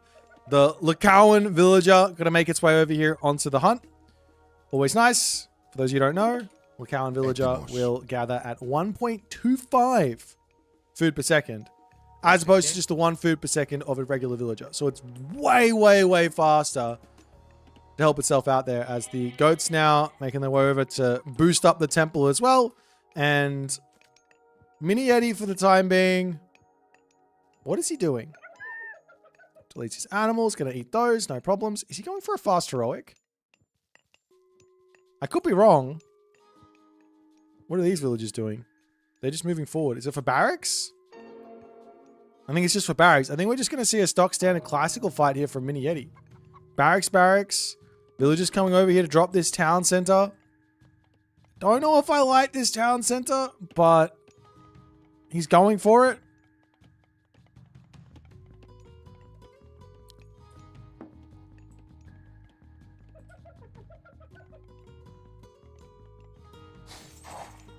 See the market armory on the backside there for MiniYeti as well. And the vision to come down as everything 3DB is up to is going to be spotted. But the thing is, with MiniYeti going triple barracks here, and they're being back hunt, I actually kind of like this for B. If B locks this position off, maybe I build an armory here, wall, maybe 2 houses here. Not that MiniYeti's going to run through here, but then he gets all this hunt to eat. He's got this gold mine, which is, I mean, it's forward. It's not good, but it's defendable without a whole lot. Just get watchtowers and some walls and things like that. You can get a really quick heroic age off here. Now, do we also see Pan's Pioneers? No, no Pan's Pioneers. So B misses out on the free 2 Lycaon there. It's not free, but he misses out on the 2 Lycaon. As the temple now under attack, do have the Orpheus going to come over here and help him defend this. Nephthys is queued up. Oh, MiniYeti, you naughty boy. He sees the forward gold mine. He sees everything he needs to see. One villager does end up going down there. I can imagine what's going to happen. Oh, I don't know if 3DB is going to be ready for this. But there is going to be a Migdol getting placed right here. Archery range coming up. Try and deal with those. Makes sense. Try and deal with those spearmen. That's not what's coming. I mean, it might be.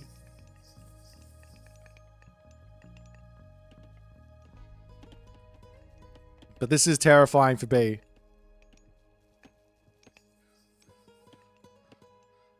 If you can catch the villagers moving across the map with a whole bunch of units, that'll shut this down.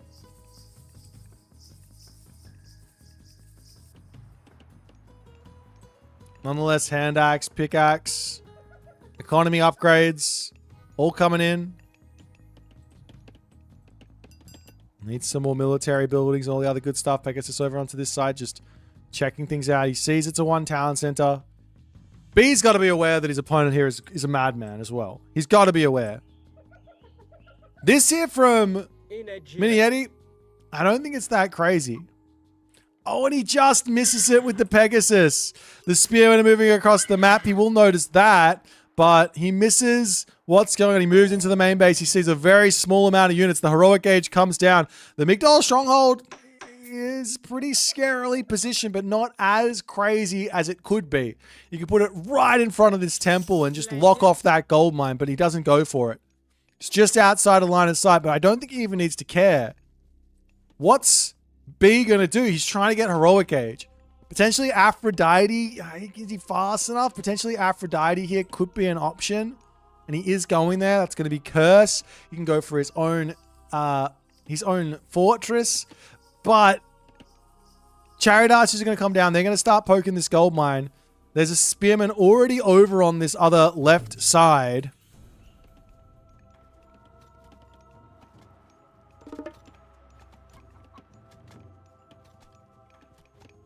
And the spearmen come in. And the villager gets poked back. Siege towers as well going to start coming through as B makes his way up to the top side. But spearman is already in. MiniYeti is a seasoned veteran of Age of Mythology cheese. You do not cheese MiniYeti. Sorry, you do not sneak versus MiniYeti. Lots of villagers coming over here. We will see some stables on the way. I don't like the stables against this either, but we'll see if he's going to be able to make it happen. One spearman ends up going down. Hyena going to be going down as well, as the units will be in. There will be a curse here, so it's not all lost for B just yet. Curse plus taking this fight. He's going to have an Icarus out as well pretty quickly, as MiniYeti powers up to the top, and a really, really nice usage here of... What's this thing called? I forgot what it's called. I haven't seen it in so long. Of Arcadian Meadow. He's on the gold mine. No problems. The temple is being taken down. The Nemean Lion going to be trading itself, it looks like, for the siege tower. It's actually it's a pretty decent trade if you can actually kill off the siege tower, but it's looking like he's not quite able to do so. And do we see Icarus on the way? It's a must build unit. And the other option is a fortress, but what's the game plan here? 4B. Prodromus, Peltast. Love it.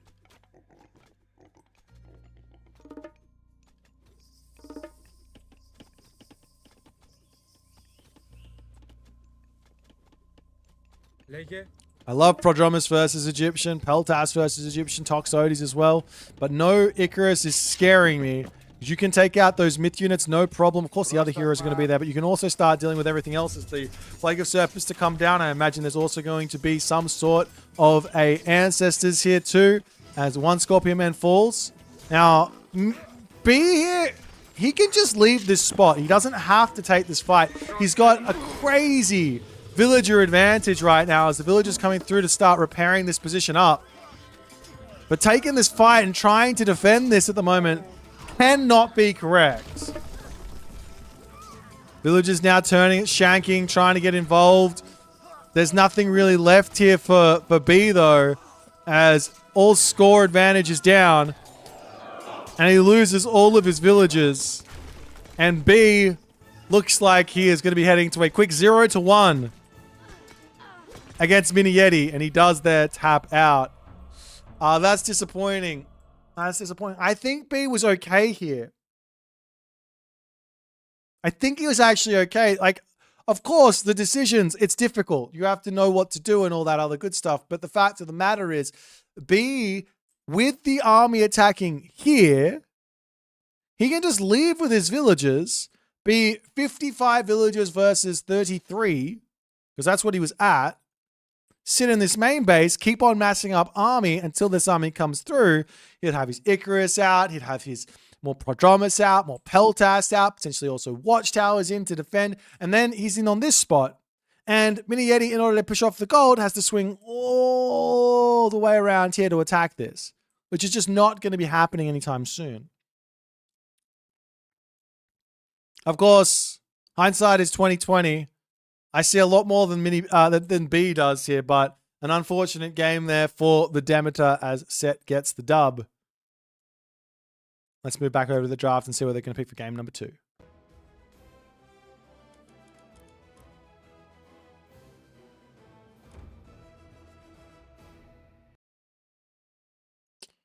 Alrighty, next one, we've got ourselves Amaterasu versus Isis.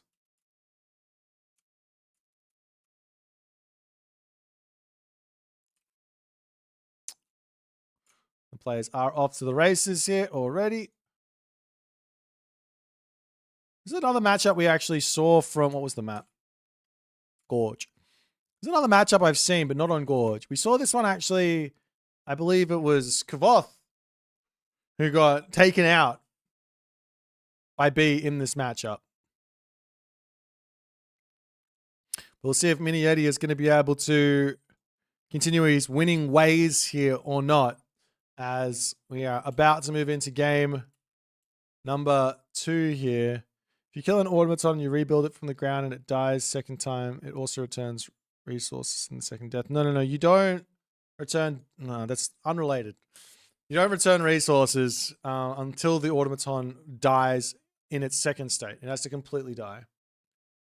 All right, let's jump into the next game. Matreiuss, Isis on the map Gorge. Let's go.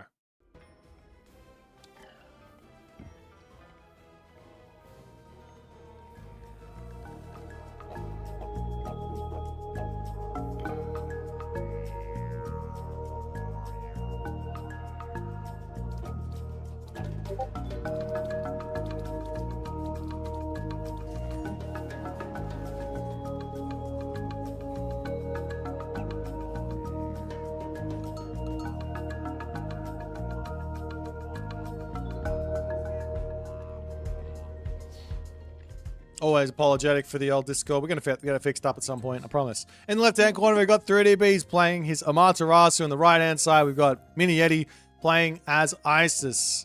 Pretty brutal first game there for B. A pretty brutal first game there for B.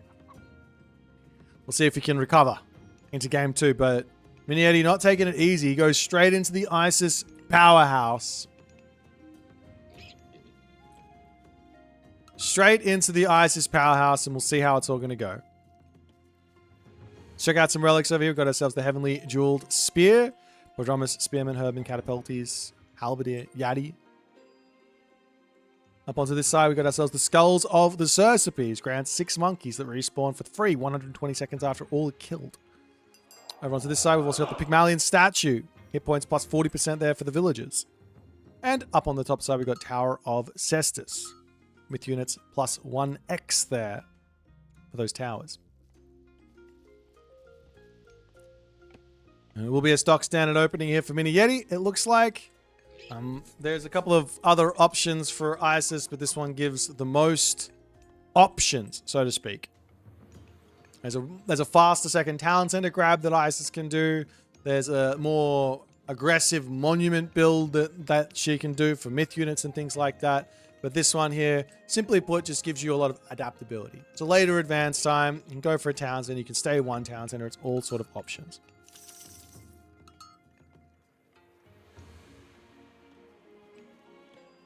On the flip side here for B, we have been seeing people doing this a lot now. We've been seeing people going Mina Katatomi.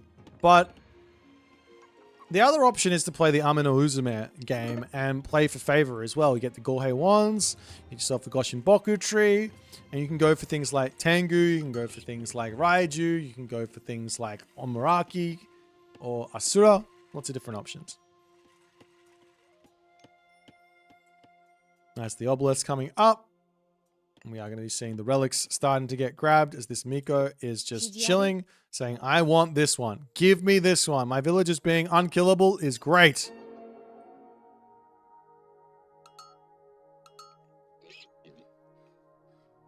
And it will be Mina Katatomi. So no real surprises here. Funnily enough, at the start of the tournament, I was saying that this is a surprise. But the more and more and more we see this, the more and more this is all we're seeing from the Japanese. Maybe Amino Uzume needs some buffs, hey? I don't know. Anyways, we've got the relic coming through. Miko going to be moving down to the bottom side to search for some more relics. A Heavenly Jewel Spear is going to be really nice there as well for potentially Yeti Spearman to get built later on in this game. As I could be wrong, but I think MiniYeti is up to his old tricks again. MiniYeti is absolutely up to his old tricks. This is not a fast second town center. This is a fast heroic. I don't want to speak too soon. I'm probably wrong. I think this is a fast heroic from MiniYeti. He might drop a couple of barracks first and fake it with some spearmen or something like that. But this is looking like it's the fast heroic. He's saving prosperity as well. Get max value out of that.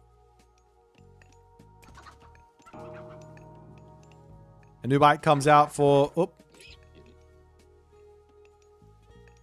Look, we all fail from time to time, Mr. Anubite. It's going to be fine. Double barracks actually for MiniYeti and the double market and armory. Or not the double market. The market and armory also coming down. So he does go for the barracks. He might not be going straight to the mythic age. A heroic age. A really quick one. But he picks off the Kitsune there. But he is going to be doing some spice here, I think. Meanwhile, a stable coming through. We've got ourselves the Saltwater Spring. And another Kitsune for 3DB.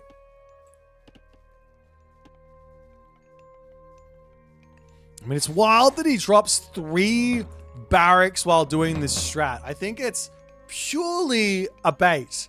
Like, I think this is mind games. Like, I think it has to be.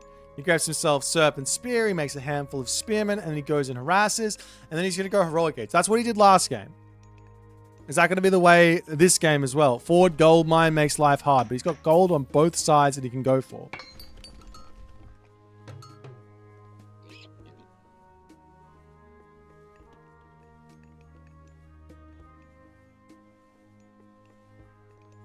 It's the Spearman wandering up onto this side, just having a little bit of a look at what's actually going on. Over here, the Naginata Rider. And getting greeted as well as the monkeys coming in. A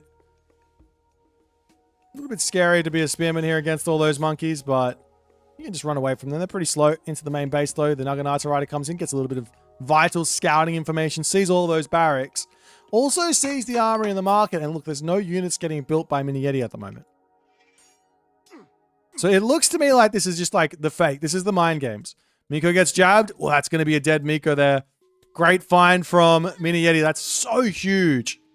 Every little bit of free damage he's going to get off with these spearmen is absolutely key.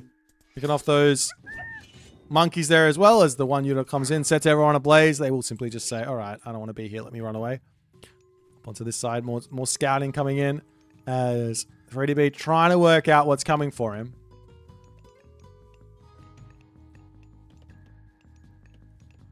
But this is so well thought out from MiniYeti. Now he can advance. He can go Sobek. He can go Nephthys. He can cut villager production and start it again. There goes the Nephthys. Now his villagers are going to pull back in to his gold mine. Pharaoh over there. He can also click prosperity. He's going to do that as the Naginata riders poking their head in. They see all the villagers on the gold mine. This has got to be scary for 3DB, but Miko coming out on the Musha in the main base. He has the answer for a Migdol in one Udol. But he needs favor for it. He's got 33. So he should be fine here.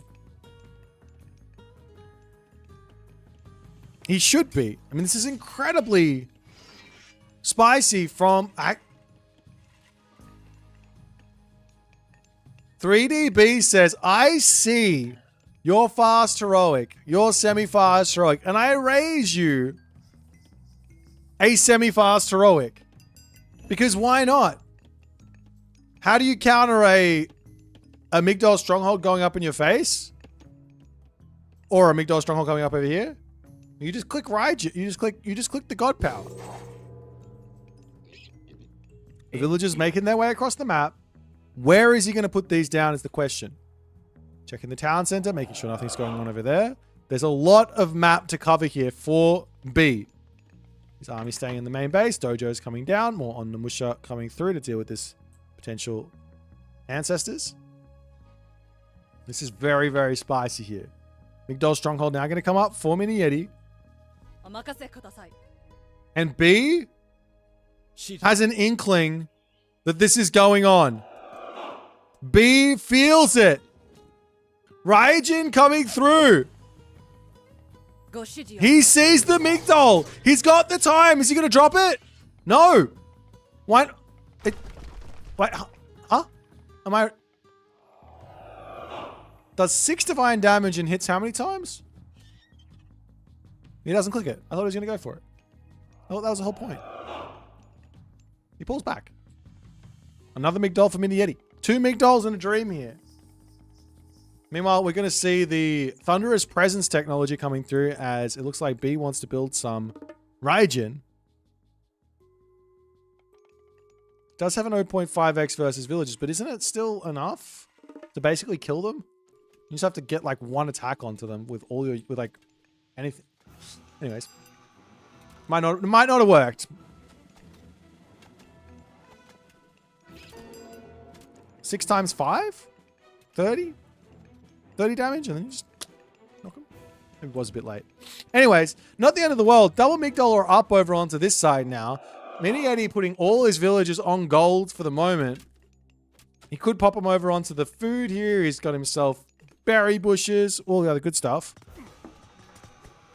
As the spearman going after this shrine wants to take it out. It's going to live there with 20 HP.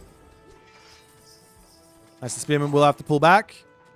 And we are now seeing more of these Raiju coming through. 6.1 speed.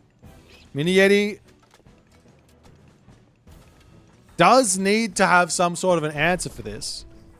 Generally, the answer is you're building Raiju. Okay, we get walls up everywhere. And you have to be quick on it.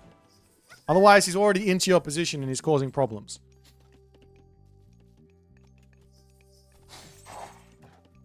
The 2 Raiju are in. Was also the 1 Udor. Every unit under the sun for the B-Man.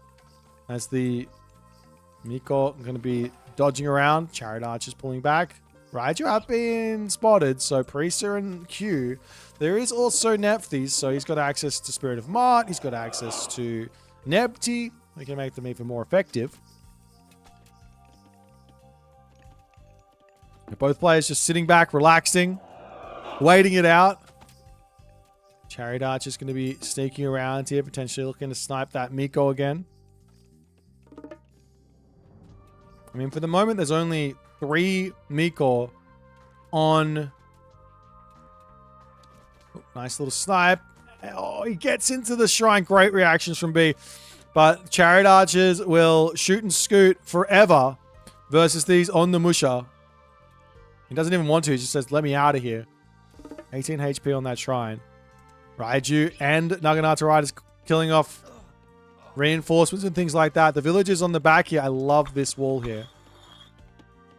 These villagers need to get in though. He needs a gate.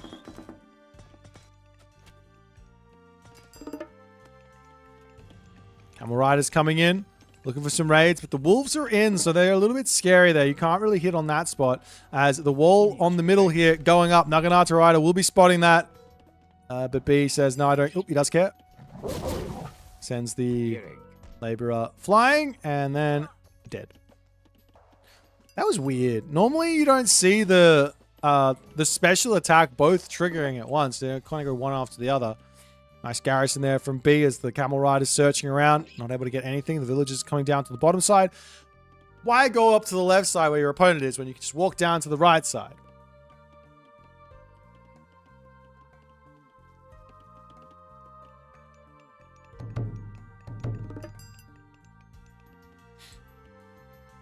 Meanwhile, Shinobi on the way for B.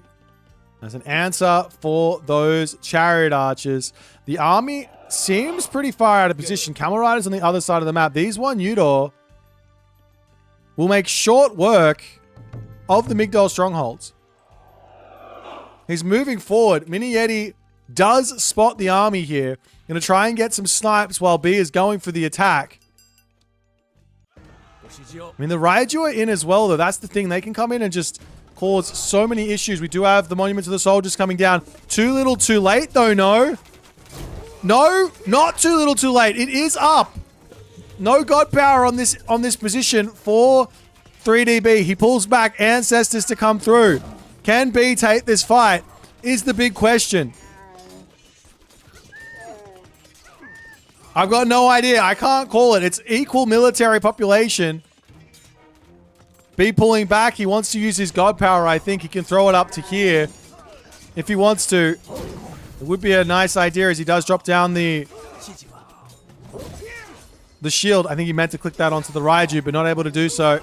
Still not going to drop this one down onto this position, but nonetheless, still an equal military fight here as B says, no, let's pull back. I got some nice Bushido from that. Let's pull away. Can't take the fight just yet. On the flip side here, Thoth is now pre-queued for MiniYeti.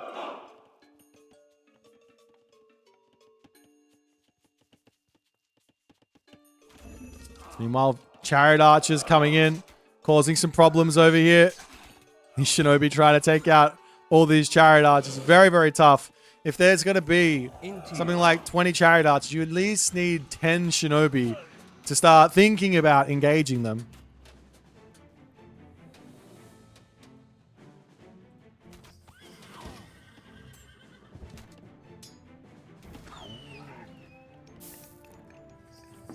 All the Miko in the world in to start healing up all these bad boys as well. As the Chariot Arch is getting sent back. I mean, at some point here, a thunder wave, thunder shock to the Thunderdome, Thunderburst. At some point, a Thunderburst has to be thought to be used. Monument to the Soldiers right now not being empowered. At any point here, MiniYeti can just turn his Pharaoh and empower it. But one idea here would be to charge forward, try and get on top of these bad boys, and then use the shockwave like this so he has to run all the way through it if he wants to escape, or run forward into you and lose a bunch of HP and die. The B getting back up close to top. Wait, is he making a trade route? My guy B is absolutely insane. I don't believe that was on purpose.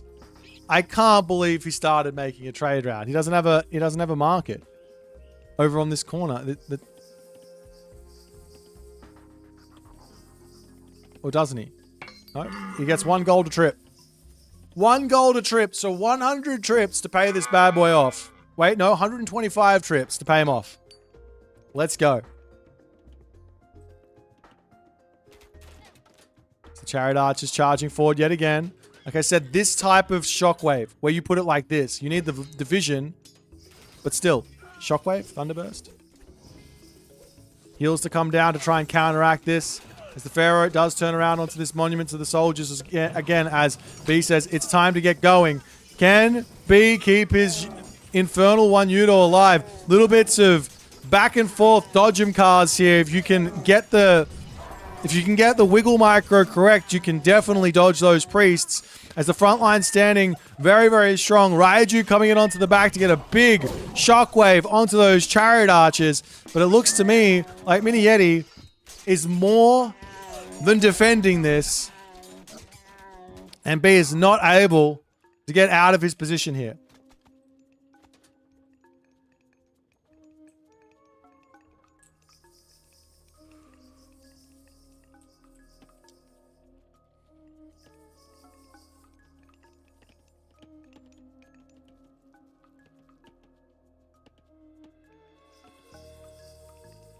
And now behind this, MiniYeti knows, well, I have defended the second wave. We've won 2 big fights. Militarily, we're in a good spot. Gold mine is done. He can almost leave this position if he really wants to as well. No problems. But Thoth is pre-queued. Walls are almost finished. No, they are. Oh, they aren't finished. There's a little spot here.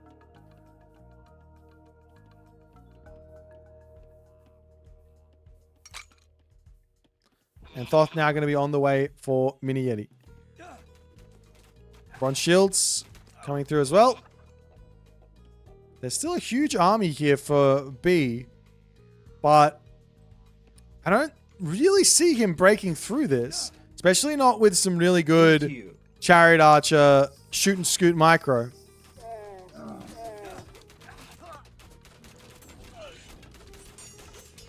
It's the one Yudo goes down. All the Miko in the world to come in to try and heal everyone up, but even with all those bad girls, it's not going to be enough. Camel Riders coming in onto the backside. We now do see the Thunderburst finally coming in, but the Chariot Archers just say, bye-bye. We're all good here. We're just going to hang out.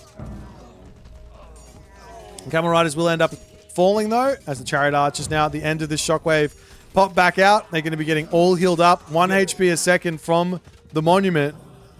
And 3DB, yet again, unable to make his attack work. As the ISIS stronghold seems too strong.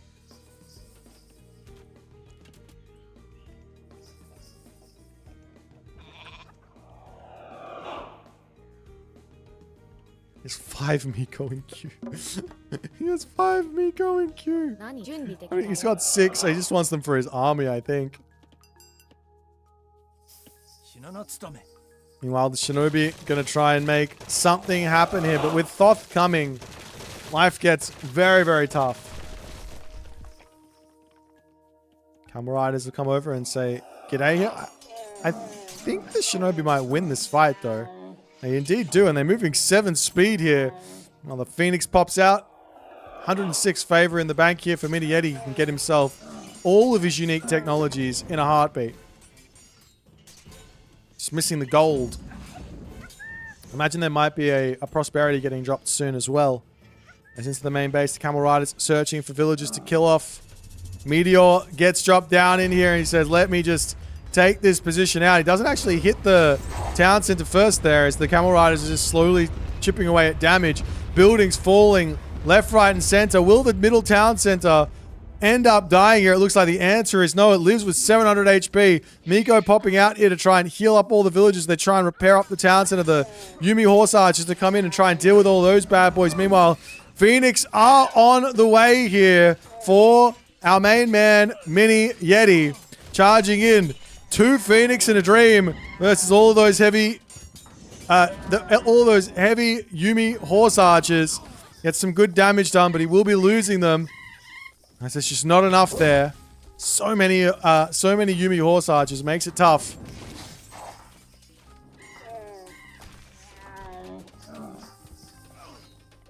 Is MiniYeti going to continue to send units in here? The siege tower going down. It's a 1 town center situation here for MiniYeti, but he's up 20 villagers. 20. Siege towers will be able to take down the dojo as well, as all of the infrastructure is basically taken out. He's got himself 3 stables, 1 coming up, 2 stables with 1 coming up here.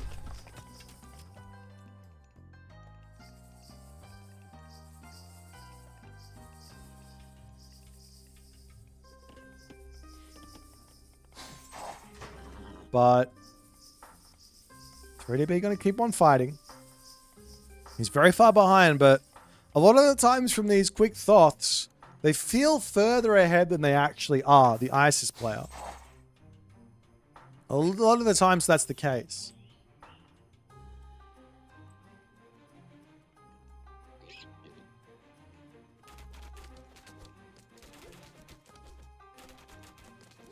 Meanwhile, Raiju over here, making some damage.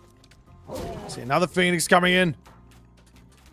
Non-stop Phoenix shenanigans. That's so sick. You see the Phoenix flying through with the ridiculous shadow there. It's so far away from the Phoenix. It must be sunset or something, right? Nonetheless, the Raiju do hit some villages. This is exactly what 3DB needs to do. He gets so much damage with these bad boys. Oh my god. But it's still 40 villages to 54. Even after that raid. Main base over here, taking some damage. Obviously, there is the want to use this god power, but Isis is saying, not today, Sonny Jim. This Raiju, 5.1 speed and a dream to get away from here, but we'll get away. 37 HP.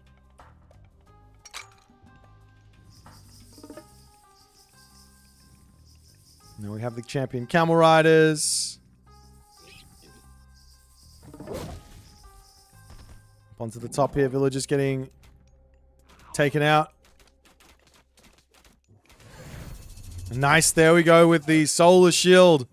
The 23-minute second solar shield, way stronger than that. Charge it and try and get damage with the weasels. Oh, but Raiju has decided that he no longer wants to participate in the eating of the villager. Pulls back.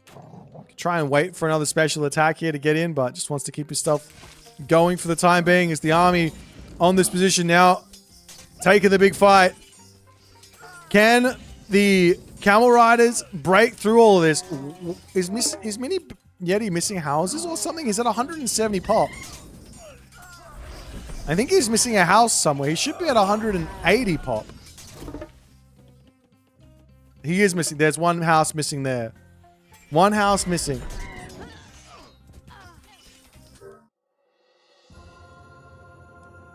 And in that moment, 3DB does decide to tap out.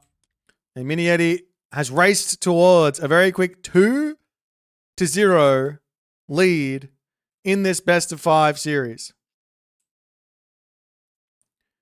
But now, the good thing for B.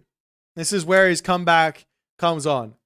MiniYeti's 2 best gods. I think that the first 2 gods that he picked in this series. Am I wrong? No, it wasn't. Maybe it was. I don't know. These 2 gods are out. There's... Nah, never mind. I'm looking at MiniYeti's gods and his draft looks terrifying. Let's jump back over to the drafting screen and see what they're going to pick for game number 3.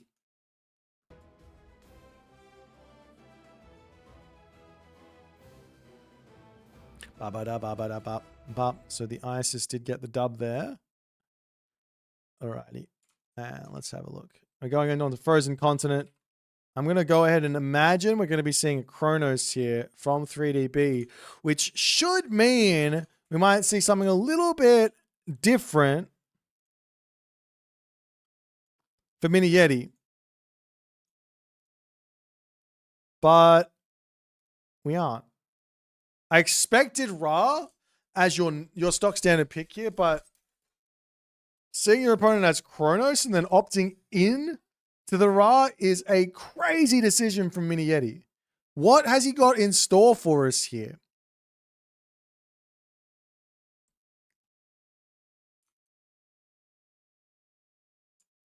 What has he got in store for us? That's the question.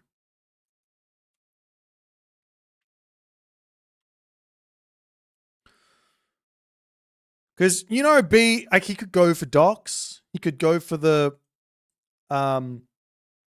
time shifting shenanigans.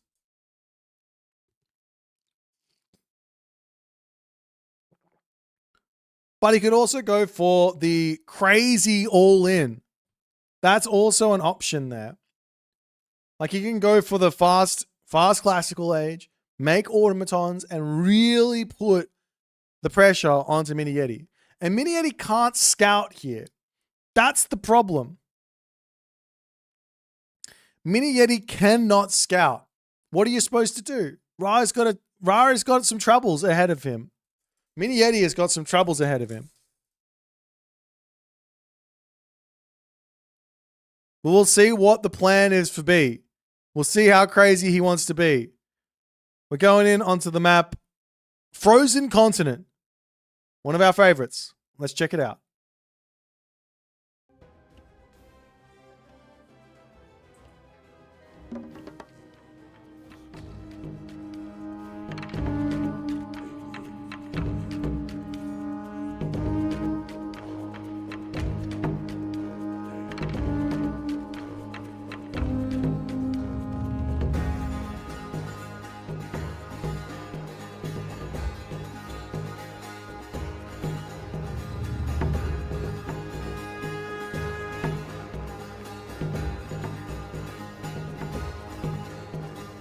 And off to the races we go on the left-hand corner of the map. B!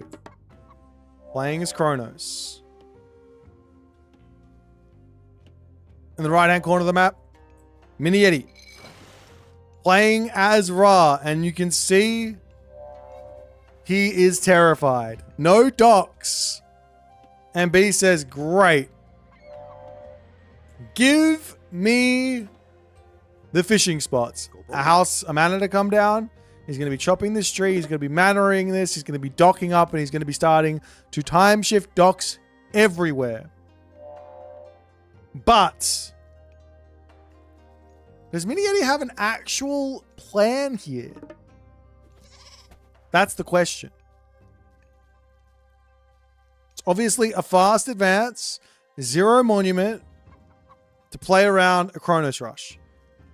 I feel like that's what he's hoping to see here. He's hoping to see B goes for a Kronos rush, but that's not what's coming. B's playing stock standard.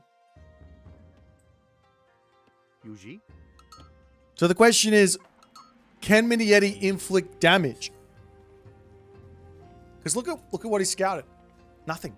There's nothing here.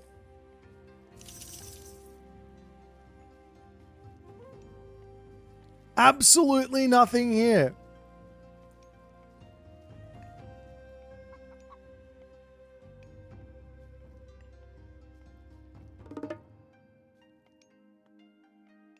Now I got the star coming through for MiniYeti.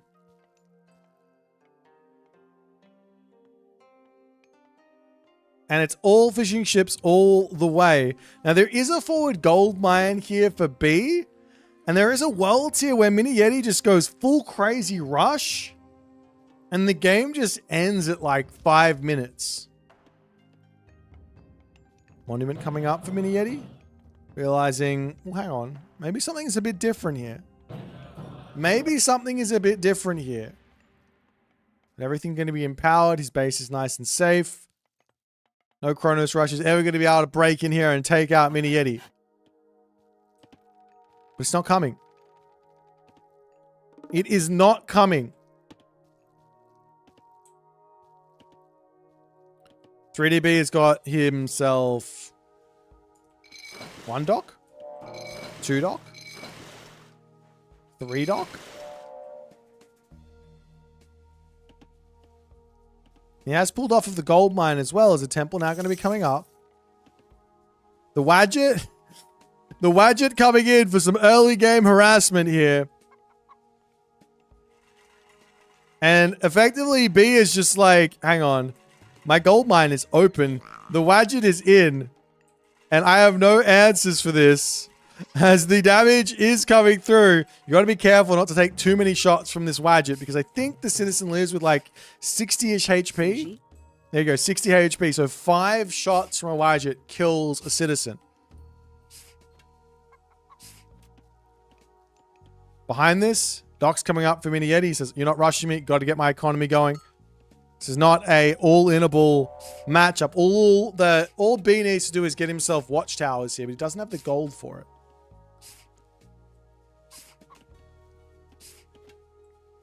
Prometheus on the way now for B. Personally, I think he should be going for Leto here, but Prometheus might be okay, might be enough. Another dock coming down for Yeti, and he's getting docks with 2 different villages, so he's going to be able to shoot these up, get himself a huge boost to his economy.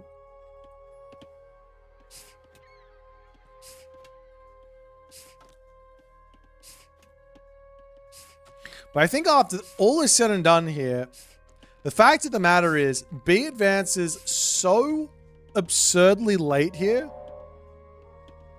that his economy should be so far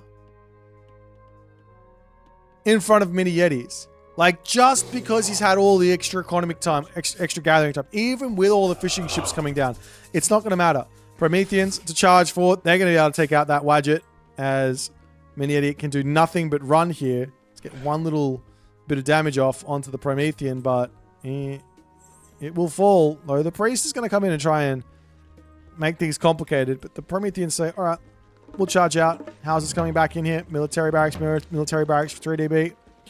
And B has got himself still only the 3 docks.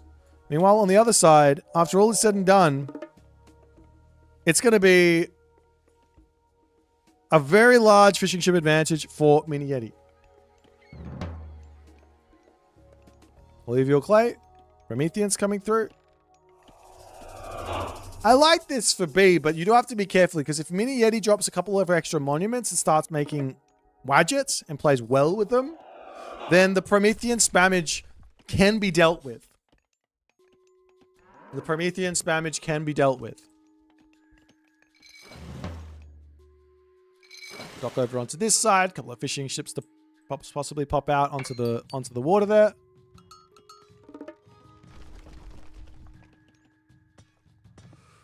As the Prometheans say, hey you! No docks! No docks allowed. Are we still seeing docks getting built over here from B?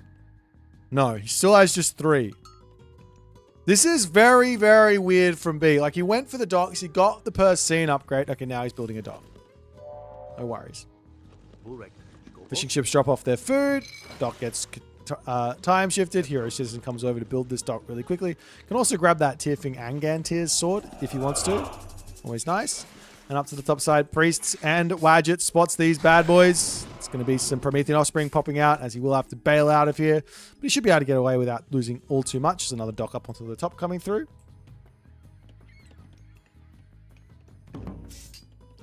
Behind this, Electron bullets. And MiniYeti up onto this gold mine, doing what he can. Popping through onto the wood line on the front here as well. For as many slingers as he possibly can, as apparently, but I don't know about the slingers. He's also making spearmen. No axemen in just yet. You're a little bit scared that he might see Contarius, but you probably want to go axemen a little bit first, because it's only Murmillo possible to be built. Whereas the Contarius don't come in for quite some time, as some harassment over onto this dock. Pick this one off. Take it for yourself. Always nice. Another dock going to be coming down as well. Another dock over here. As B just constantly getting these docks down and spamming out his fishing ships. Let's have a little quick fishing ship stock take. 8 to 15 though. MiniYeti's economy seems to be in a good spot here. But the one thing that... Wait, hang on. How and why are there 2 citizens up here for B?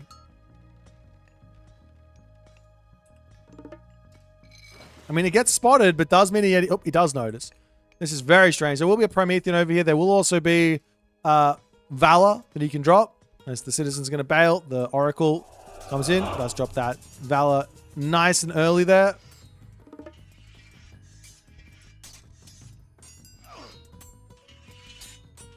As the spearman, is he going to be able to take out this citizen? It's close. One more attack. He's not able to. 6 HP in a dream. We see another unit coming in hunting. You gotta bring that citizen back to home or something, because she is battered and bruised. Down onto the bottom side, little bits of harassment coming through as docks dock positions getting stolen away, and I don't think B can take these fights here. MiniYeti is playing at such a high level. At such a high level here. More fishing ships starting to come through for B as he wants to take this position. These two fishing ships cannot. Well, in just having one Bareem here, you can take the 2 spots. If you want to take it back, you have to build your own ship. So it's kind of an interesting dynamic there for B.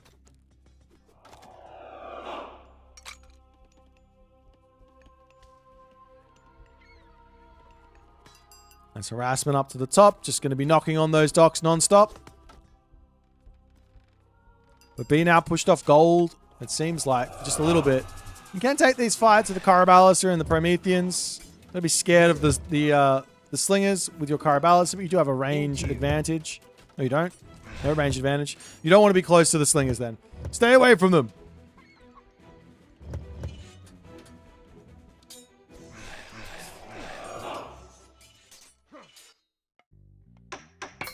And we have a random armory and market down in the corner there for MiniYeti. What the actual, as the Caraballister getting poked down. Valor coming through. The only real good option here for B is to get to the heroic age. When your opponent's going for these big classical fights on land, generally you need to get heroic age in as Atlantean. You can get yourself state tiers in. Chaos can help deal with all this stuff. Obelisk coming through for MiniYeti as well. As B now about to get subject to some very, very scary Ra shenanigans. If B says, I can actually take this fight, it's definitely a military resource advantage here for MiniYeti. But he's running. He doesn't want to take it. Lots of units in queue pulling back to his defensive position. Now he says, all right, we can turn. Snipe off those Caraballister. Great control there from B. But so too do the Terma start falling. As the Slingers trying to push forward. A little bit of shoot and scoop micro forward. We'll see that every day as MiniYeti flexing his mechanics. But MiniYeti seems like he's got the edge in this fight, and it's not even close. As B, for the first time in this game, does fall behind on score. His gold has got 800 left here, and MiniYeti is in full stride forward. Looking incredibly strong at the moment.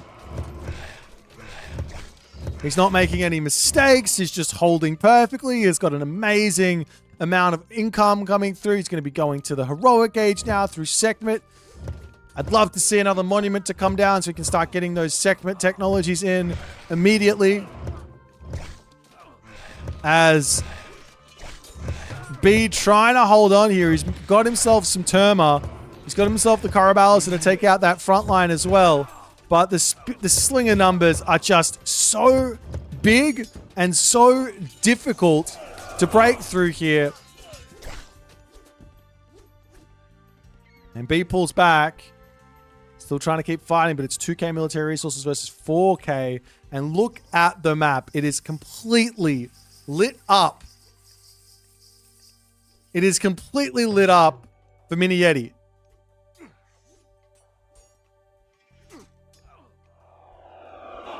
Citizens pulling back. Gold villages on the top here. Is there any other? I mean, he could sneak around the back to this gold mine, I guess. I don't know. But this is looking very tough for B. He's got no gold. He's going Hyperion, though. He is going to be up against the Sekhmet. But like I said, no second monument for MiniYeti. Has to be somewhat of a mistake. He should have the 15 favor for the Slings of the Sun already. And then on top of that, you're going to be wanting extra favor for rains. So you can get a huge amount of food income. On a water map, you don't really need the rains, but still. Extra favor potentially for extra shifting sands. If you need those, we do see the shifting sands coming in. Catching these villagers out. It's going to be a lot of losses for 3DB. As the army for 3DB here, I can't do anything except for just charge in and take the fight. Caraballister falling here. Bede's army falling. And MiniYeti, an absolute titan of an Egyptian player in this series. He has been looking absolutely untouchable. Be almost in the heroic age, but even a chaos isn't going to be helping him here. Even a couple of satyr might, though. Huge damage to come through onto those. The priest immediately targeting them down. No shifting sands used from MiniYeti. He does drop on the population quite significantly as this other satyr is caught out on the back. He's trying to do some shuffles moves, but that is not going to be it. Terma falling. As the citizens make their way back up to the top side to try and get some more gold in, but B says that is the game. That is the series, and that is a dominating, commanding 3-0 from the Egyptian pantheon of MiniYeti. An amazing reaction from MiniYeti against the Kronos. He came in with a very, very good plan here. B goes for the docks. MiniYeti goes to try and play around the Kronos Rush, and then he says, great, Kronos Rush isn't coming, let's go for a docks, and also put some pressure on with the Wadjet. And B, I think he was in a great spot, but like even after that early game, I think he was fine, but he didn't quite pick up on. He needed to get to the heroic age. He needed to do that with some extra oracles and have the satyr out. It's so important versus this classical age fighting Ra shenanigans, but unfortunately for B, that is the end of his tournament run on this day. Huge shout out for the effort he's made. I know he played multiple series on multiple days, so appreciate you, B. But we will be seeing MiniYeti next week. We're going to have a short break, and we're going to be back with game number 4. 2 players waiting in the wings. It will be Mosca, and it will be Divine. The Cyclops wandering forward. All of the Goaty coming in. Great garrison there from Matreiuss, but this is not going to be... Soup is not going to be slowing down here. He's got so many Toxotes that can do so much damage. With the Goaty going to be able to take out these Cyclops very, very quickly. One goes down. That's the raiding cavalry trying to get onto that backside here. Can Matreiuss hold here? Another Cyclops going to be coming. Another one in queue, as well as the raiding cavalry here going down quickly. This next Cyclops to come through. All the raiding cavalry are down. Can Soup now deal with the final couple of Goaty and actually finish off this town center? The Cyclops picks up the dwarf, but quick reaction there from Matreiuss as he garrisons back in. The attack has not managed to clean up the town center. Damage has been done. As the Centimatters come in, they send the units flying, allowing those Arcus even more damage. Atalanta does go down. Another Centimatters going to be coming in onto this position here to send the units flying yet again, allowing the Arcus more value here. Those Centimatters are going to be cleaning everything on this position. The Theseus coming in, the Apollo coming in, the Atalanta getting queued up. But militarily speaking, the Arcus do seem to be doing enough here as Kavoth manages to hold on. As the Cyclops going to go after this position, but there's so many units in. We do have the Pestilence getting dropped down. Curse onto the backside. You have to ignore the hill fort to some degree, as Tunison will have to pull all the way back into the main base. The Goaty turning around can take out that Nemean line very, very quickly. Toxotes coming through. Hill fort down. We've got Hell coming through. This is the one thing that Tunison has, which is very, very tough for MiniYeti to deal with. Another flaming weapons to come through, but God Powers aren't the way to play Age of Mythology. You want to go myth units. All the buildings dying. Toxotes getting taken down onto the backside here. We see a battle boar spawn for Tunis, and that's got to be nice to help out.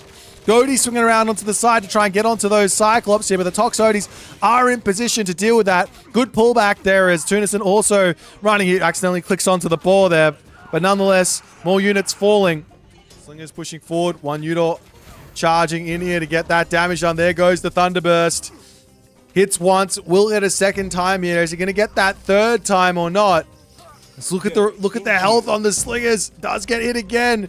Just a little bit further to get out, and he does manage to keep them all alive. He's going to have to heal them all back up. Where are the priests?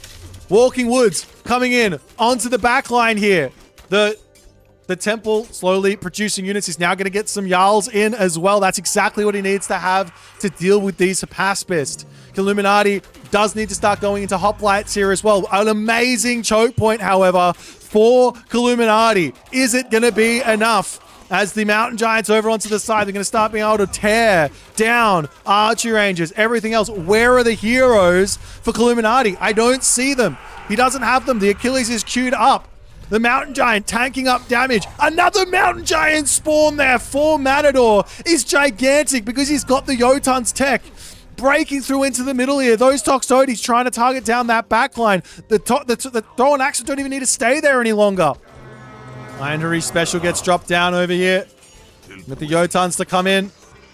Gonna be smacking that town center beautifully. Gonna be able to take this one down. And I think if Nyan loses the population here, or he's gonna get fortified town centers, but if he loses this town center, this could be really, really bad for him. He's just not able to win any fights. Armory upgrades is equal. The Jotuns can come over and continue to make this push happen. More Mountain Giants coming into the mix here. Fortified Town Centers does manage to come through for Nyan, though. That's clutch. But look at the population. 170 pop for Nyan. Very little gold in the bank. He can't deal with the Loki army at this point. Pegasus is flying in. Underworld passage into the main base because why not? Villagers have to pull into the town center. Catapults are through. There's already watchtowers in. I think Matador can't do a whole lot here. Apart from just sit and watch. Charges in. Can he take out the Underworld passage is the big question. He's charging forward with the Fire Archers. 200 HP on the Underworld. Restoration gets dropped down. All the units back up to full HP here. Underworld sits at 300. Can the Tau Wu get through and deal with it? No. Taken out. Matador under a huge amount of pressure now from Zukalo here. Forest protection gets dropped down onto the ballet. At least it's hitting a little something onto the right. He doesn't have any population. And there goes the Fey Beasts. What can you do against that but turn around and simply just try and take it out? Huang Di is on the way there as now the lightning weapons is coming through. It's kind of looking like Kama has found a nice timing here to actually take this fight. Militarily speaking, it's kind of close, but these are mostly Fire Archers versus some really strong destroyers. The Arcus in the back doing some good damage. That lightning weapons and that Fey Beast really didn't have the impact that Rappel wanted like there. That. The priests are going to start getting poked down as the animals wandering in onto this position here. And Karma just looking for any little bit of damage with these spearmen as Rappel not really pulling away from this. He's just taking the damage. He's not running. He's just trying to turn around and fight. He gets himself watchtowers in, but the Pharaoh is going to go down. A couple of villagers go down. Is this worth it? In the slightest for Kama, though. How many villagers did you kill? But how many spearmen did you lose? Is the bigger question. He suicides a lot. Scary as Kama charges in here. He says, it's time to take the fight. Lightning weapons to come through. Can you just run here is the big question. I don't know if you can. The military population is at such an advantage for Kama that he has to be feeling like he can win this fight. And it looks like the lightning weapons is done. And he can indeed win the fight as Rappel's army gets blown up. The other thing that's keeping Kama alive in a big way is that he's getting these shades of Hades out for free just from losing units. He's going to be charging in to try and take this fight, however. Is there any actual units here that Rappel can use to win this fight or not? I mean, the Shades are tanking up. They're going down here pretty quickly from the heroes. There's still a big help. Does Kama have enough stuff here or not? There's still a restoration for Rappel if he wants to use it. Maybe he's saving up for another bronze, but Kama not able to make it work there. Chaos. Look at the Bergrizi numbers for Grass. Who needs Siege when you've got these bad boys in your army? He's got 7 of them. 7 bad boys, and he's going to be able to absolutely erase this main town center. And a Shifting Sands. What? The Shifting Sands from Grass. This is completely crazy. What's going on, everyone? We finally got ourselves Divine, and we're ready for game number 1. Mosca versus Divine. Okay, I'm not going to lie to you guys. This weekend has been, and this entire week, it's been an absolutely massive week for me. I'm very, very tired, but I love you all. Mwah! Thanks for being with me on this wild ride. We've got Mosca, we've got Divine, we've got one last series for today. But before we go into this series, let's tell you what we've got going on for our next one next week. For all of you guys hanging in before you want to run away. Next weekend, we've got the semifinals. We've got Hussup Tunison. We've got Recon Kavoth. We've got the losers round 4 as well, which is going to obviously feature Rappel playing against the winner of Mosca Divine. We're also going to be seeing MiniYeti playing Grass next week as well. And then we've also got on the Sunday, we're going to have some finals and some extra shenanigans going on where that's concerned too. But back to the games. Back to what matters. We got another Demeter pick. We have another Demeter pick. Main event action. First picking Demeter because why not?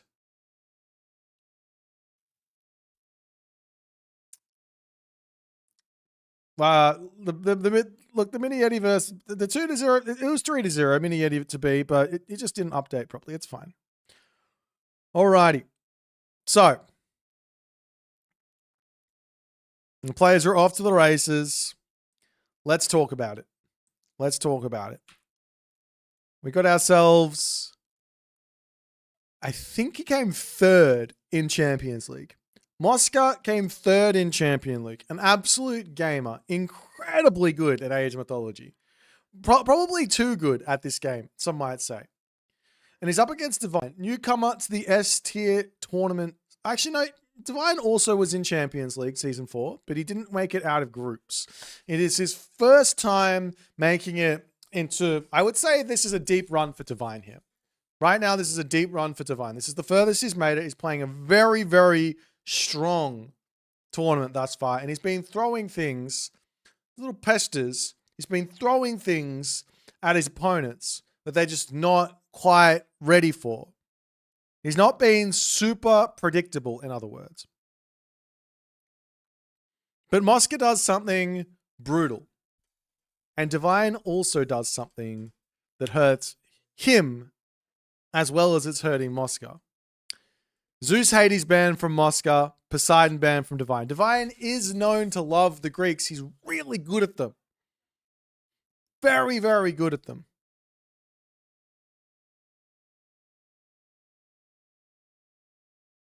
But there's no Greeks. On top of that, Mosca first picks Thor. Divine snaps up the 2 Egyptian gods, Isis and Set. He doesn't want to play Mosca's Isis and Set. That's got to freak Mosca out a little bit. Because while Divine, not really known for his Egyptian play, he can play them. He's pretty good with them. And they are very strong, as we just saw from MiniYeti. Mosca then responds with Amaterasu Shennong. Divine then grabs himself Odin Loki. Mosca takes himself Gaia Tsukuyomi. Then Divine takes Demeter. And he grabs Kronos on the end as well, as Mosca takes the Uranus as his final god. This is wild. It's very, very wild. I'm not actually expecting to see Divine playing Kronos. I think that's kind of more like a ninja band for that last pick. There is a way to play this draft to like ban out 3 of your opponent's gods. If you really don't care what you're playing and your opponent's like a one pantheon trick, you could go ahead and you ban 2 gods, and then the first pick you just take out their third pick and you just don't pick it because you don't play it. It's fine, because then you still got 5 picks for you to grab. It's a strategy. I'm not sure it's a good strategy, but it's a strategy. So yeah. But Tsukuyomi versus Demeter is our first matchup on Frozen Wastes. Is that not wild? Surely that's wild. We're going to see Divine go Village Center. We're going to see Divine go for a second town center. We're going to see Divine play a 1 town center fast heroic. Many, many different options. Lots of cheeky shenanigans afoot. This is going to be spice. This is going to be it.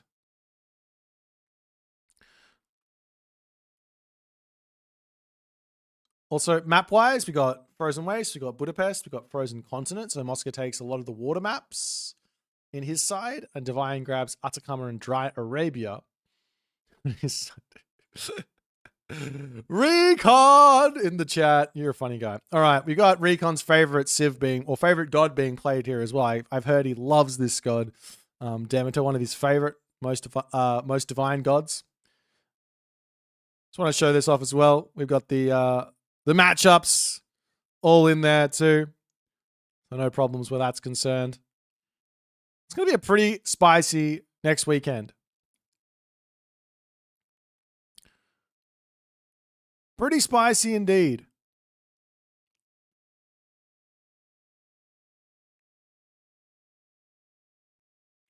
I feel like I might have the schedule wrong at the moment.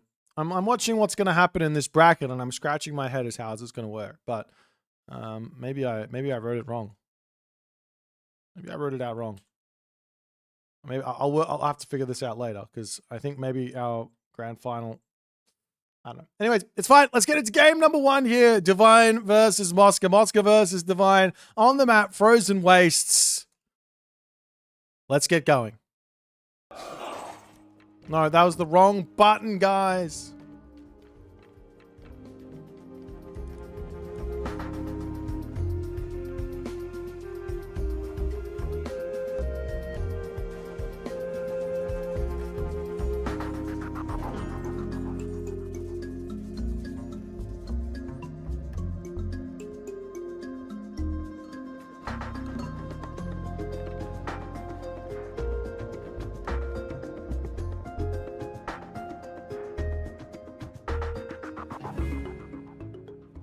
And off we go, ladies and gentlemen. Right-hand corner of the map in the blue color.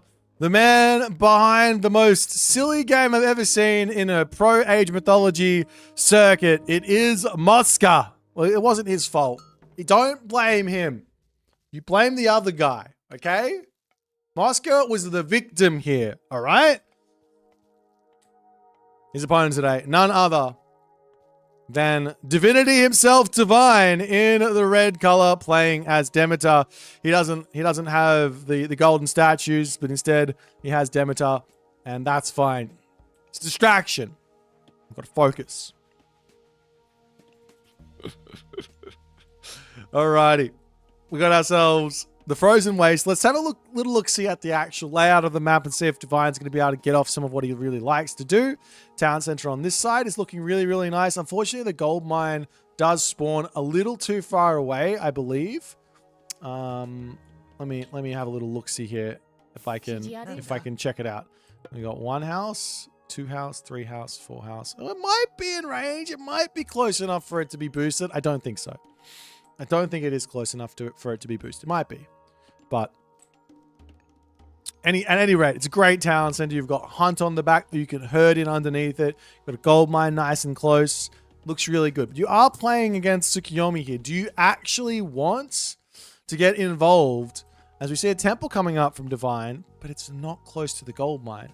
I really don't like this from Divine. You've got to take every little bit of an advantage out of this god Demeter to have some advantage.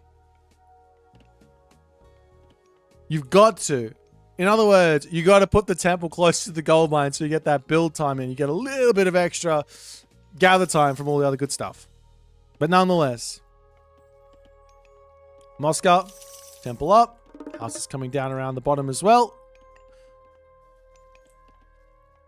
And Inari Orkami, the god of choice. Meanwhile, Ares, the god of choice, actually, for Divine. He says, I don't want Pan. He's actually only got 2 villages on wood as well. This is very peculiar. Is this going to be a one town center idea?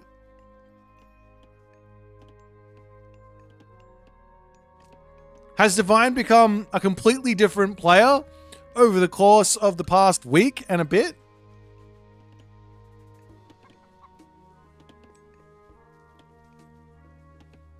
We'll have to wait and see. We'll have to wait and see.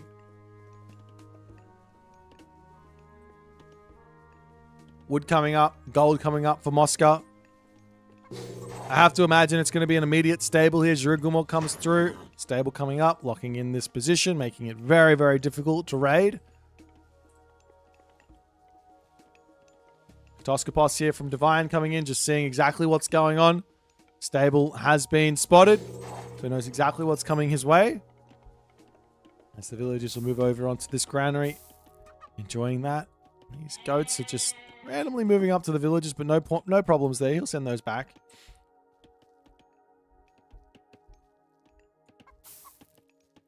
Divine did go for early husbandry, which is interesting. He's got himself a lot of goats, but this also allows him the extra food on the chickens. These chickens gather 0.01 seconds slower than actual hunt. So it's really, really good here. It's really, really good. And then he can jump onto the goats as well, which he has plenty of. There's 2 stables coming through for Divine. I feel like he's role-playing this one as Poseidon here. But this plays directly into what Mosca wants to do, which is spam Naginata Riders and nothing but Naginata Riders because he's got Sashimono Batman.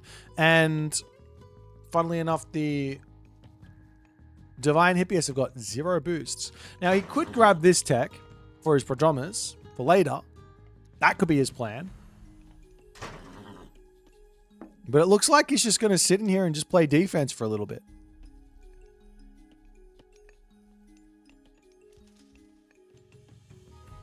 He literally gets 1 Hippias out and then he stops building them.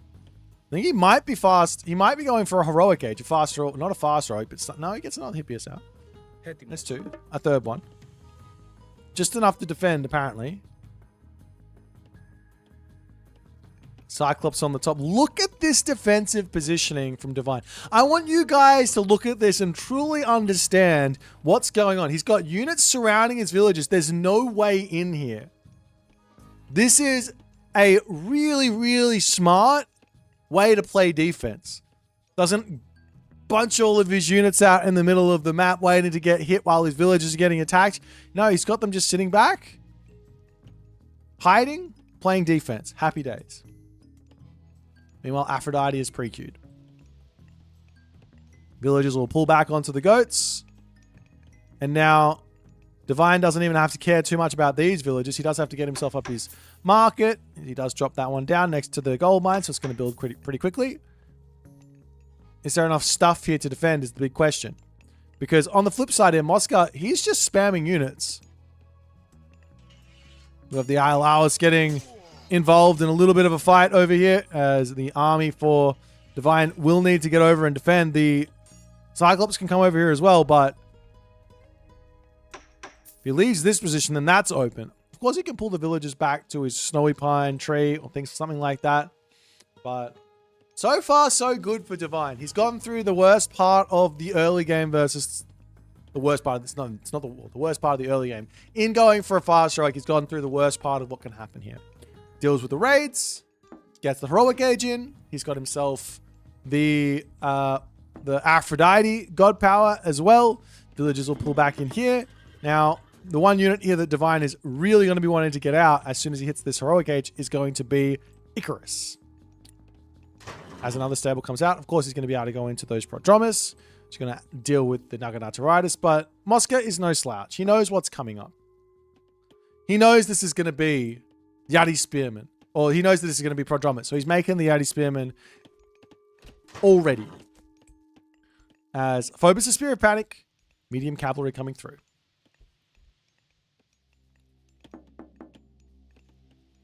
The only thing here from Divine that I'd like to see is just throw up a cheeky wall here.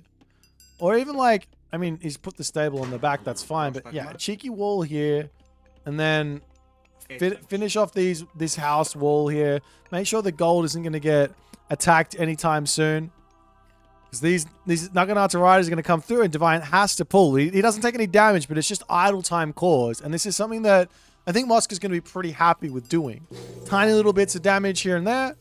Little bit of idle time caused, and then the game continues along. Meanwhile, Oscar enjoying secondary hunt. He's going Hachiman. Prodromus are on the way.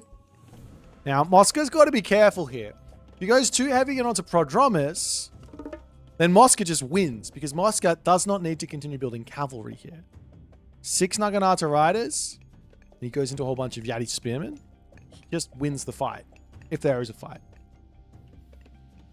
Now, Divine has Ares, so he can go for Super Hypaspist as well, which is probably what he wants to do. But right now, Divine says, I got an advantage. I'm surprised to see no Icarus out to start helping in this one, but Divine's like, no, it's time to fight. Let's go. Says, let's charge across the map. Target down this position. Pestilence is on the cards here. But just a little freaky move from Divine as Mosca now hits the next stage. He's hiding his units in here. He's healing them up. He does have himself this new moon to be dropped onto the armory at some point. And now the bad boy is on the way. And I love this as well. We are seeing golden apples coming through. I don't like that all of the herdables have been eaten.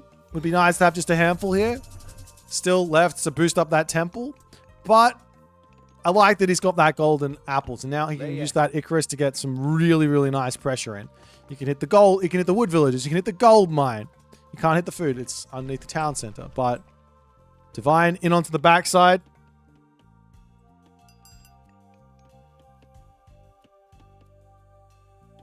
The other thing that random farm.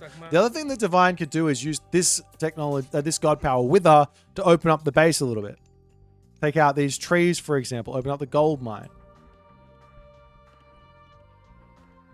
Unfortunately for Divine, his Icarus is protecting... Oh, he's protecting his temple. He does have that one in, so it will be somewhat damaged to come in, but one villager ends up falling. And Icarus can chase this Tengu down for... No, he can't. 5.3 speed will get him away from that.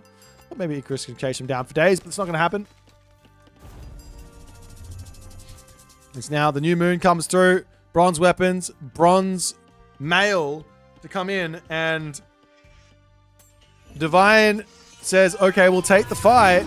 He does drop himself Pestilence. He drops Curse. Sitting inside of this swampland can't be good for him. Huge damage to come through. And I think Divine just gets absolutely blown off the map there. I'm not sure why he decided to fight it. He could have just turned with the Nemean Lion, dropped the Roar, and ran. No problems. And Divine just taps out. He's like, all right, GG. Oh, dear. A big mistake from Divine. I think he knows it. I think he knows it in the moment. He knows it in the moment. You don't want to sit and fight against Swampland. That's not this god power. It's a great god power. Don't get me wrong, but it's not the be all and an end all of a god power. Like, I just have to leave the spot. It's not that big of a deal. I just have to leave it. And especially when you have a Nemean Lion who can stun up the enemy army for a minute, oh, not a minute, a second while you're running, you're good to go. But of course, Mosca comes in with some incredibly powerful Tsukuyomi for game number 1. And I love Divine's approach here, but that Icarus needed to be out immediately. So before the Prodromus even started, and needed to be putting pressure onto Mosca's gold, onto Mosca's wood. And from there, all of a sudden, Mosca has to be thinking, well, how do I deal with the Icarus? Do I build ranged units? He's building ranged units versus your Cav. Happy days. We didn't use it. It just sort of sat there. And this is the main, I think this is the main power of Demeter by far. Like, I don't like it because I prefer the power of a god to be a little bit more rounded, right? But without question, this guy is everything. If you can't get value out of Icarus, you're probably not going to be winning with Demeter. So you've got to get into him in quick, and you've got to be doing that kind of stuff.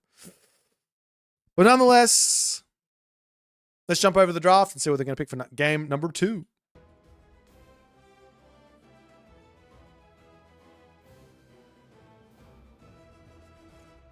Alrighty.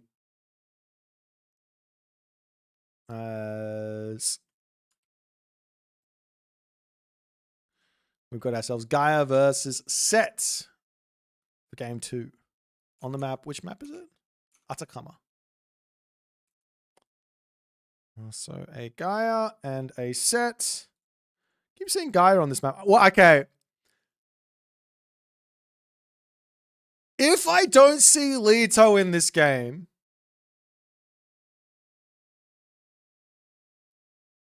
Leto needs to get buffed. If I don't see Leto in this, I'm putting it out there. If I don't, this is the perfect map, the perfect situation. Everything points to a Leto pick from Mosca here. All right, devs, hear me now. If for whatever, this is on you, Mosca. If Mosca doesn't pick Leto, we need buffs. Even if Mosca wins with Oceanus, you got to buff that Leto up. And then we're all going to cry about it. It's going to be great. And it's all going to be Mosca's fault. Alrighty. Onwards. Onwards and upwards. In that logic, if Set wins time to nerf Egyptian, sure. Why not? Why not? Feel great for it. But okay, let me break it down. We've got 20 seconds. Leto is amazing versus Egyptian, incredible versus Egyptian, amazing versus Egyptian, and the best versus Egyptian when it is a open, aggressive map. That's the reason. And this is that. This is literally that. There is no reason to not go Leto here. It's unbeatable. Literally unbeatable. It's beatable, but it's very difficult. It's very difficult to win against this. But we'll see what we're going to see. Let's jump into our next game. Atakama. Let's go.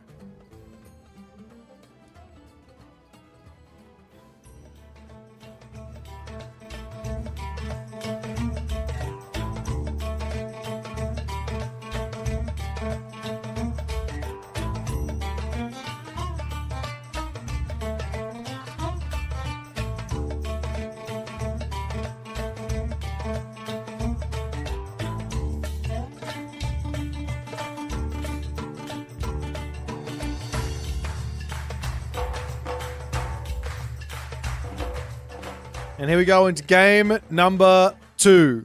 In the right-hand corner of the map, Mosca playing as Gaia. In the left-hand corner of the map, Divine playing as Set. We got some relics on the map. Let's have a little look-see. We got the Feather of Bafang. Damage bonus against buildings plus 0.2x. Over here we got the Ship of Fingernails plus 0.5. Food per second there. Over onto the right side, we got Grass Cutting Sword. Huge relic here for our Set player. Did he see it? He absolutely saw it. And finally, over onto this side, we got the Arrows of Heracles. Damage of ranged attacks, plus 5% of base. Okay, I'm kidding. Please don't buff Leto if he doesn't go for Leto. This map here, it doesn't get better for Leto. Okay, yes, there's a back gold mine. Yes, there's back hunt here. Yes, you can go 2 TC and you can try and defend. But here's the thing. If you try and play a defensive game here against Leto, there's just going to be 15 billion automaton attacking you. And then what are you going to do? How are you going to defend it? Build Priest? I don't think so.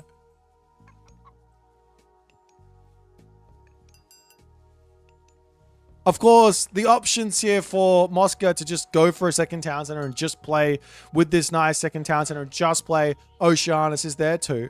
The other option is to play a Leto 2 town center and play for the Heroic Age with a whole bunch of extra Hesperids trees for a whole bunch of extra Dryad shenanigans. But Temple not up yet. We are seeing an extra villager coming over onto the gold.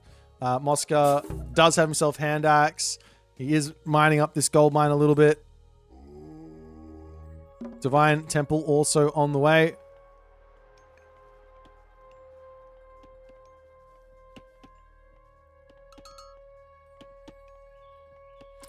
Did Mosca spot this relic? He hasn't seen this one just yet. So I'm sure once he sees it, he'll be like, all right, let me take that. No problems. Couple goats getting grabbed. Going to be sending those back home.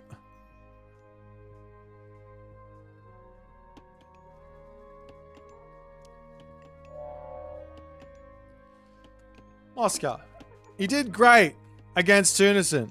What is this nonsense? Oh, the names are in the wrong spot.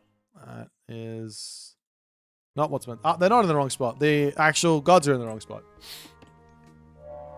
All right. Mosca does decide to go Oceanus. He's going for a second talent center here, it looks like to me. I mean, it says perfectly fine. It works. There's no problems here for Mosca, but it's just not fun. Rubbish. Oh well, no Leto. I guess Leto's getting buffed again. This is literally the best time to go for it. I can't straight the forward gold mine as well, so you can hit that. There's just no. I guess Mosca doesn't want to play. He played cheese yesterday.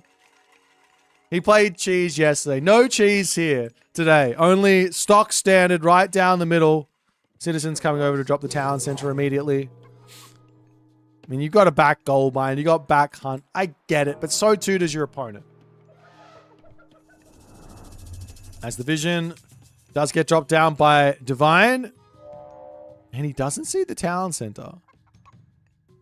He's obviously going for his own town center, but he doesn't see the town center of Mosca. You can make somewhat of a guesstimation of what's going on here when you see this amount of villagers. It's not enough. There's 3 missing, obviously. But still.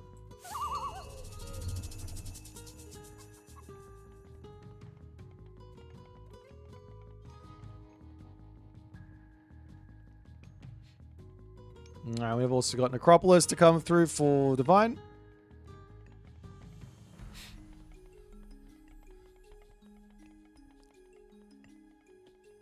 Well, it's at least pre-queued. He'll get it up at some point. And the question is, where to next? 1 military barracks to come down.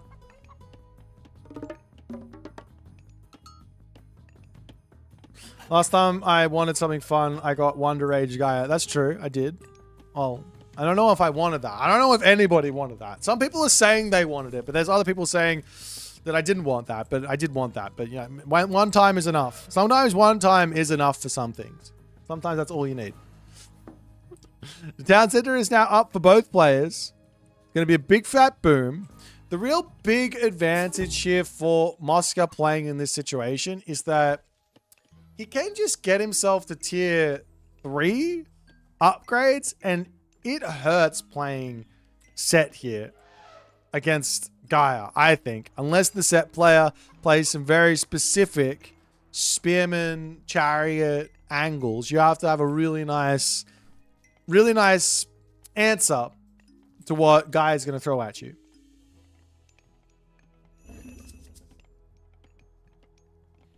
Two barracks coming up in the main base for Divine, but he's not hit by the monument. His monument's on the back of the map. Set gets 10% reduction in the cost of units that are in range of that monument. They're not being on top of that. Now, these are going to be costing full resources. Now, he might just go for another monument here. It should be fine. And then he can get his stuff going on. But that's not coming up just yet.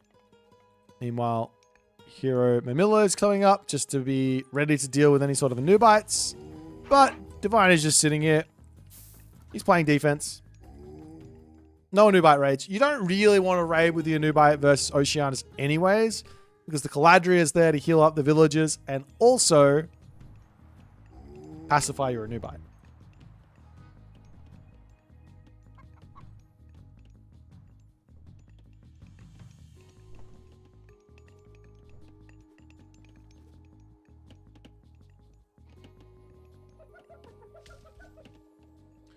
And Watchtower's also coming through for Divine, as Sekhmet is going to be on the way. No, the barracks are just there to look pretty, that's all. He's not going to use them. Straight to the heroic age for Sekhmet. On the flip side, it's going to be a pretty quick Thea in for Mosca.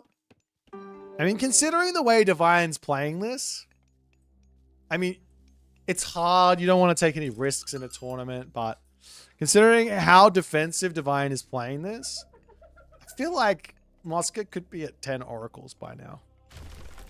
Of course, that would delay his heroic age, which he wants to be there very, very quickly. But 10 oracles for a very, very quick third Hesperid's tree, maybe even a fourth Hesperid's tree, and you can get yourself like 20 dryads. Because why not? Why wouldn't you want 20 dryads? Now Mosca throwing up a whole bunch of military barracks. Channels coming through for Mosca. We've also got Plow. We've also got Bowsaw.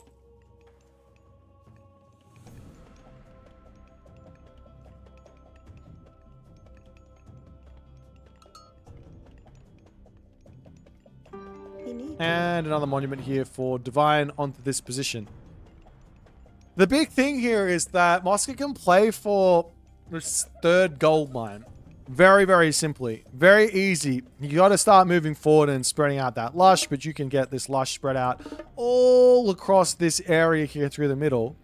And just simply then getting heroic age and then starting to look to lock the map down with palaces everywhere. It's very, very simple. There's also all the economic upgrades to come through as well, as we do have Thoth pre-queued. I don't know if I like this against Gaia. Fast Thoth, people hype it up and stuff. It's strong, don't get me wrong, but against Gaia, I don't know if this works all too well. Because you're putting all of your eggs inside of the basket of building Migdol units. And what beats Migdol units? Catapulties. Not that Mosca is preparing for this, but you just throw down a whole bunch of counter barracks, and then once they start coming out, you go into those catapulties and you go into it. Meanwhile, scouting coming in from Mosca, just trying to see exactly what's going on. He sees the Migdol. Chariot archers coming out, and the villagers happily grabbing all the food under this position. Divine's taken 0 damage thus far. 0 damage, but Mosca's taken 0 damage too. So we are literally seeing a no rush 15. No rush 15. Treaty. 20. No rush 10. You're allowed to fight after 10 minutes. 12 minutes? 11 minutes? I don't know. But those are the Contaris. They're going to be moving across the map looking for a little something right now. Thoth now going to be on the way as the Contarius going through. Villagers finishing up on this gold mine. And Mosca says, all right, no worries. Let me pull back. And Thoth is going to be coming through. So that's there. And Contarius up the wazoo. I don't like the way that Mosca is going pure Contarius here. It does allow for Divine's strat to work really nicely. Divine go Heroic Mythic Age, go Thoth, and then he can just spam Camel Riders to deal with your Contarius. So long as behind this, there's a whole bunch of counter barracks ready to go, and also having Weightless Mason and being ready to go, all right, I need to get myself some catapulties, then it's fine. Camel Riders up to the top to say, get out of here. Carnivore getting dropped down as Mosca says, no, you're not allowed to get this Mythic Age off for free. Charges in, the villagers will have to get pulled back. We've got the Plague of Serpents getting dropped down here as well, as the villagers are trying to get some shanks. We even see a couple of mercenary to come through. I don't know how much damage this is actually doing to Divine, as Mosca is taking quite a few losses while this is all going on. Meanwhile, the Stymphalian Bird is in here too. But that was a pretty brutal attack from Mosca. But Thoth is now in. Economic guilds coming up all over the place. Thoth is now in. And then what? There's no answer to Phoenix at the moment. You could go straight into a whole bunch of Phoenix, because there's no Arcus out. And the Phoenix does deal with the Stymphalian Bird there as well. Did you guys know that the Phoenix has got a different attack for against ranged units? At least I think he does. I could be wrong. But now it's 38 villages to 76. How? Because of this attack, mostly. But there is going to be Valley of the Kings coming through shortly, and that's going to be a big amount of spammage of units available for Divine. Is Divine also going to grab himself the Book of Thoth for a big boost to his economy?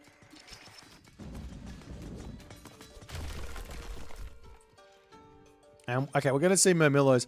I don't mind Murmillos. That's what I want to see. I don't mind Murmillos, but I love the Catapeltes. Because Catapeltes here with Contarius deals with the Chariot Archer, deals with the Camel Rider. And they're so much quicker than the Murmillo. Like these guys on top of the Lush is 5.4. I just want to see one Catapelti. Is there one somewhere? No. No, they're nowhere. I don't see them anywhere. Anyways, I think they go up to like 5.8 and then they go up to like 6 point something when they're heroized. They're so quick.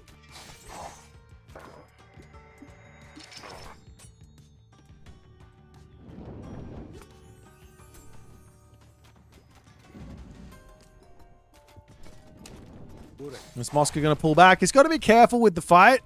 Because then, I mean, he can always just bail on it. But he's got to be somewhat careful. He's making Stymphalian Birds to try and deal with this Phoenix rather than making any archers. At the moment, there's not really any infantry units. So you don't really want to make Arcus. But he's still going to be making them anyways.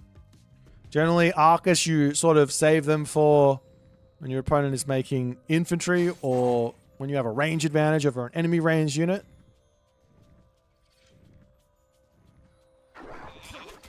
As the Contari is going to be coming around onto the back. Meteor going to be coming down here as well.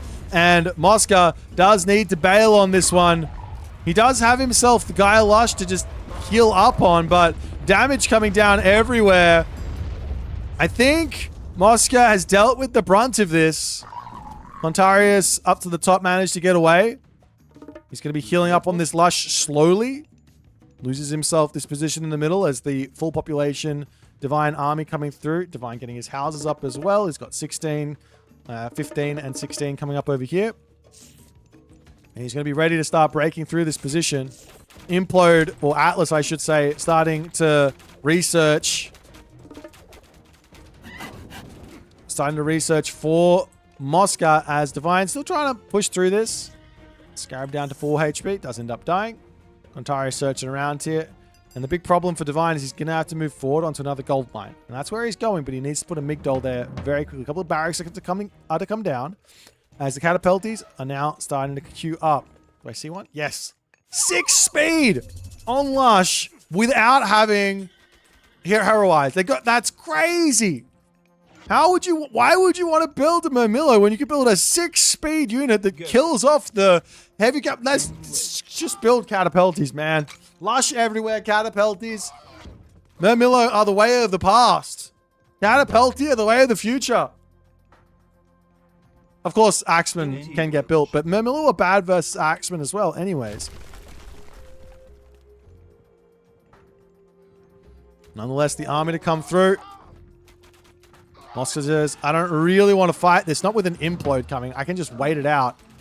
Sits over here, gets a little bit of damage done with his army. Picks off a Camel Rider, pulling back.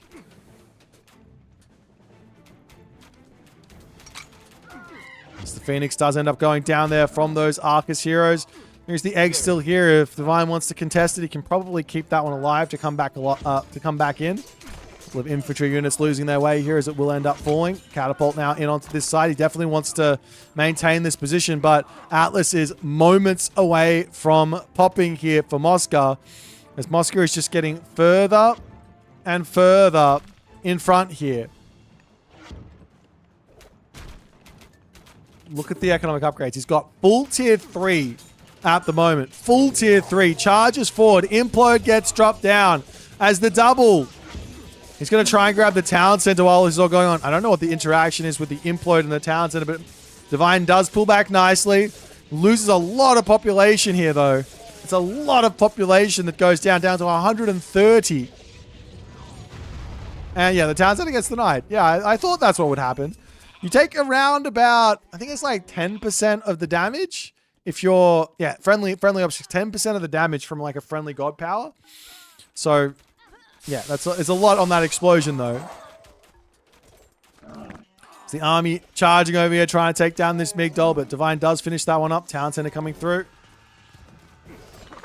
Stymphalian birds plus the Argus. Going to be doing so much over there. Destroyers in to take down the Migdol stronghold as well, as Divine is struggling to stay alive here. Villagers popping back out as the Argus going to continue to cause issues onto this side, over onto this side. Matreiuss does see this, as well as the Carnivore to come through. Try and take out the Migdol stronghold there, but he's still trying to just push forward and just take more units out. More villagers coming over onto this gold mine, but there's so many blue units here. Divine is making some axemen, but that there is a quick game 2 victory for Mosca. I mean, he could have done it with Leto as well. Of course, Oceanus very powerful, but I really don't like the two town center fast mythic here as Egyptian versus Gaia. The reason I don't like it is for exactly this reason. You get stuck with a full Migdol army, especially as Set. Maybe as Isis it might be a bit better, but as Set, nah, we gotta make barracks units here. So there's no point in rushing this out, and it's way better to be in Horus anyways with those barracks units. But unfortunately, Divine goes for this strat, and Mosca just goes, great, let me just get all of the economic advantage in the world, and that will be enough to carry me across the finish line here. And he does just that. 2 games for Mosca.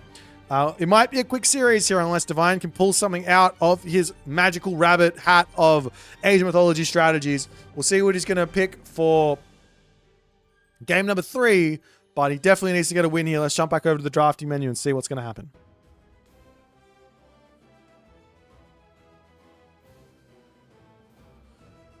Alrighty, so the win goes over to the Gaia.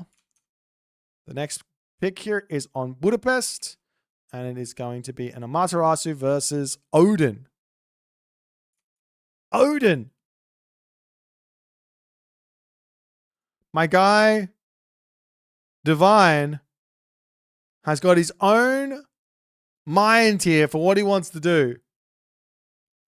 I think this is going to be very spicy. I think Mosca's got so many different options here to freak Divine out. For example, I'm just going to give you guys some strats here. Of course, these maps aren't in the rank ladder, but you can still do these on some of the more close-ish maps. But Minakata Tomi, full one Yudo, full Yumi Archer is effectively uncounterable for Odin. Effectively. If they do make some raiding cavalry, you can mix in some Yeti, spearmen, but it is really, really tough to counter that. You can't kill the archers, basically, in my opinion, right? Other strategy that's really interesting is a very, very fast advance for the weasels. And then you can just attack your opponent with weasels while you get your docks up and while you're advancing and all the good stuff that happens there.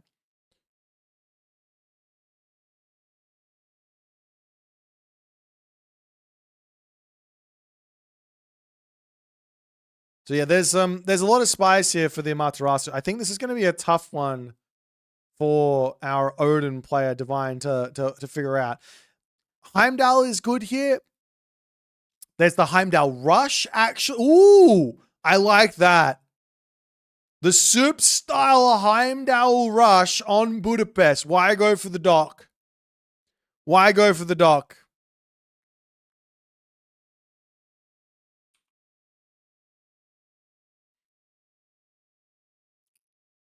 Well, we're going to be jumping in onto Budapest here momentarily, ladies and gentlemen. Materasu. Oh, hang on. I've got this all wrong. No, I don't. I have it all right. Mosca here against Divine. Amaterasu versus Odin. Let's get into Budapest.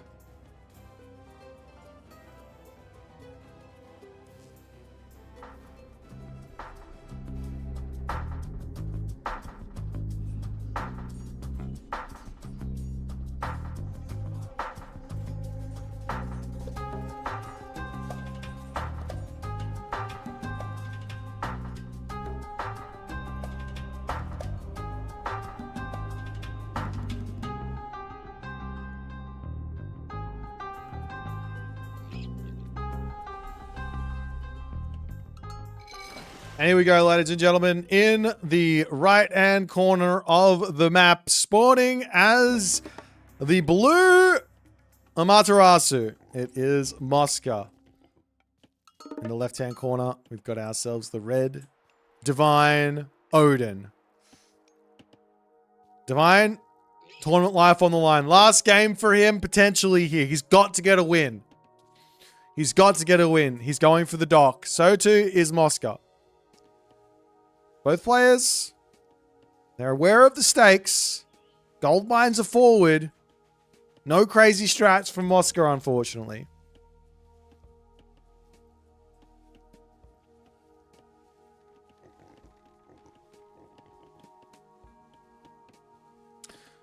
We've got some relics over here. We've got the Shennong to come through. Regeneration rate plus 10 seconds per second. Over onto this side, we've got the nose of the Sphinx. Hit points plus 15%. Over onto this side here, we've also got the Ankh of Ra. And we've also got the Sistrum of Bast here.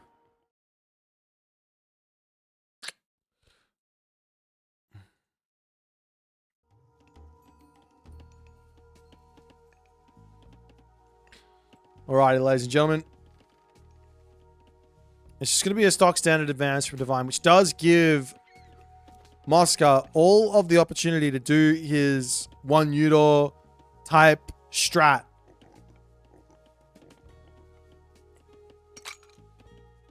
If he wants to go for it. He might just go for Amino Uzume here anyways. I don't think it's much of a secret here anymore that this Minakata on the close spawns is very, very powerful.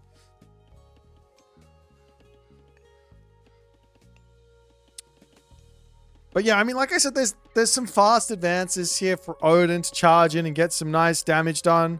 We are seeing a temple coming up for Mosca, so he's not going for that second dock, just the stock standard one at the back.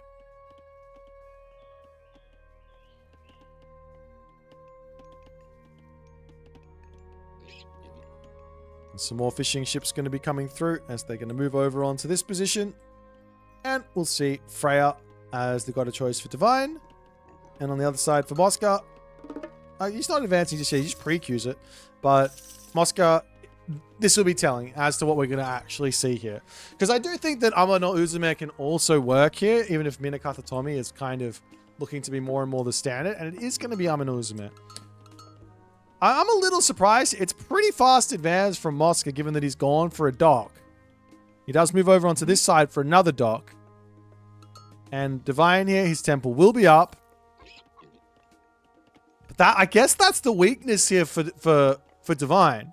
The answer against Amano Uzume, and the reason why it's kind of falling out of fashion, so to speak, and more in favor of Minakata Tomi a little bit, is that you can just sort of deal with the Weasel Raids with a handful of walls. But Divine doesn't like walls. So I have this feeling that this is going to be very, very tough for Divine to deal with if he doesn't want to build a single wall here.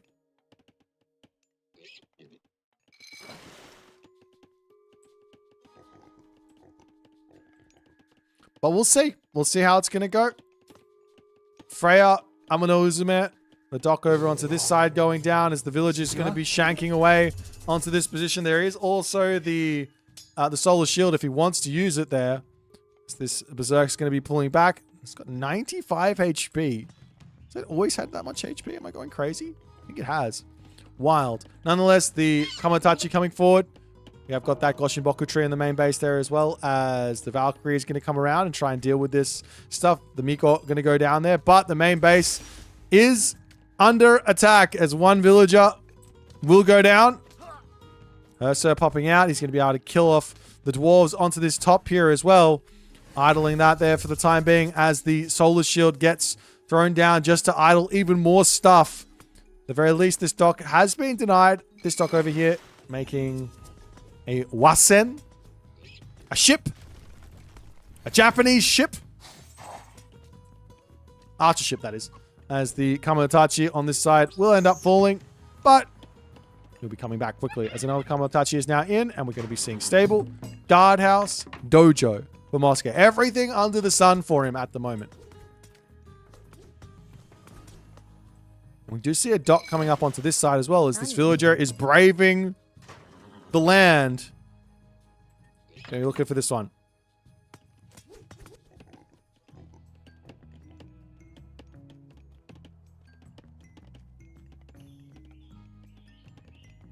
It's the villagers all over onto this side. We got that. Amaterasu is back in here, and I imagine this is going to be another solar shield. No, he just says, I don't need it. I'll take the Vil kill, and then I'll go back into my Goshinboku tree and be with you in another minute or two. Be back with you in another minute or two. More Miko's starting to come out. Got the Ondamusha on the way. Doc does manage to keep itself alive here. So Doc over here going to be coming up for Mosca. Claiming 3 ponds is going to be huge. But Divine says, let me just slowly start getting some dragon ships out. We can sneak this to some degree. 2 dragon ships and then potentially a longboat should be enough to break through this stuff.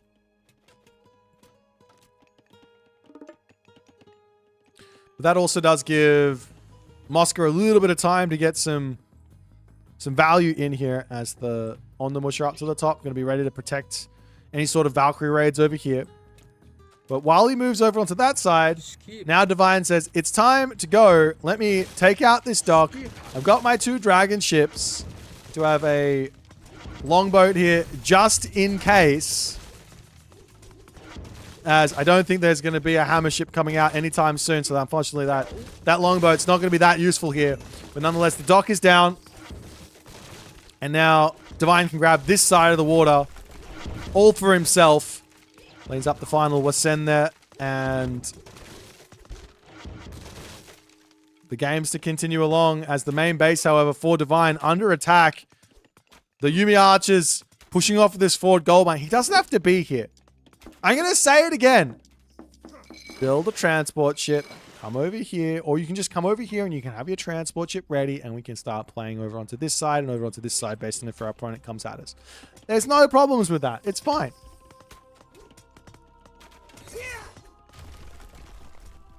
Marker coming up for Divine as well.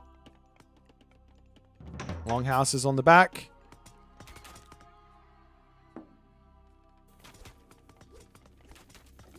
Is there some sort of like Boit bingo? Anytime he talks about transport ship, you have to drink. You could do a transport ship here, over to here. You could do a transport ship here, over to here. Got so many different... I'm going to do a transport ship over here. Sorry. Not sorry. Raiding cavalry coming in onto this backside, sniping down those back units there, but the solar shield does come through, keeping that samurai very, very healthy, happy.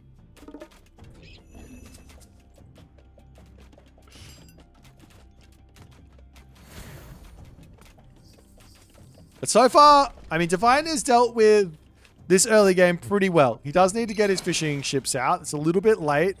Mosca's already on his own ones here. It's been pushed off his forward gold mine, or his home gold mine, but that's not the end of the world.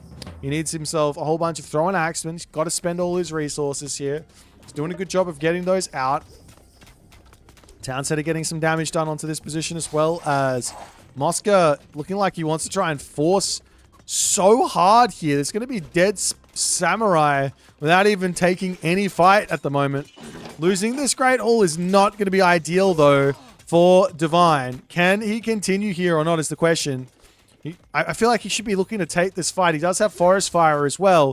Forest over here or over here to be useful. Houses coming up, and you're going to see Divine say, I don't care about this army. Let me go into the main base and look for something else to take out.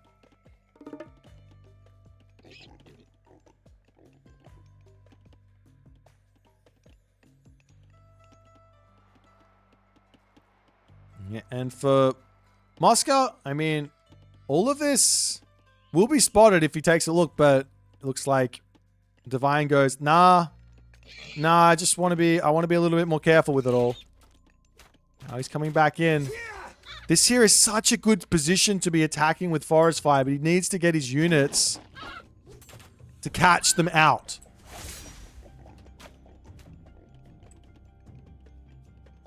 See if he's going to be able to do it or not. Weasel comes down to the bottom, hits the dwarves. If there was a transport ship here, he would have lost 0.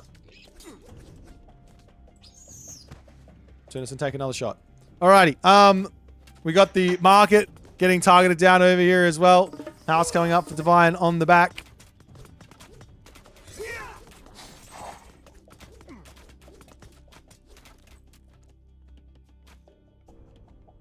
And now Divine coming through. There is the forest fire, and he does get out. Does hit a couple of units here with a little bit of a pullback. He can pull these units into the forest fire as well. Mosca isn't really paying respects to it at the moment. Still charging in here, taking damage from it. These trees keep burning for 10 seconds. Huge damage onto these units here.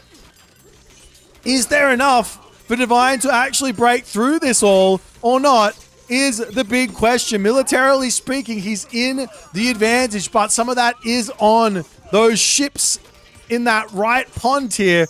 Throwing Axeman charging forward, and it looks like after all is said and done, Divine will be able to take the first fight here. And the forest fire, finally someone imagines it better than just dropping it onto the enemy forest to get a villager kill early. Let's go.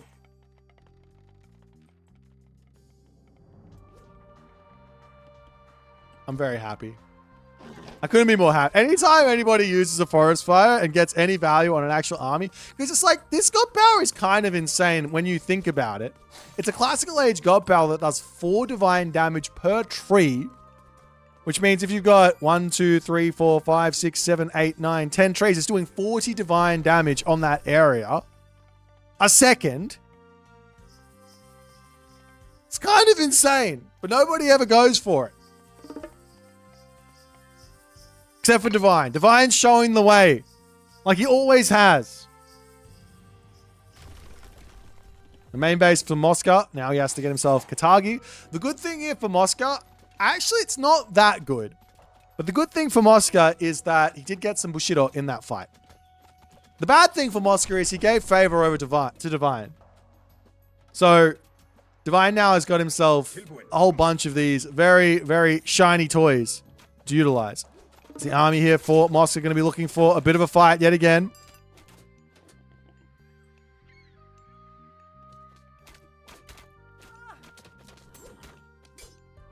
But can Mosca make this work or not is the question. Onto the backside, the Razor Wind Kamatachi going to be trying to dive here onto those throwing axemen. He will have himself the... No, he doesn't have himself the god power there. Solar Shield, more Kamatachi coming through. The front line is melting here, and now Heavy comes in as Divine keeps on trying to fight here, and Mosca gives himself a really big advantage. Njord behind this is in queue for Divine, however. Is there enough stuff for Mosca to keep fighting on this position or not? He's got everything in queue. Actually, no, Njord isn't coming in. It's just pre-queued.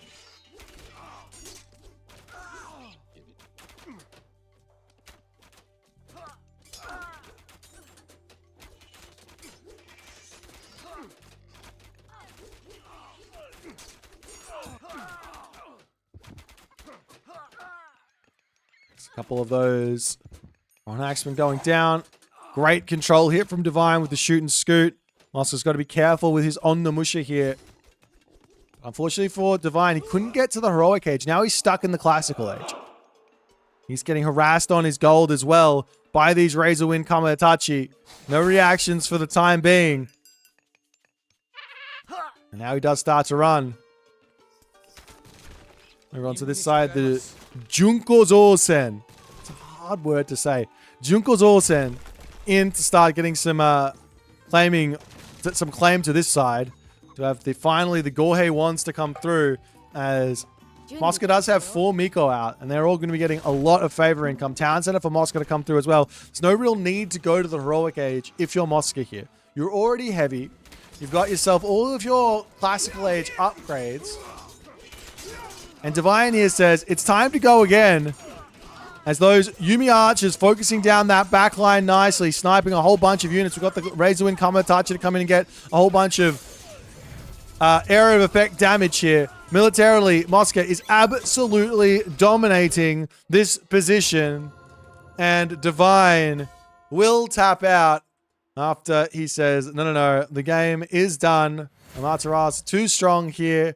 And Mosca too strong for this series. Unfortunately for Divine, that is the end of his tournament route for this time. I feel like I think Divine had a really tough round here. Mosca is an insanely strong player.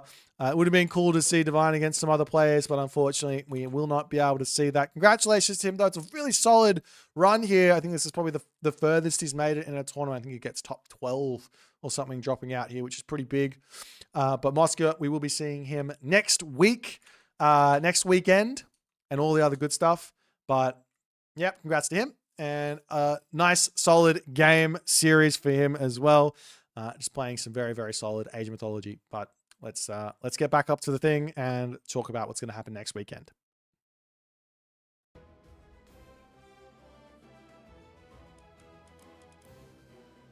Alrighty, guys. So after all is said and done here, Mosca does end up 3-0. And unfortunately, Divine will not be able to continue. And that's that. So, yep. For next week, this is where we get into the business here. I'm going to show you the bracket, and we're going to talk about it. So, next weekend, we're getting into the money business. We're getting into the real big fights here. We've got Mosca versus TheRapl. We've got Mosca versus TheRapl. We've got MiniYeti versus Grass. We've got Recon versus Kavoth. And we've got Husk Super versus Tunison. That's on Saturday. On Sunday,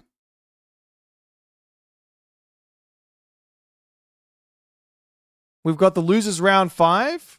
Actually, I need to check this out. On Sunday, we've got the losers round 5.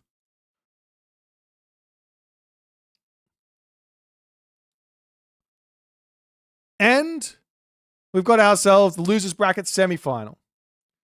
So that's going to be losers round 5. It'll be the loser of Soup and Tunison, the loser of Recon Kavoth versus the winner of Mosca Rappel, winner of MiniYeti Grass.